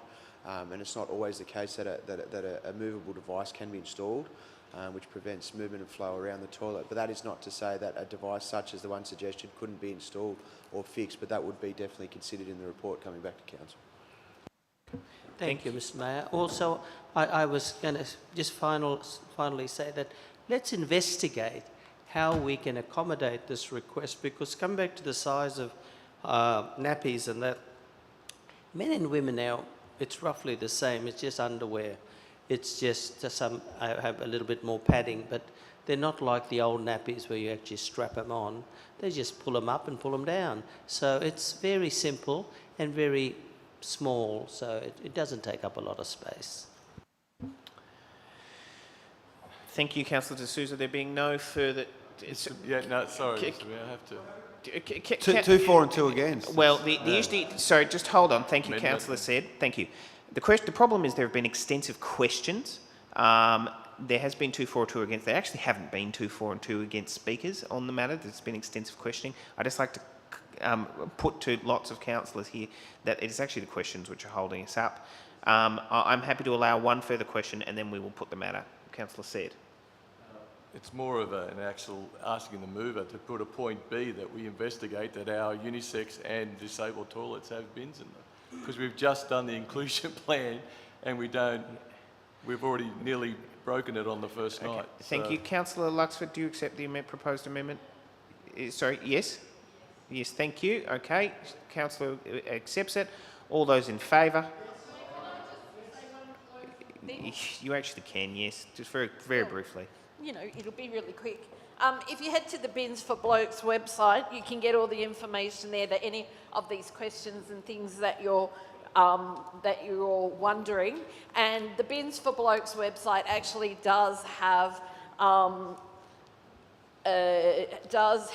recommendations of companies that are able to use that are supporting the Bins for Blokes campaign. Thank you. All those in favour? All those against? Declare that carried. Councillors, once again, it's the questions which are holding us up. We are keeping well to time. Okay, thank you. Notice of motion from Councillor Luxford, Randwick Cemetery. Councillor De Souza, I note that you do have a declaration, so I will just give you time in order to leave. While we do that, do I have a seconder for this particular motion? Seconded by Councillor Rosenfeld. I'll just wait for Councillor De Souza to leave the room.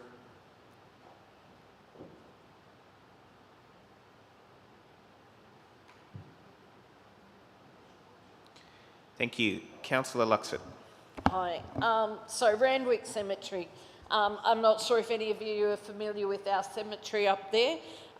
It's a disgrace. I've had numerous complaints from residents who have family members buried at Randwick Cemetery. They constantly complain that the upkeep is not up to scratch.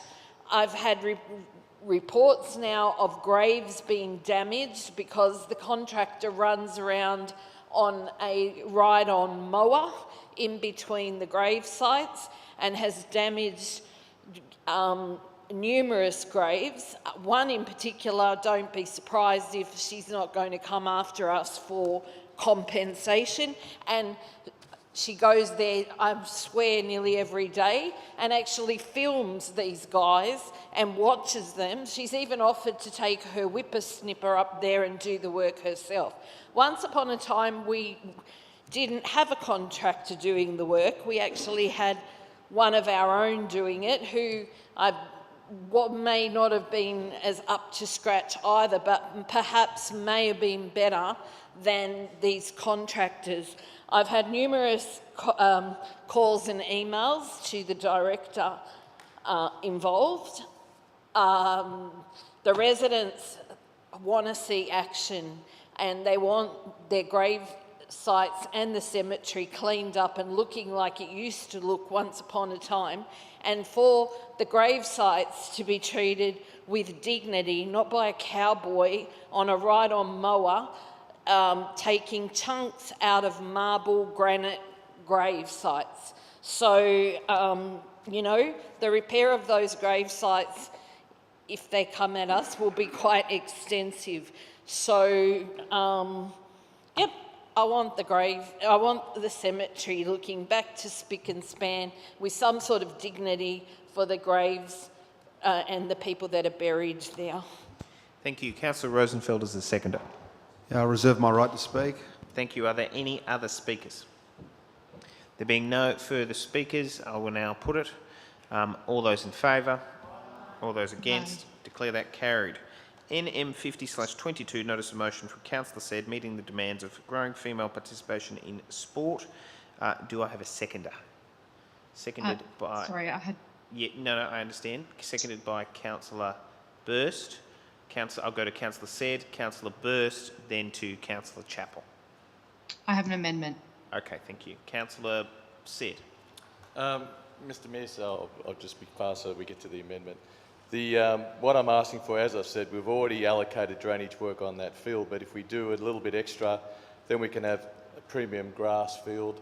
We've all been asking for extra fields, and we don't necessarily have to make them synthetic.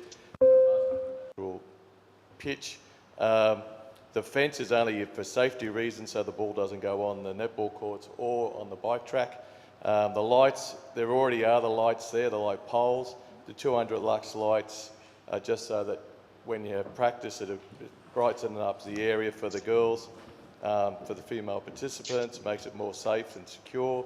At the moment, federal and state government are giving money, grants, hand over fist for female participation, and also for the Soccer World Cup, which is coming next year, less than a year. It's already been promoted, and every country that it's been for so far, the female participation in soccer has gone up, nearly doubled. Though I know the premium, all sports fields are at a premium, so I'm not asking for it to be exclusively for females, but to be made a priority. Also, the manager for infrastructure services has told me that we've already trying to implement the plan of Her Sport, Her Way, and one day we should have a briefing on that as soon as it all comes to head, so we know exactly what it's all about.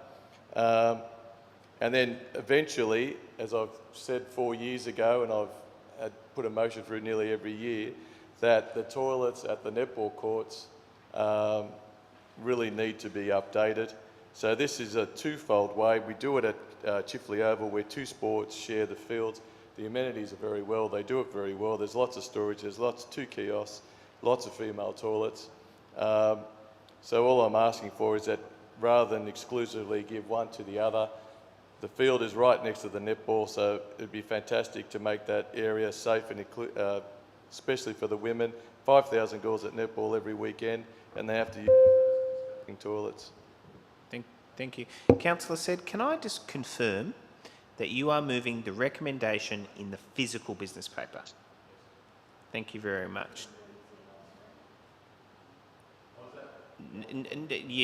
That is why I've just reconfirmed. Just councillors, if there is any confusion, Councillor Said is moving the recommendation in the physical business paper dated 26 July 2020. Okay. Councillor Burst is the seconder. Reserve the right. Okay. Thank you. Councillor Chappell.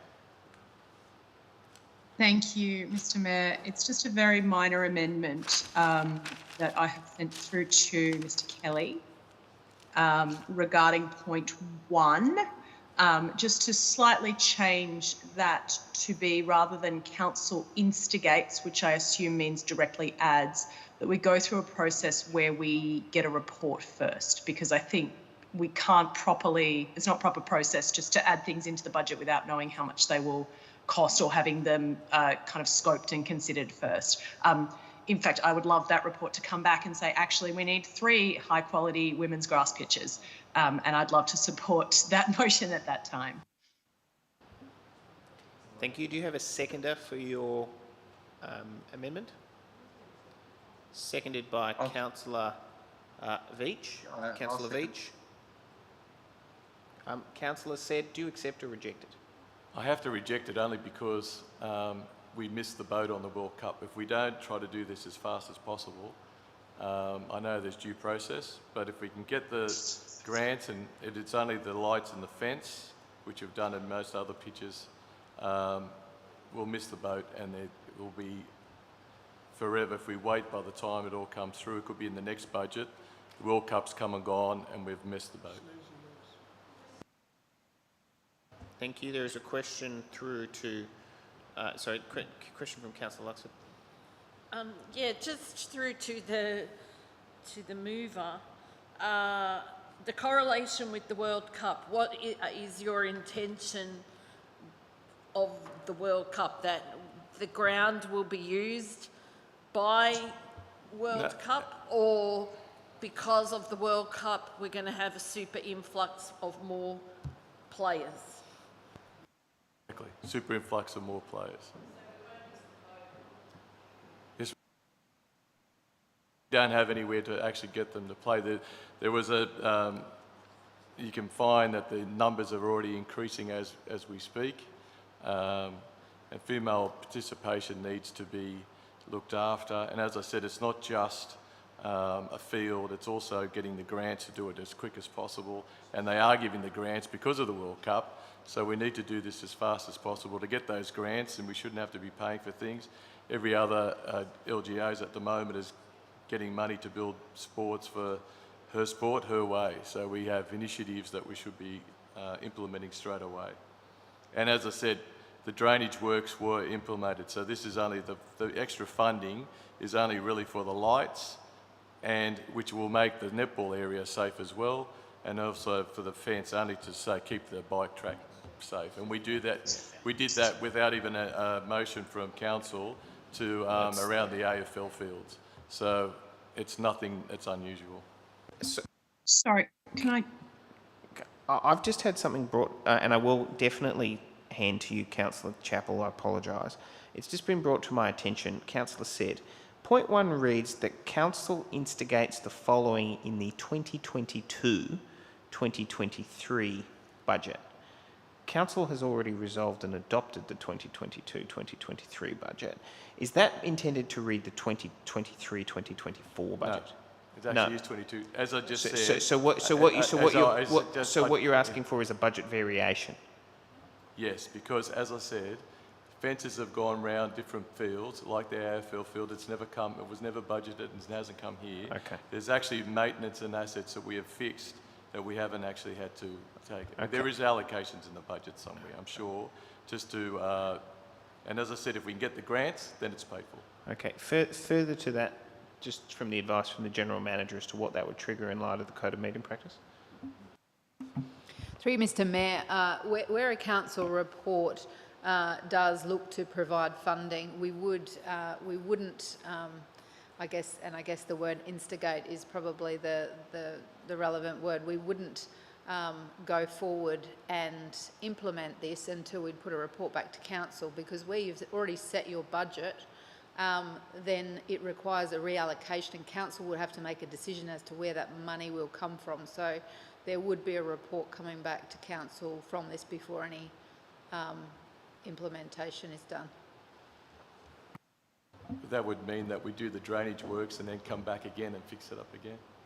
So wouldn't it be more sense to do it all at once? Anyway. Thank you. Councillor Chappell. Oh, I was just seeking a point of clarification, because I put through that amendment about seeking a report because it was my understanding that you couldn't put something on like this that required a big budgetary allocation without saying where the money was coming from. That was my understanding from the Code of Meeting Practice, that you had to have an accompanying report to be able to do this. Is that, can you Can I get some clarity on that? Actually, Mr Mayor, I'll just accept the motion, the amendment, sorry, and then we can move on. Okay. Said will now accept changing the Remembering word. that's not right. Okay, changing the word instigates to investigates. Are there any further speakers or questions? Okay, thank you. There being Councillor Veach. Look, could it be the 2022, 23 or 22 or 23, 24 budget? Because if it's going to be in the many, many hundreds of thousands or millions, it's just going to say no. I don't know. I think it has to be either or both. Like, it's a pretty big ask. I mean, if it was... this looks like it's going to cost a really significant amount of money. It just literally may not be possible to do in this financial year. Which part's the most expensive, the fence or the lights? It also includes the pitch. You've got to remember, that's not what's in the... You've got to look at the business paper. I'm looking at the business paper. The budget for the upgrade of Heffron 46 be increased. The increase is for the fence, because we're already doing the drainage work, which has already been allocated. The fence and 200 lux lights, two things, are the additions. I'm still saying I've agreed to cost it, but I'm not saying it wouldn't get into the hundreds of thousands for a fence and a... But sorry, for the upgrade to be increased to accommodate a premium natural grass pitch. It was going to be natural grass anyway. It's just stating that to make sure we don't get a bit lacklustre. So premium natural grass is what was going in there, and the drainage which has already been happening, allocated. Oh, It's, in other words, I'm saying don't put a synthetic in. I was trying to help you guys. Sorry. So, I just have a further question through to the relevant officer. Under that wording, in the event that there was,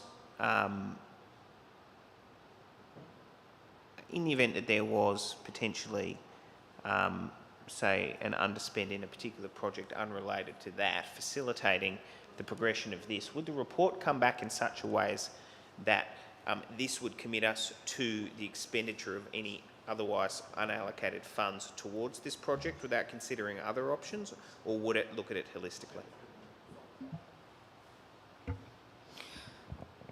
Through you, Mr Mayor, based on this motion, what we would be doing is preparing a report outlining all of the costs associated with this, and then identifying if there is any funding sources available, obviously noting in the report that there may be other priorities, but not necessarily listing all of those priorities. Thank you. Are there any further speakers? There being no further speakers, I'll now put it. All those in favour? All those against? Declare that carried.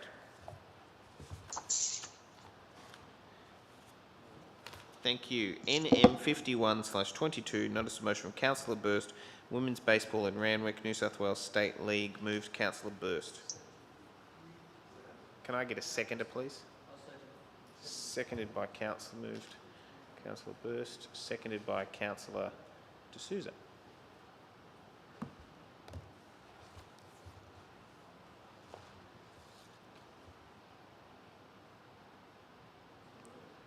Councillor Burst, can you please outline what it is No, that I've got like a 2-page document. I've sent it through to David. I'm just double checking. You are moving a 2-page document. So can I just raise a procedural issue here? Yes. My sense, and again, I'm new, is that this is not a motion we can reasonably pass because support Henry Twaddle's email doesn't actually meet, like the email isn't included and hasn't been circulated. Sorry, I'm just finishing. Circulated to the public and isn't published here. So I don't think we can reasonably expect it to be making a decision on it or indeed publishing it. Yeah.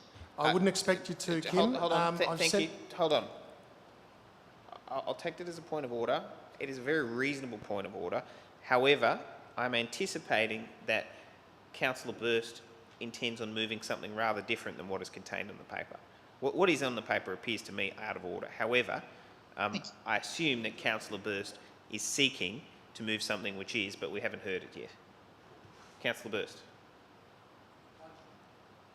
If I could wait 1 second for David to put it up on the screen.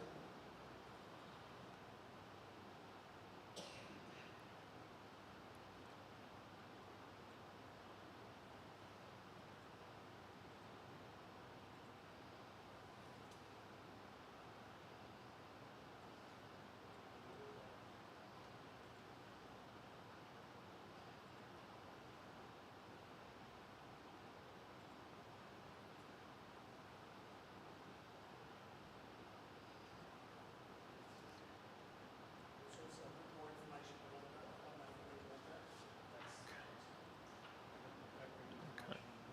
Thank you.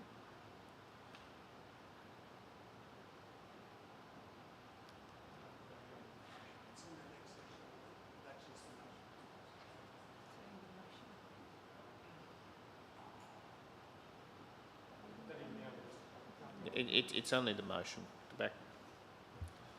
Okay, there's a whole lot of background information on the club, what they do, how they help girls, women, how they're trying to increase junior participation of women in baseball and senior women in baseball as well.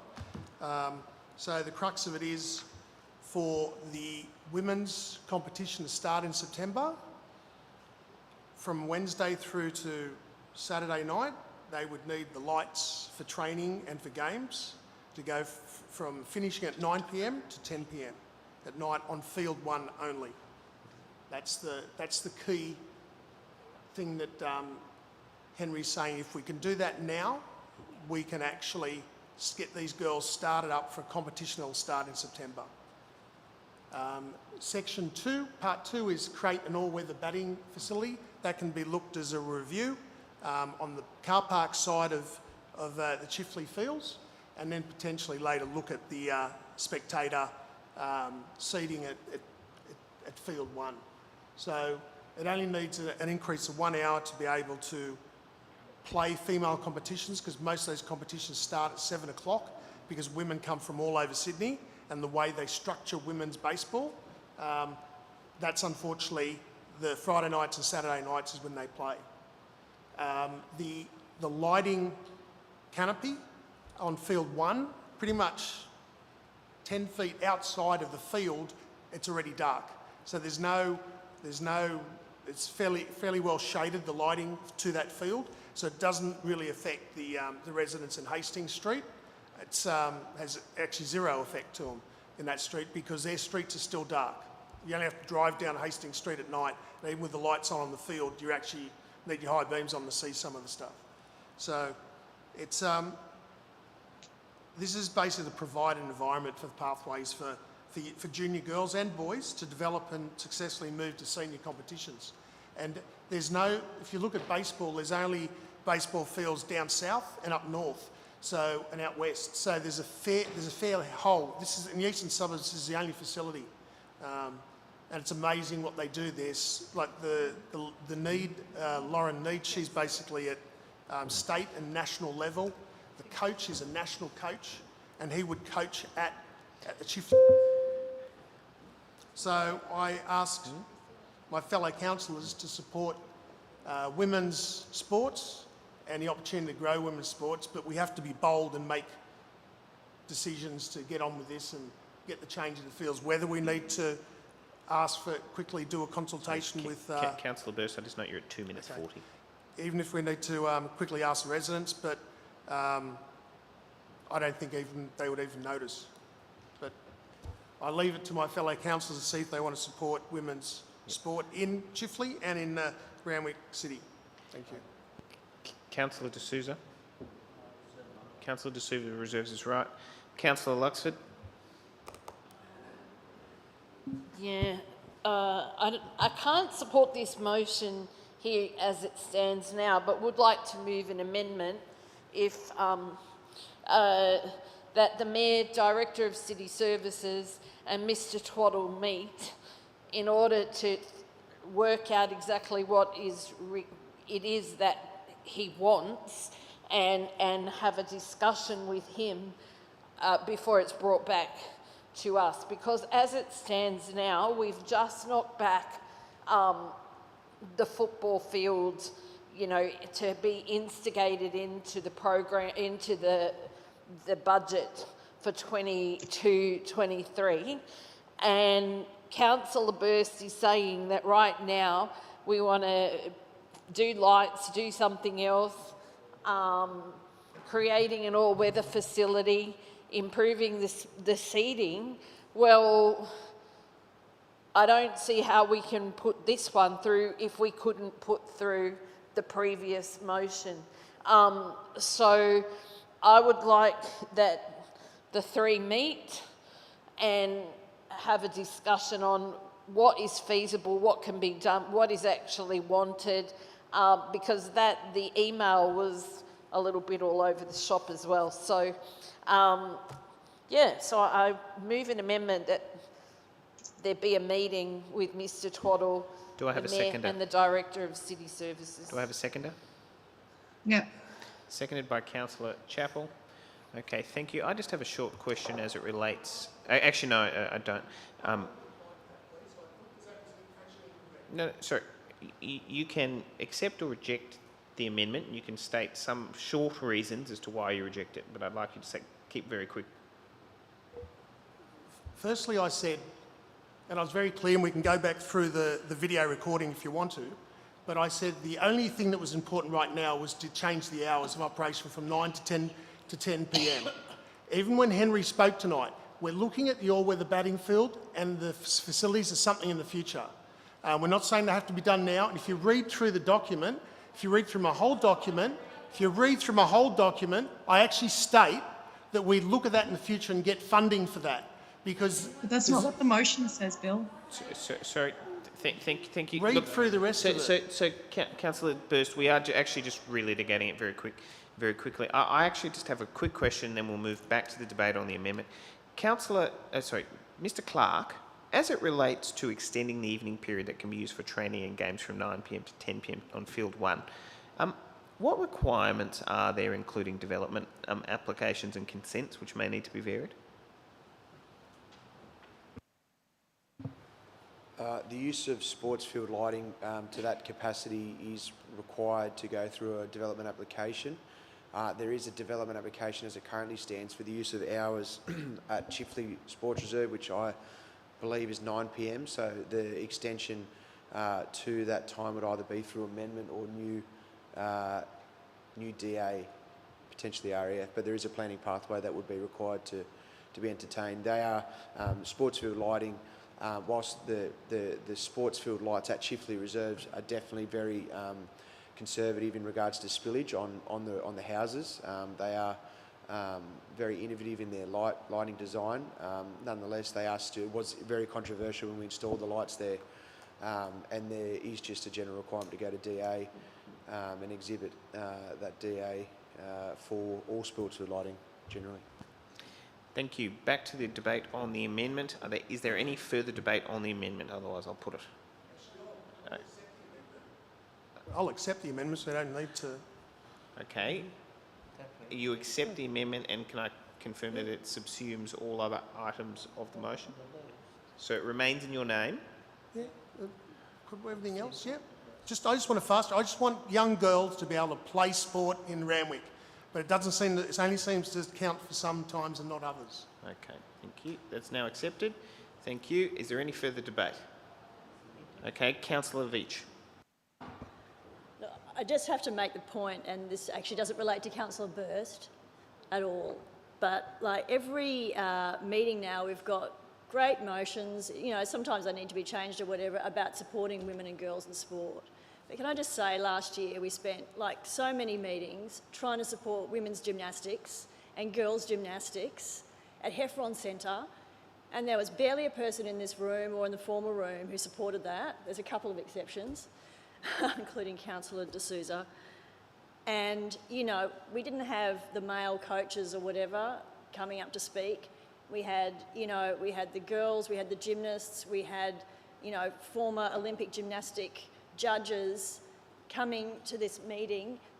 These weren't new sports or getting a new sport into our LGA. They had been there for 30 or 40 years, thinking that they were going to get this advanced facility, and that just got wiped off the floor, dismissed. So I just have to say, I'm happy to support women's sports, girls' sports, but we missed an amazing opportunity to have a world-class gymnastics facility right here in our LGA, supporting a club. Not only did we not get the expanded facility, we chucked out the team, we chucked out the club.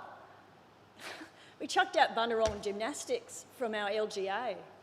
And I don't know why. I feel like everyone's just compensating for something. That is the elephant in the room here. You would not dream of chucking out any of the local women's soccer clubs or whatever, but that one went. I just had to make that comment. It doesn't relate to you specifically. I'm not, you weren't there, but I just see these motions coming up and, it really pisses me off, to be quite honest. Thank you. That's not... Okay, thank you. Are there any further speakers? There being no further speakers, I'll now put it. All those in favour? All those against? Declare that carried. Okay. NM 52/22, notice of motion from Councillor Burst, investigate rectifying the historical signage colour at Anzac Parade, Bundarawong Road intersection. Councillor Burst, do I have a seconder? Do I have a seconder? Seconded by Councillor Hay. I have Councillor Rosenfeld leaving the room. Okay, can it be noted Councillor Rosenfeld has left the room? Thank you. Councillor Burst. You'd all be aware that as part of the New South Wales transport, all signs relating to museums and so on must be brown. So whenever you travel over Sydney, and Councillor Chappell, you would notice that on the way down the Canberra, you would have seen all the brown signs everywhere, museum here, things here. So they're brown signs. Now, unfortunately, at the top of Bundarawong Road and Anzac Parade, that sign is green or whatever. And local residents have come to me and said, that's the museum sign that goes to the Prince Henry Museum, the women's nurses' quarters. So we should be consistent with, if we value our museums and historical things in Randwick City Council, we should investigate to get this rectified ASAP. Thank you. Reserve my right. Councillor Hay, thank you. Councillor Chappell. Thank you, Mr. Mayor. This is just a question to the relevant officer. My understanding is these are on state roads, so that the change in these signs would likely need to be done through whatever the RTA is now called. Is that correct?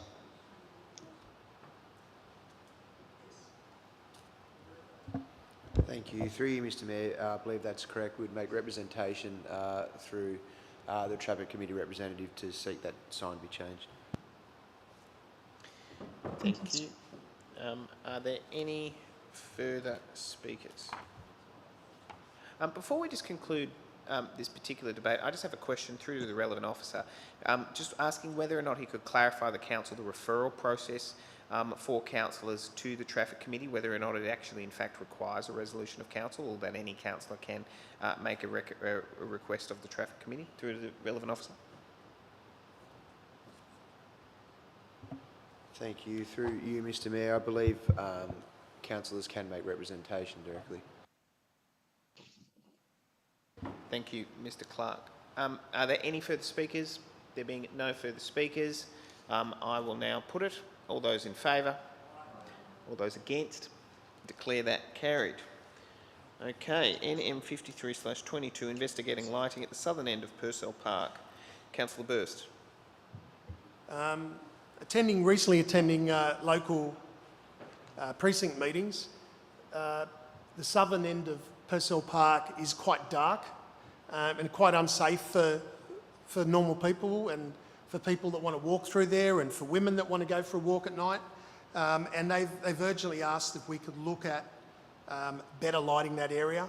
Now, to me, I would leave it to the council to investigate and look at how appropriate lighting can be put in place to make the park safer, so people can get out and exercise at night. And I think it's a pretty simple request from some concerned local citizens. Thank you. So I ask you to support it. Thank you. Seconded, Councillor Said. It's actually needed for safety reasons, so that's why I support it.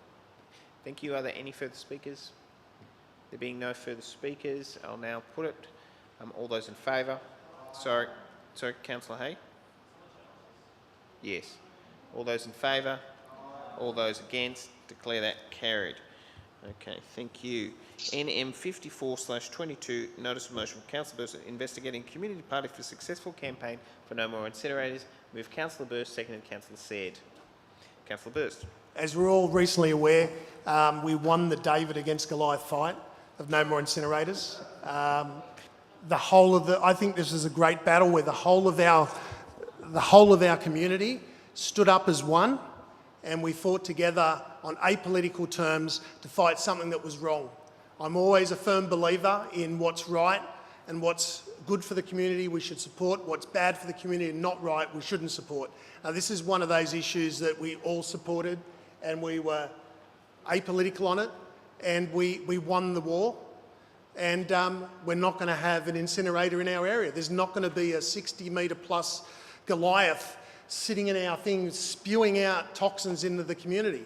So I think it was a great win for our community, and I think the campaign ran for over 3 years. Danny was one of the people at the very beginning of this campaign.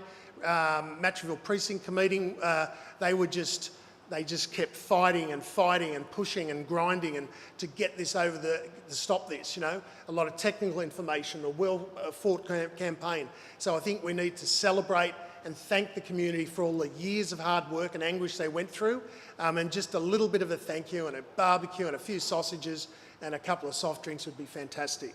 Thank you. Councillor Said. Just as Councillor Bush said, the community really did come together, all levels of government. We had help from our neighbours next door at Bayside. Council always supported it, no matter when we brought a motion up. I think we deserve to have some sort of celebration. And actually, at the same time, Purcell Park was finished during COVID, and there was a $2 million spend on making sure that we filtered the water that was all poisoned down by ICI, and we still haven't celebrated the opening of Purcell Park. So it's a little bit of a double whammy. The community down there have suffered long enough. We need to... South Ward, unfortunately, is going backwards again, so hopefully this can bring it back again. Are there any further speakers? I have a hand up from Councillor Pandolfini. Councillor Pandolfini, then Councillor Luxford. Yeah, I would just like to say I think it's a great idea because there's a lot more fight to go with this, because nobody deserves, not just that community, which is fantastic, but nobody deserves to live near those incinerators. So yeah, I'm sure that those people will be moving on to the next campaign. So absolutely, they deserve to be applauded for all their efforts. Councillor Luxford. Yeah, it's just a question, Mr Mayor. While I know there's been great community campaigns down in the South Ward, my concern is that every time something happens, we are now seeking a community party, get together, you know, etc. So I'm just concerned that, like, where do we draw the line at these, you know, community, whatever you want to call it, get together every time there's some sort of campaign? You know, Kensington and Kingsford are dying. We get nothing. Nobody supported us. But Kensington, the West Ward has supported the South Ward for the Meriton development, the incinerator. We're supporting for the wharf, the whole thing. Nobody supported us when we were fighting the overdevelopment, etc. Perhaps we should be having a funeral party up our way for our residents. Like, I'm just concerned that every time we do something now, we have to have some sort of, you know, community party, and at cost to the council. It may only be a few snags, Bill, but snags are $15 a kilo. So, you know, where do we draw the line? That's my, you know. Answer, we'll draw the line at Yarra Bay. When we win that, So, thank you. I believe Councillor D'Souza is going to move an extension for, I think, half an hour. That should do us. Yes, so Councillor D'Souza is moving an extension for half an hour, I hope. Seconded Councillor Burst. Councillor D'Souza, you can now speak. Thank you. Mr Mayor, Councillor Luxford makes it sound like a very selfish notice of motion. This isn't about the South Ward. This incinerator would have destroyed the air quality of the whole local government area. I mean, from our research, it showed us Sorry, that... point of order, Mr Mayor. There is a point of order. Councillor Chappell. Sorry, it's just my understanding we've already had out more than two in favour of this motion. Look, that is a very valid point. However, Councillor D'Souza has begun speaking. I will happily own that. All I would ask is that Councillor D'Souza keep his remarks brief. Very brief. And the point is that, look, I was happy not to say anything. The others had spoken particularly well. But this isn't a party just for the South Ward or for Matraville. It's a party for everybody. You can come from your area, from the other wards, but it's going to be there because that's the place where the victory was won. As a Greek, you would know of Thermopylae and Marathon and all these places. So that's where you would celebrate that great victory. You wouldn't celebrate it in Athens. It's not the place where the battle was won. But all Greeks would celebrate Thermopylae and those 300 wonderful soldiers that protected the democracy. So anyhow, leave it at that. Thank you. Thank you very much, Councillor D'Souza. I will now put the motion. All those in favour? All those against? Declare that carried. We now move to NM 55/22, notice of motion from Councillor Olive. No development at the Randwick Barracks until there is proper community consultation and a revised DCP. Councillor Olive, do I have a seconder? Seconded by Councillor Nielsen. Councillor Olive, the floor is yours. Yes, we heard Mr. Anthony Ryan earlier in the night put the case for community consultation. And I think that it can be said that the community down in Bundock Street and around that area were blindsided, and they're concerned. They're concerned about a whole range of issues. One I will deal with at the moment, which is contamination and remediation. Perhaps I should go back,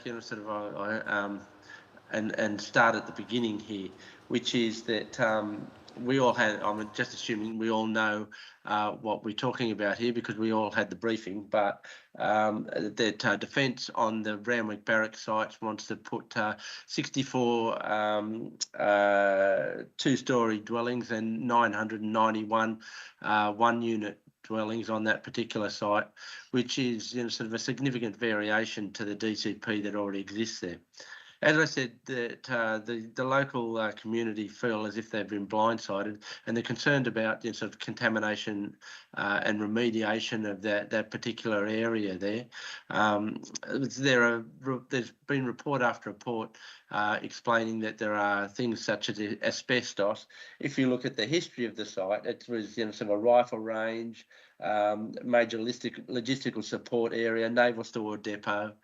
There are apparently in one of the areas there, they were supposed to have had a contamination audit, but if you go down and have a look, you'll see that there are large bases, cement bases, slabs, blocks that cover part of that area, and also tarred surfaces. So it's pretty hard to know exactly how they did audit underneath those blocks. And be confident that they know exactly what's underneath there.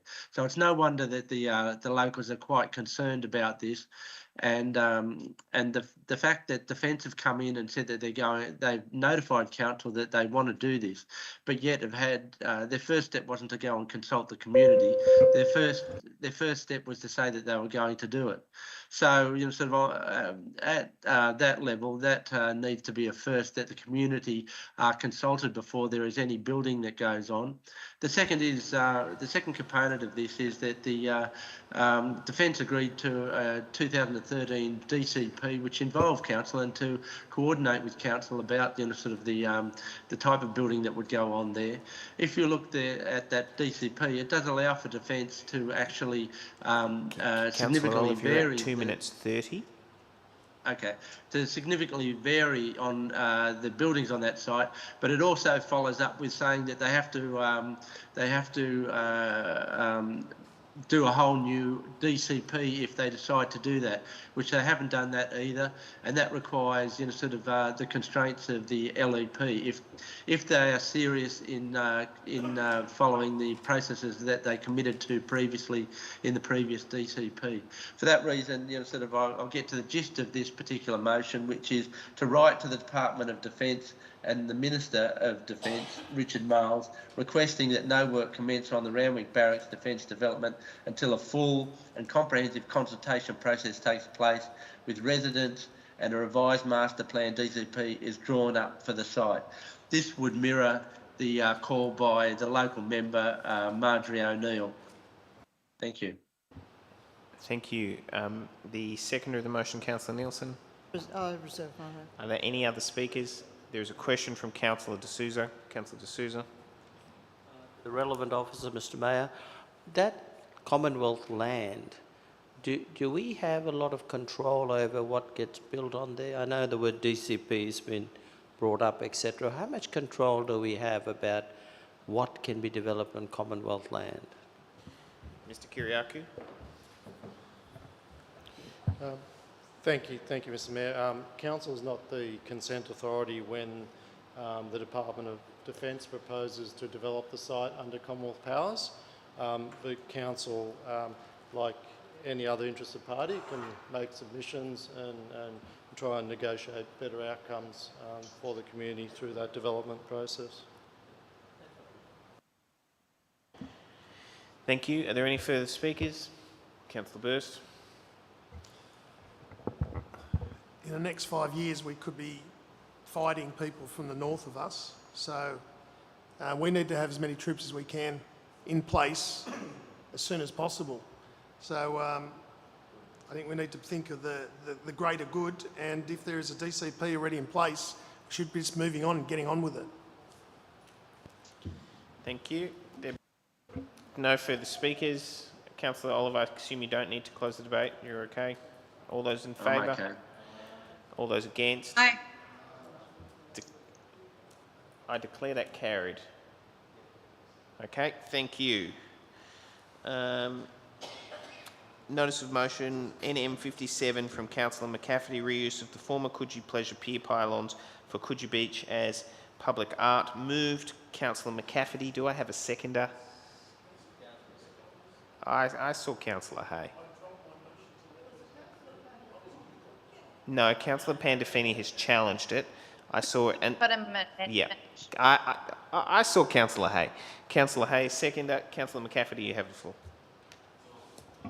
Thank you. Look, I think I've said pretty much everything in the motion itself, and there was a lot of media coverage post the storms that we had over recent weeks. So following the recent rain events and large swells, the Coogee Pleasure Pier pylons that remained after the demolition of the Pleasure Pier in the 1920s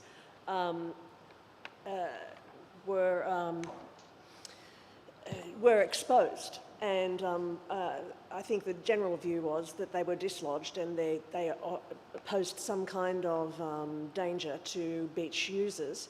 So a decision was taken to remove the 12 pleasure piers, granted without local consultation, because they had been uncovered, and that needed to be done. They've been removed to the depot, and so I was following sort of Facebook commentary and a lot of the media commentary on the ABC Channel 9 and 2GB about the removal of the piers. And a lot of people you sort of said, well, why couldn't they be reinstated? There were also suggestions that we rebuild the pier, which of course would not necessarily be possible these days. And with the likelihood of similar events in the future, leaving the piers where they were meant that they would probably be exposed again and pose a danger again.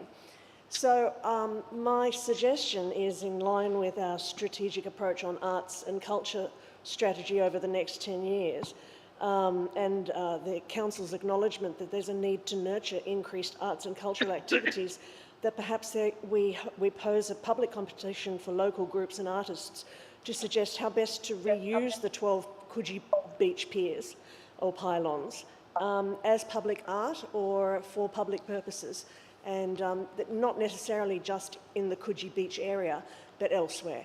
I think that's basically that, and that can guide our decision on the preservation of the piers because they are of historical significance. Councillor Hayes, the seconder. Reserve my right. Are there any other speakers? Oh, I actually have a hand up from Councillor Pandolfini, and then I'll go to Councillor Burst. Councillor Pandolfini. I've got an amendment that I sent through. And I apologise that I wasn't able to discuss that. I've just been away.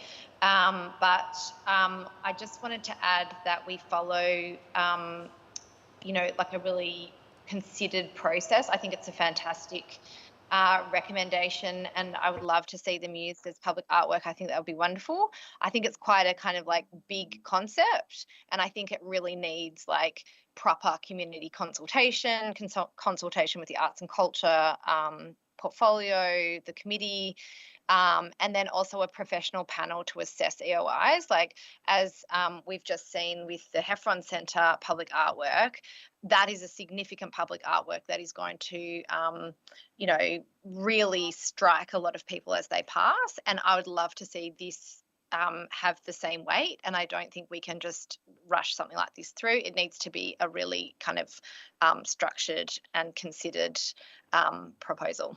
Thanks. Councillor McCafferty, do you accept the proposed amendment? Yes, but I guess the only other thing I would say is that there are other uses other than just art. So it could be art and seating and things like that. But whatever. Yep, I'll accept that. Seriously designed. Thank you. That is now incorporated. Thank you. Are there any? Councillor Burst. I'd like to just add another amendment that that when these pylons are used as sculptures or pieces of artwork throughout Randwick City Council, that we also put a little plaque there to say, this was one of the pylons from Coogee Beach Pier, 1920. So there's a bit of a historical link to it. It gives people a feel of history of the area. So I'd just like that to be added. Does the mover accept it? Yes. Okay, thank you. Are there any further speakers? There being no further speakers, and I'll put it. All those in favour? All those against? Declare that carried. Okay. Notice of motion 60/22, notice of motion from Councillor Chappell, Sydney Dogs and Cats Home Support. Councillor Chappell. Thank you, Mr. Mayor. I challenge this item because I have a very minor amendment. I'd like to move it in an amended form, which is just as up on the screen. So the only way this changes from the one on the papers is, rather than writing to the New South Wales government, I thought I should specify the actual minister, which is, of course, the Minister for Local Government, who is responsible for this area. I think it's fairly self-explanatory. It would be bad for us if we didn't have a place to send dogs and cats while they were waiting for their owners to come back and claim them, or indeed for people to adopt them from. Yep. Thank you. I have a seconder from Councillor Nielsen. Okay, thank you. Councillor Nielsen, did you wish to speak to it? No, but I'm very pleased that it was added to our books. Thank you very much. Thank you. Are there any further speakers? Okay, Councillor Rosenfeld.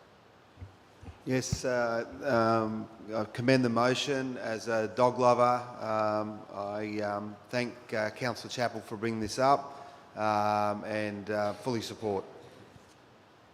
Thank you. Okay, thank you. All those in favour? All those against? Declare that carried. Mr Kelly, can we please just have it noted in the minutes that Councillor Pandolfini has left the meeting?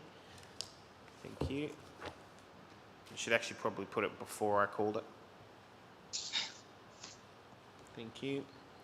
There is now NM61/22 notice of motion from Councillor Veach, infrastructure budget shortfall, Girls and Boys High School. Councillor Veach, do I have a seconder? I think it is seconded by Councillor Luxford. Thank you. Look, there's currently an inquiry, an upper house inquiry or a parliamentary committee inquiry about infrastructure spending in public schools in New South Wales, and you know, Randwick Girls and Boys High have been slated for significant budget increases, which, you know, the schools are in absolute dire need of really significant upgrades. I will note that another, you know, really live issue in this is the question regarding the co-ed element. And that's also a pretty big issue within the school community and just generally in the local area with people, you know, looking to send their kids to those schools. But either way, the schools are 100% in need of an upgrade, and that we've had representatives of the P&C committees speaking at this inquiry, and it was also recently reported in the paper. So I hope you'll support the motion. Thank you, Councillor Luxford. Yeah, I just support the motion here. These schools have a significant shortfall that was promised to them, and they are now not at this point receiving.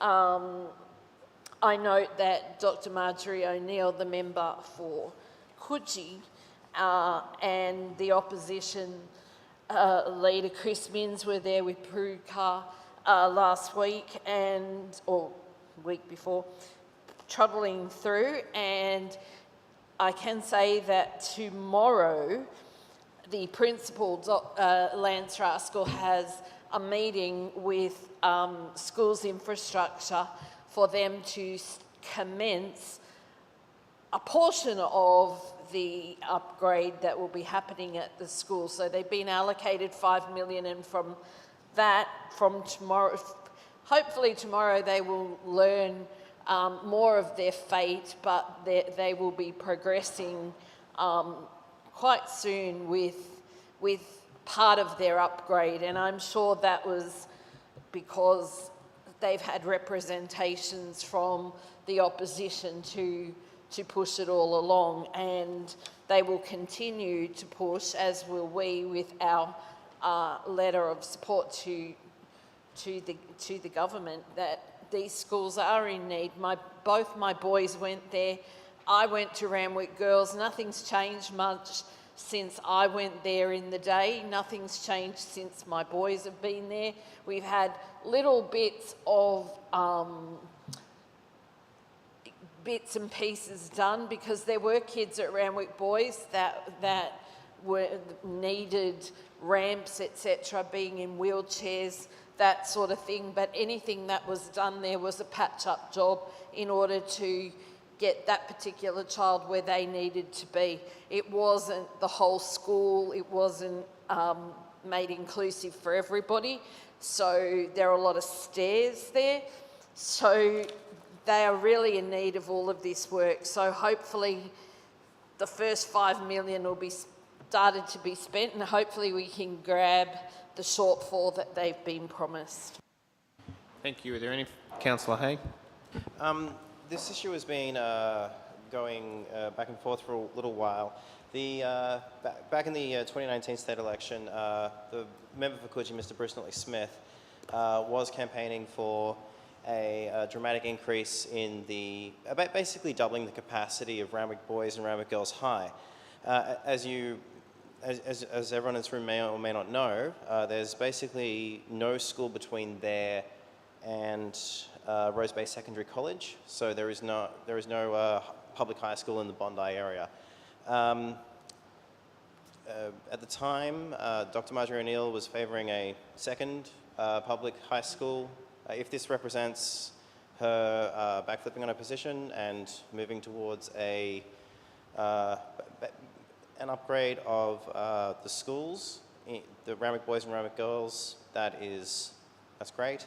The word on the street is that Independent's Allegra Spender and Alex Greenwich are also currently considering their positions as well.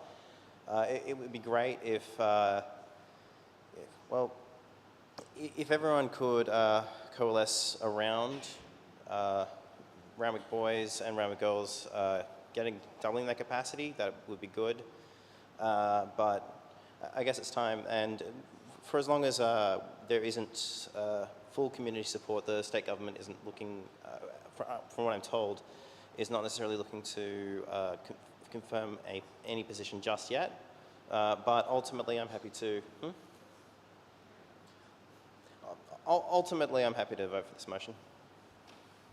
Thank you. Are there any further speakers? There being one further speaker. Well, certainly the word out of Parliament House is there's something going to be happening with Randwick boys and girls very shortly. Even the review of whether boys and girls schools should be combined to be co-ed rather than just single schools. So there will be some news coming out very shortly about Randwick boys and girls. Thank you. Leaked by Councillor Burst at 12:45 in a council meeting. There being no further speakers, I will now put it. All those in favour? All those against? Declare that carried. Councillors, we have one more notice of motion and one question on notice. Actually, no, that is all the notice of motion. We have QN2/22 from Councillor Veach, pedestrian safety concerns regarding Feneley Street, Randwick. Councillor Veach. I won't speak for long. Look, it doesn't quite answer the full question that was put. Could I just put a question through to the relevant officer or perhaps the General Manager if there is a further report expected that will address the actual construction safety issues and so on, and sort of larger term issues that have been raised in like a number of motions literally for the last 2 years? Thank you. Through you, Mr Mayor, Councillor Veach, following our conversation today, I talked to the Manager of Integrated Transport, and he's going to put a report to the Traffic Committee of August. The scope of that report is looking at options to widen the footpath leading to the Scout Hall or to the entrance of the school. The issue in relation to Feneley Street is really space and trade-offs. And so as part of widening the footpath, there will naturally be trade-offs, and that may be to do with car park pickups and or parking, and that's something that will have to be considered as part of that report. In relation to the concerns around traffic movement, and in particular construction, the traffic management plans for the construction there require the trucks to only go in one direction, and that's not adjacent to the footpath area of concern. So that traffic management plan should alleviate the concerns in relation to the construction period. But that report is being prepared for the Traffic Committee in August. Thank you. I take it back. There was one more we have to deal with. NM62, notice of motion from Councillor Hay, professionally developed videos to promote tourism. Oh, sorry. Challenged by Councillor Chappell. Moved Councillor Hay. In the interest of time, can I just know what the objection is? Councillor Chappell. This is professionally developed videos to promote tourism. You're on mute, Councillor Chappell.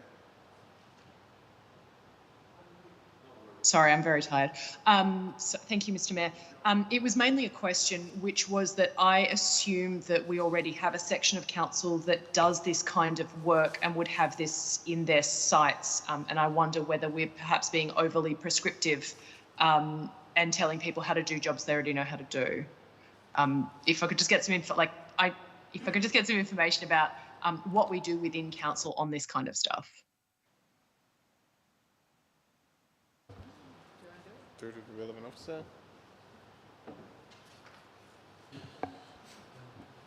Thank you, Mr. Mayor. I'll just bring council's attention to one of the strategic approaches within our economic development strategy, which is to prepare a destination management plan. So in the consideration of that plan, I would assume there would be a marketing aspect to it and a consideration of whether promotional tourism videos would form part of that destination management plan and the actions arising from it.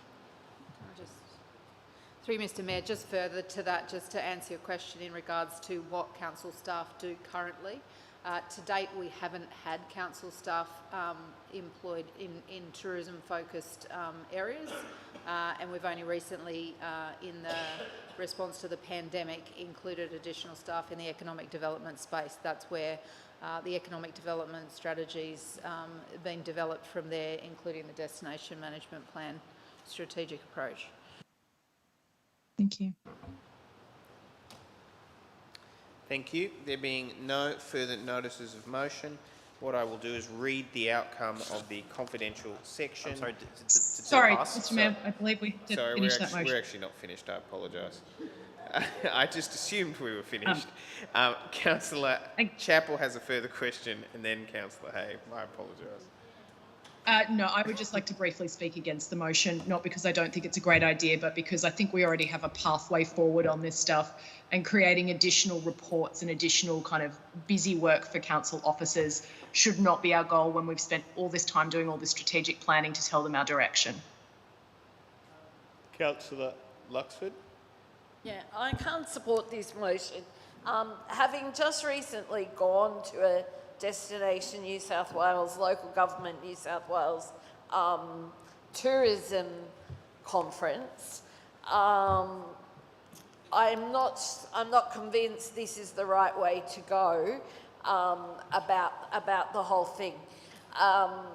Firstly, after having attended the conference and noting what other people have done and are doing, we really need to first of all locate what our tourist items are, and at the moment we're in the phase of developing Blenheim House as an art place. We will have the library, which will be, you know, arts and culture, etc., etc. We have our wonderful museum down at La Perouse, which, you know, is going to be spruced up sooner or later. And I think we need to, you know, you need to start at the right steps. And the Mayor was there with me at that conference, and there were definitely pathways that need to be taken before we get to the video kind of stage. So I can't support this at the moment because I think that our staff, you know, would be busily working on places, and then, you know, we get to that stage. So, yeah, I can't support this motion as it is tonight. Thank you. Councillor Hay. Question through the Mayor to the relevant officer. You said briefly that there is an upcoming report onto this sort of thing. Sorry, I shouldn't put words into your mouth. Is there a report coming up into tourism and economic development in the near future? Through to the relevant officer. Thank you, Mr. Mayor. No, I'd have to check again to see when the destination management plan is identified within the delivery program, but it's not within this next operational year, is my understanding. Look, in response to the questions, there isn't a date on this, and I'm happy for this to take a very long time if so needed. The reality is we're calling for a report because I don't know. Okay. Firstly, we can do as much as we want on, say, Blenheim House, on somewhere like La Perouse Museum, and there's just a level at which a certain number of people will look to advertising channels, and they will perhaps look for celebrity endorsement. They will look at some things. I don't know how much it's going to cost. It's a matter of working out certain things, and it's just an option. I'm not even committing council to the path. I'm not committing to any specific time frame. If the council wishes to take a couple of years to write the report, It's all right. Just please continue so Councillor Hay can finish it. This is the last item, so all good. Continue. Please wrap up.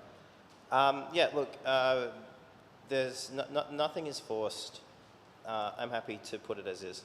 All those in favour? Aye. All those against? I declare that lost. Division? Division? Okay, thank you. There'll be a division. Councillor Pandolfini's left. Councillor Nielsen. No. Councillor Veach. Councillor Hay. Yes. Councillor Luxford. Councillor Chappell. No. Councillor Rosenfeld. Yes. Councillor Olive. No. Councillor McCafferty. Yes. Councillor Wilson. Councillor Said. Councillor Burst, yes, I certainly want to promote our The council. Mayor is against. Oh, sorry, Councillor D'Souza. Councillor Yes. D'Souza. Yes. Councillor D'Souza is for. Yeah, Councillor D'Souza is for. The Mayor is against. I declare that lost. Thank you, councillors. I just now read the outcome of the confidential ordinary meeting, CS 3622 Heffron Centre update. That was previously carried. GM 13/22 organisational structure review. That was also carried. Councillors, I declare the meeting closed at 12:58. That was arguably our largest council agenda ever, and I believe it's probably the longest council agenda I've ever seen on council. So at 1 a.m. I declare the meeting closed. Thank you. Thanks, Mr. Mayor.